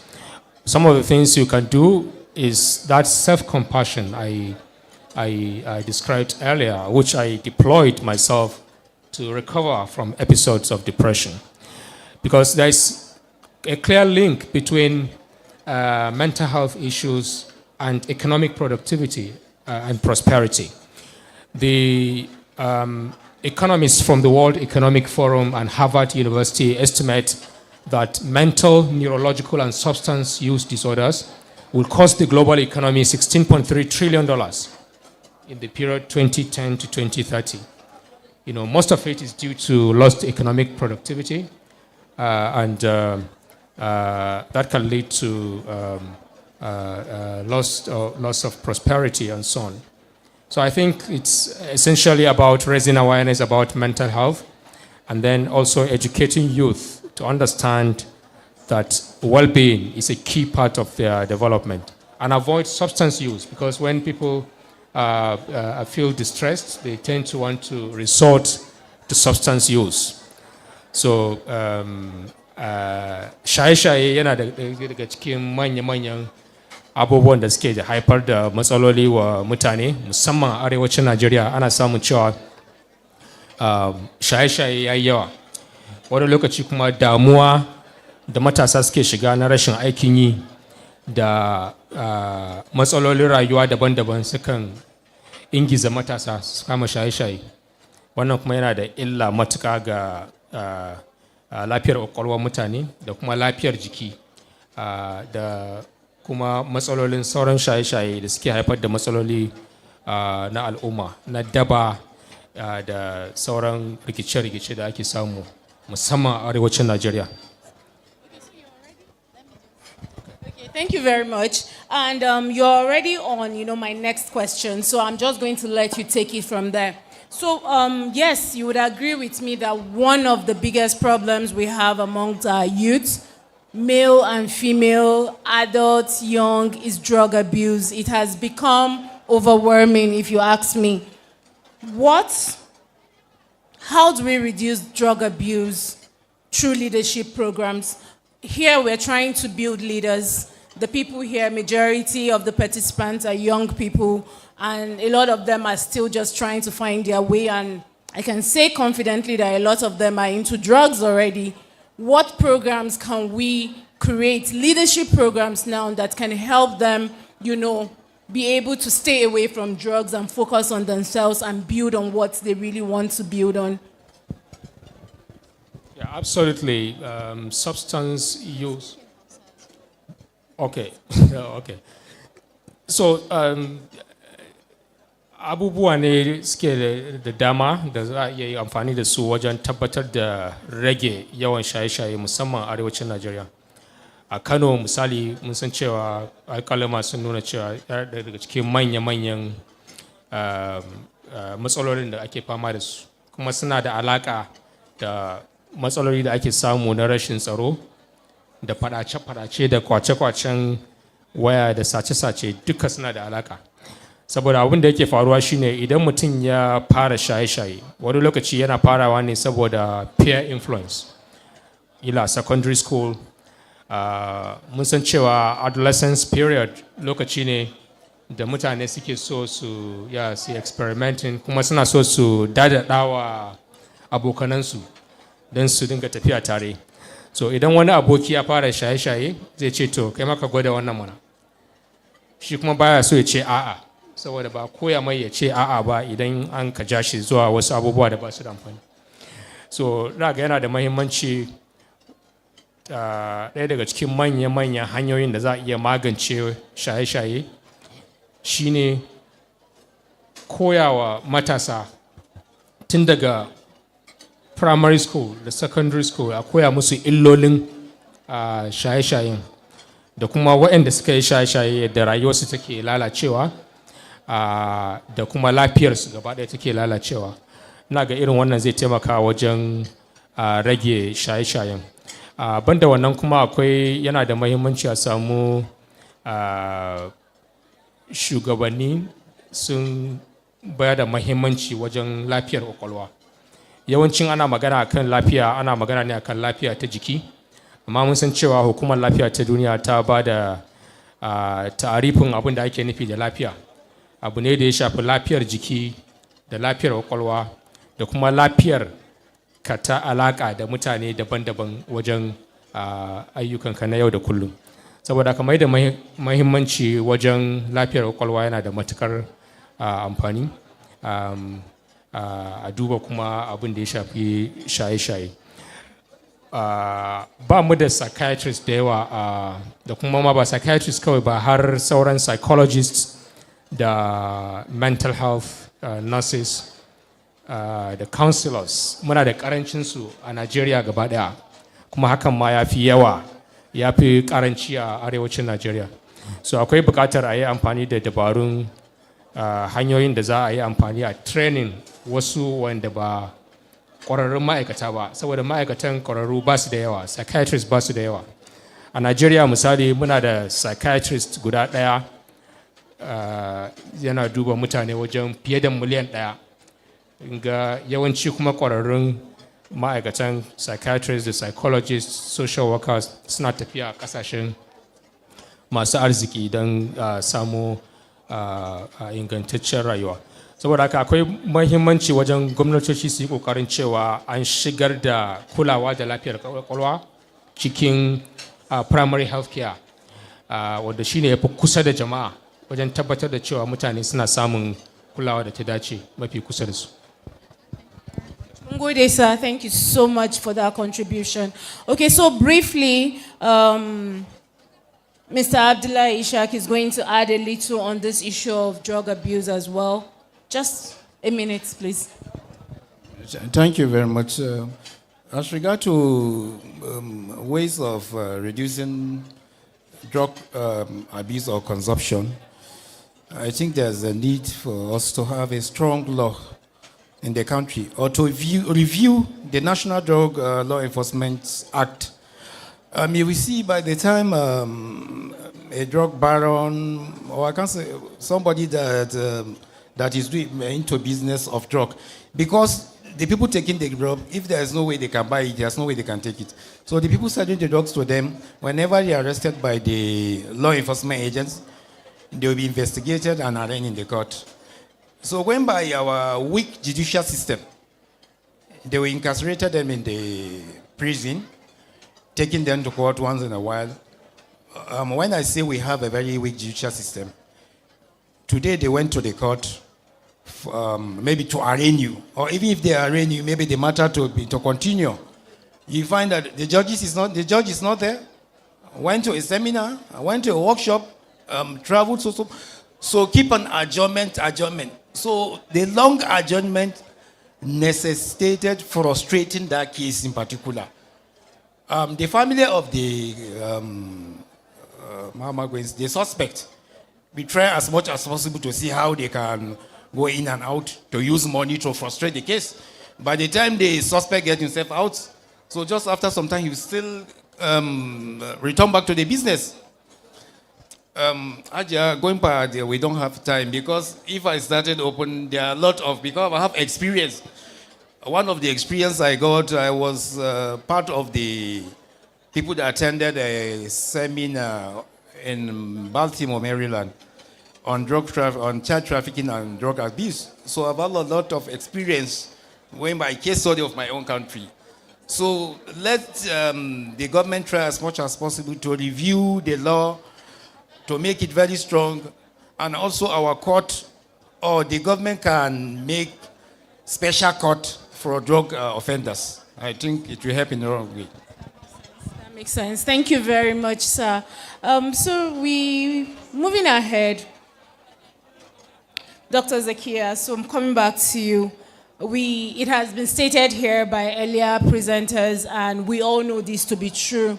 Our environment and the people that are around us, they influence us in a lot of ways. Our friends, our family members, even people that live, on your streets have a way of influencing you.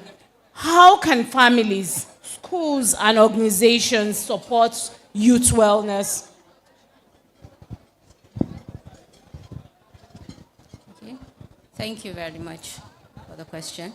Okay, so at 3 levels. Okay, so these families, schools, organizations, they form the main interaction that young people have, and they shape their life. So when we start with the family, you see that at the family level, families can actually support wellness for the youth by, number one, modeling. Okay, so caregivers, parents, whoever the caregivers are, or those who are responsible for the young people in the family, should model good coping mechanisms towards stress. Okay, they should model emotional regulation. And then, of course, another thing that within families that they can do also is also to set boundaries in the way they do activities in the house. Okay, so in the houses, there should be time for food, there should be time for interaction, time for going to bed. All these things should be well stated, and there should be consistency so that people will develop the attitude of being organized. Okay, another thing the family members can do is to normalize discussion, open discussion among family members, so that people in the family will be able to talk about youth, will talk about their problems, their mental health problems, anything that is stressing them, they will talk about it because their home is a safe space for them. So in this way, families can support well-being for young people. In the schools, the schools are also very important arena where people develop where people's mental health can be affected. So in the schools should integrate these mental health things in their. It should not be a program that happens once in a while.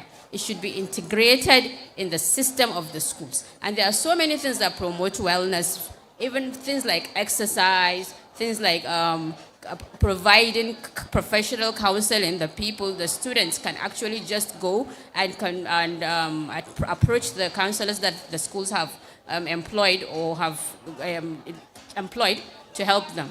Another thing the schools can do is to make sure that that there is connectedness between the students.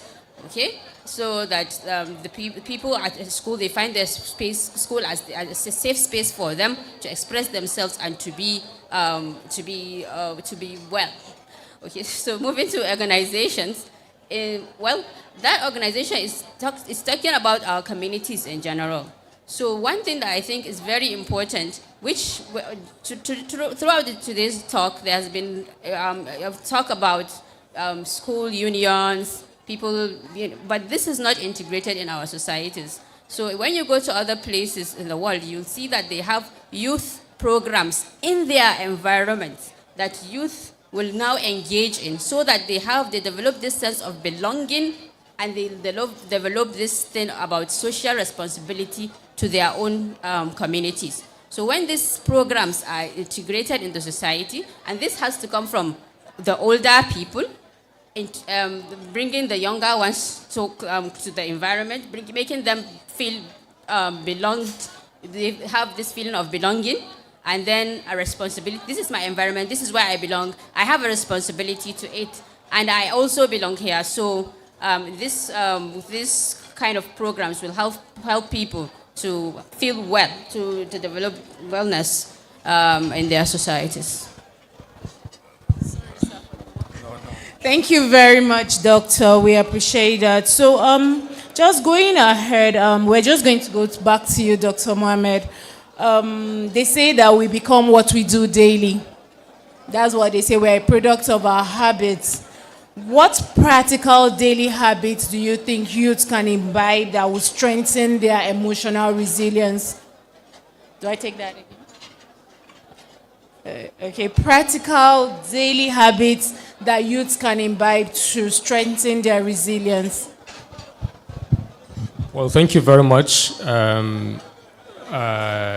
It's clear from the World Health Organization definition of health, a state of complete physical, mental, and social well-being, not merely the absence of disease or infirmity. And which means mental health is an important and integral component of health. And when we look at the World Health Organization definition of mental health, it's a state of well-being in which everyone realizes their own potential, is able to cope with the normal stresses of life, work productively and fruitfully, and make a positive contribution to society. So when we look at all of these, both the physical, the definitions of health and mental health, it's all about resilience, your ability to cope with adversity and to move despite negative events happening in your life. And of course, negative events will always happen. So your ability to understand this as normal part of life and to continue and to seek help, if you need to, is an important part of resilience. It can be looked at in different dimensions, as I talked about in my talk, the biopsychosocial spiritual model of health and development. The biological component has to do with health, ensuring that you take care of your health. If you have symptoms to suggest any physical or mental health condition, you seek help. But importantly, to engage in preventative measures to ensure you don't become ill in the first place, whether mental ill health or physical ill health, by embracing healthy habits. Avoid smoking, for example, or taking any illicit substance. When you feel distressed, you talk to someone and share your thoughts and experiences and see how you can get emotional support, or you are linked with the appropriate professional support. Again, the social aspects, keeping good company, people that motivate you. We've talked a lot about career development, engaging in activities that can improve your well-being, your social well-being. Network with like-minded individuals, people that can motivate you. Attending events like this can really help you. Because what happens is that there is actually a link between poverty and mental illness. Research has shown that there is a bidirectional relationship between poverty and mental illness. We clearly saw from the estimates from the Harvard University and World Economic Forum that mental, neurological, and substance use disorders will cost the global economy $16.3 trillion. So if you are depressed and you are not having access to the support you need, you are likely to miss opportunities. You are likely to fail your exams, meaning that you are not likely to reach your full potential, and that can lead to poverty. Okay, and when you are poor, that can also increase your risk of having a mental health condition, and that becomes a vicious cycle of poverty and mental ill health, and then make people disadvantaged. And that's so. I think it's important to address some of these issues for us to move forward. And lastly, the spiritual component. Ensure that you engage in ethical leadership, and also believe in yourself and believe that it's only God that can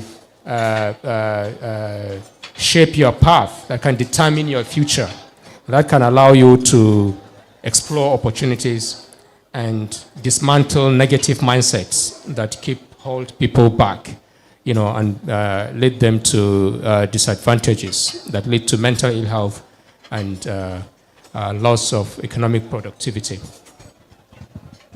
Thank you very much, Doctor. Mr. Abdullahi, I'm coming back to you.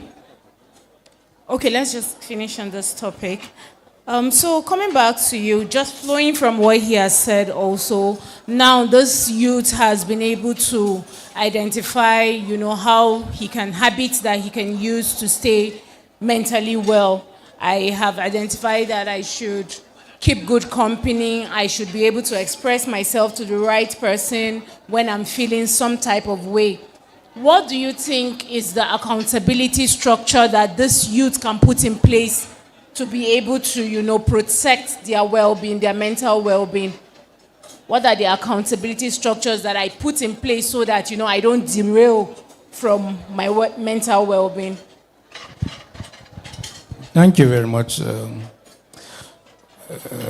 Going by, I'm always taking my country as an example. The main thing is to get the support from the government, the social structure. By the time you realize that I've been taking drugs for so time and have realized the impact, the danger in it, so I've stopped, I've repent for life. What next? Let me continue with the good life. How do you get that good life? You get the support either by initiating something, by creating something yourself, a business that I'll be doing. How do you do the business? You need the support of financial support. You know how our big men are. You cannot just go easily for somebody to say, let me empower an entrepreneur, or I gave him a proposal that I have social project. Please, how can I get a loan or grant to see that this project take off? I depend solely on myself. Even if I had my diploma, I have my BSc or whatever, if the money is there for me after establishing this business to support that business. But going by the type of government we have, the government, though in recent time, has tried as much as possible to introduce a lot of intervention programs. But the money or the fund doesn't go to the people that need it. The person that is opportunity to run the program will divert the money. And the punishment is not there. So I think the government should have responsibility of all what is happening. So for you to be accountable, you need the government support financially. Our big men, let's say, though they go Dangote, they are trying them as much as possible, but they are not the government. There's nobody, they cannot accommodate everybody. So I think the social structure, which is the government, is the one, unless they wake up to support the youth. Otherwise, I think we continue that way. Please permit me to use to give a simple example. There's a woman I know right from childhood, that is about 40 years ago. So just recently, a lady in Zaria, one barista, just tried to talk to people that are living with that woman. What's wrong with this woman? Is she really mad? She tried to reach out to see how they would get her. They get her and kept her. She rented the house. She paid a nanny. It's about a year now. You can see how that woman has. So you can see most of the people that are going, they will say, mad. It's not that they are really mad or mentally. They don't have the support of the government or the people. It's just maybe a stress or a little depression or being frustrated in their working place, or maybe they are doing market, they have suffered a lot of loss that necessitated them to become. So the government and other people, the community will not support them. That is why we see them way around. All those being disabled. So most of them, they are not really mental deterred. So it's the social structure and the government that is responsible to come up with a program, and not that coming out with the program, to get people that are very honest to look into, to ensure that everybody that needs assistance gets it. Thank you. Thank you very much, sir, for that insight. So, ending this wonderful session, I don't want it to end. It feels very interesting, and I do know that this is very important for all of us. So, Dr. Zakia, we're coming back to you. Today, they spoke a lot about self-discipline and, leadership capacity. So, what do you think is the relationship between self-discipline and leadership success? As a youth, do you think that self-discipline is something that will lead to leadership success or success in leadership?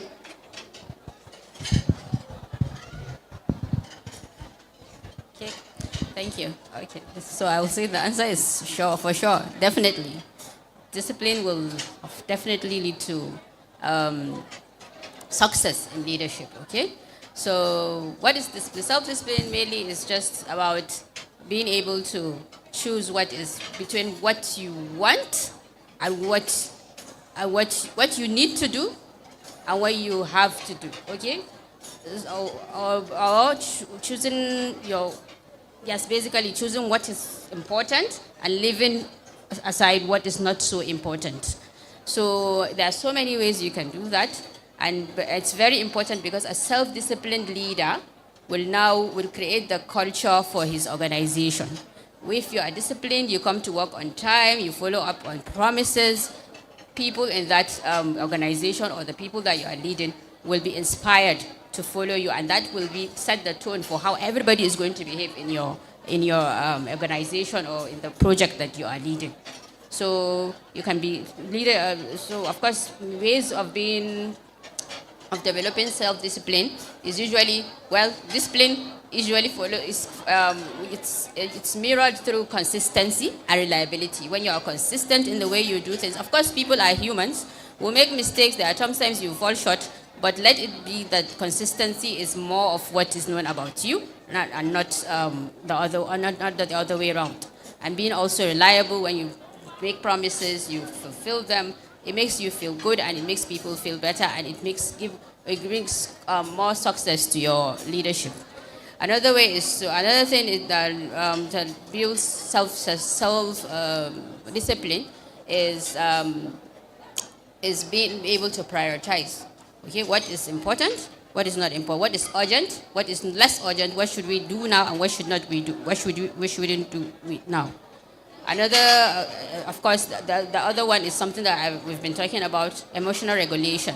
You have to be able to regulate your emotions as a leader, and that will make you self-disciplined. You don't come to work just because you're the leader, you shout at people, you take it out on them, you project your emotions on them. So when a leader has emotional regulation that is consistent, it makes people know what to expect from him, how to approach the person. They know what to expect. They know how he will react. They're not walking on eggshells in their environment. So all of these things put together will definitely create success for the leadership in the... Thank you, sir. Thank you very much. This brings us to the end of this wonderful panel discussion. I would like to say a very big thank you to the organizers of this event for having thought about this aspect of this program. It's very important, and I do hope that we went home with at least one thing from this discussion today. So, Dr. Mohammed, thank you very much for giving us your time and wealth of wisdom. Dr. Zakia, we thank you as well. Mr. Abdullah Isha, God bless you for giving this time and knowledge. So thank you all so much for listening as well. So, yes.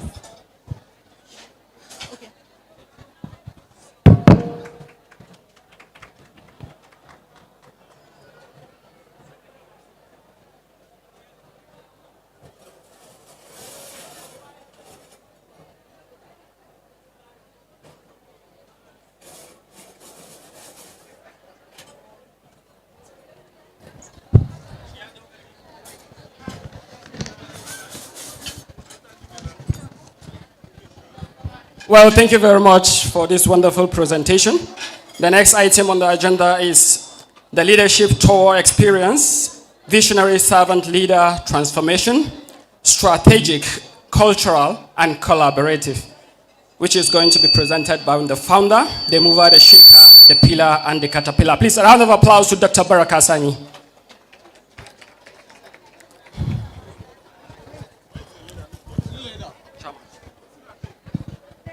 Our mommy, your attention is needed here for the Leadership Tour Experience. Briefly,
Dr. Baraka Sani.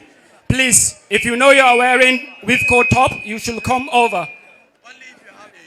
Only those in uniform, WIFCOH. If you know you are wearing WIFCOH uniform, then you come forward, please, for the luncheon, headed by the WIFCOH founder. Hey, please, you should come forward. If you are wearing WIFCOH uniform, you come forward for the launching, relaunching.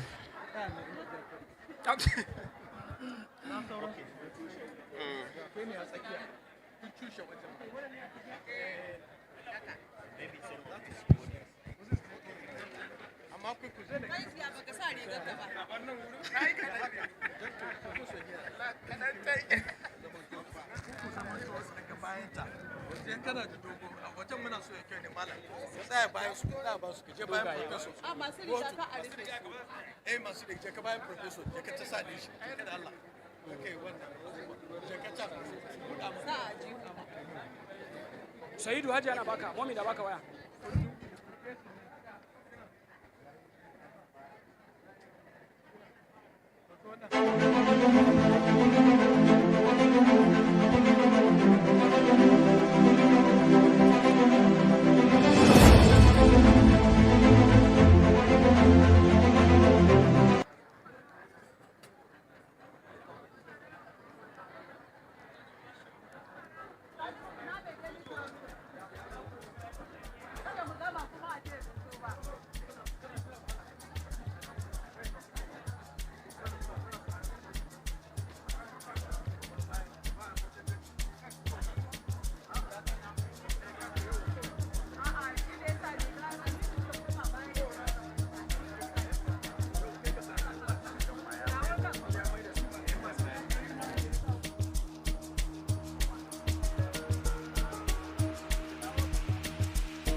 Thank you, everybody. So we are trying to launch a new initiative. That is the launch of the State Rising Youth Leadership Initiative. Today marks a new chapter in the journey of youth empowerment, especially in Kano State.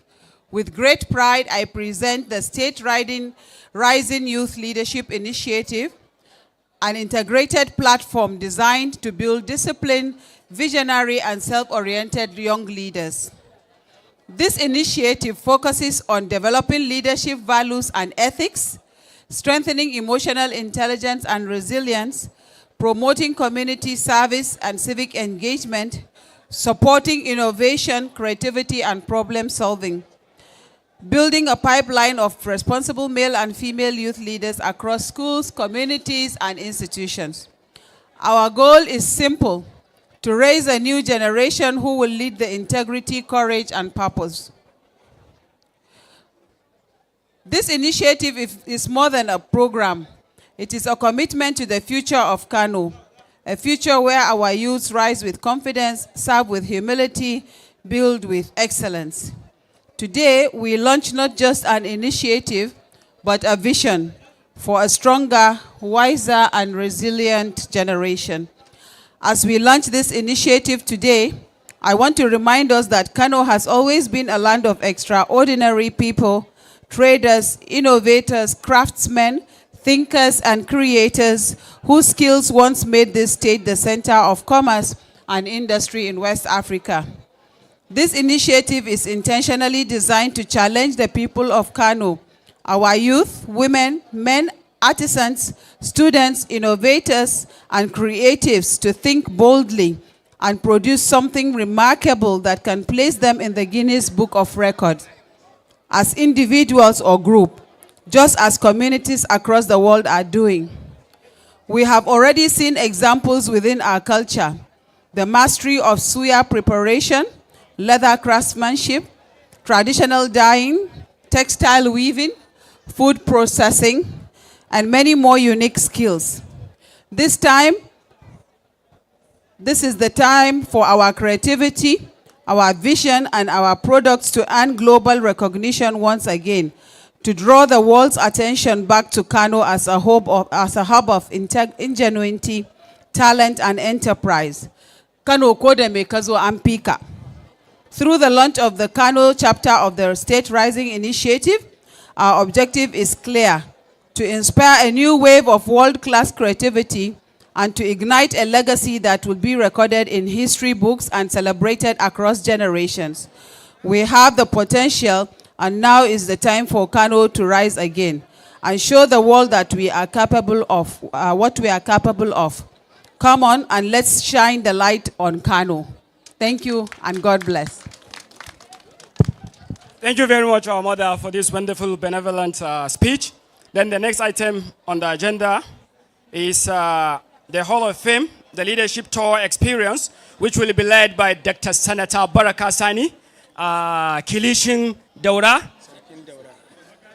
Magajiyar Sandamu, Kilishin Sarkin Daura.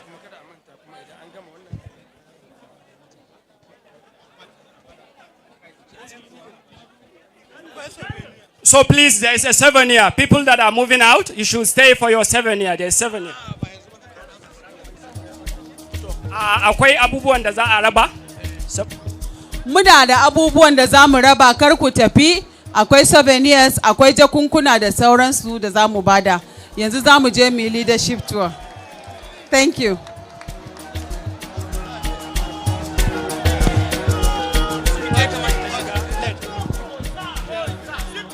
Please.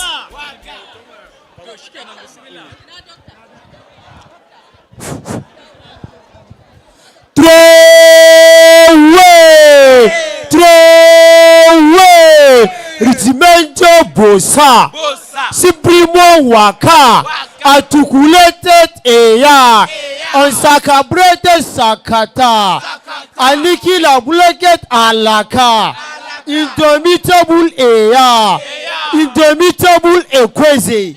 I want to say, I want to yarn, I want to appreciate, I want to demonstrate, I want Kankandai,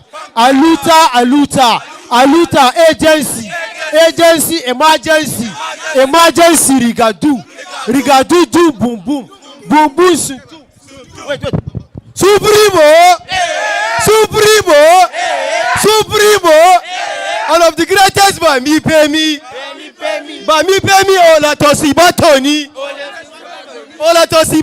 Gwese, Abero, Kiki, Kaka, Aluta, yeah, Aluta, mommy, Aluta, obsecrated Eleni, transport me, Abelo, Equese, obsecrated Bahubali, my expertise, my Intidaro, Maharaja Kwaila, ina so na pada, ina so na aiwatar, ina so na gudanar, ina so ku gani, ina so ku shaida, muna godiya. Of the greatest Nigerian students. Yawa, to yanzu zamu ta larabci kuma. We can start. التحية التحية التحية الرجال التحية النساء التحية مناتا مناتا منانا. أريد أن أقول، أريد أن أبين، أريد أن أفضل، أريد أن أنيز، أريد أن أبين امرأة الذي ليس له بصة وبصره بصاء ومنانا منانا. أريد أن أبين رجل صالح رجل تاجر رجل مجتهد قدموا ثلاثة بوشويا إلى yawa to yanzu kuma za mu yi ta cananci. Listen za mu yi ta cananci. Listen yawa ina canhu why canhu he's not around maybe. Don't worry, thank you very much yawa we have done thank you very much, thank you yawa. Party after party.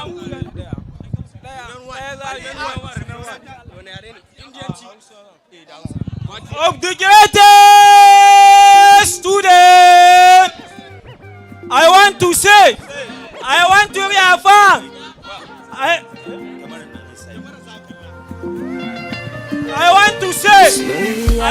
reaffirm, this is the leadership program. We are so appreciated to attend it. Aluta Manata. Because I know Please, let's all have a seat.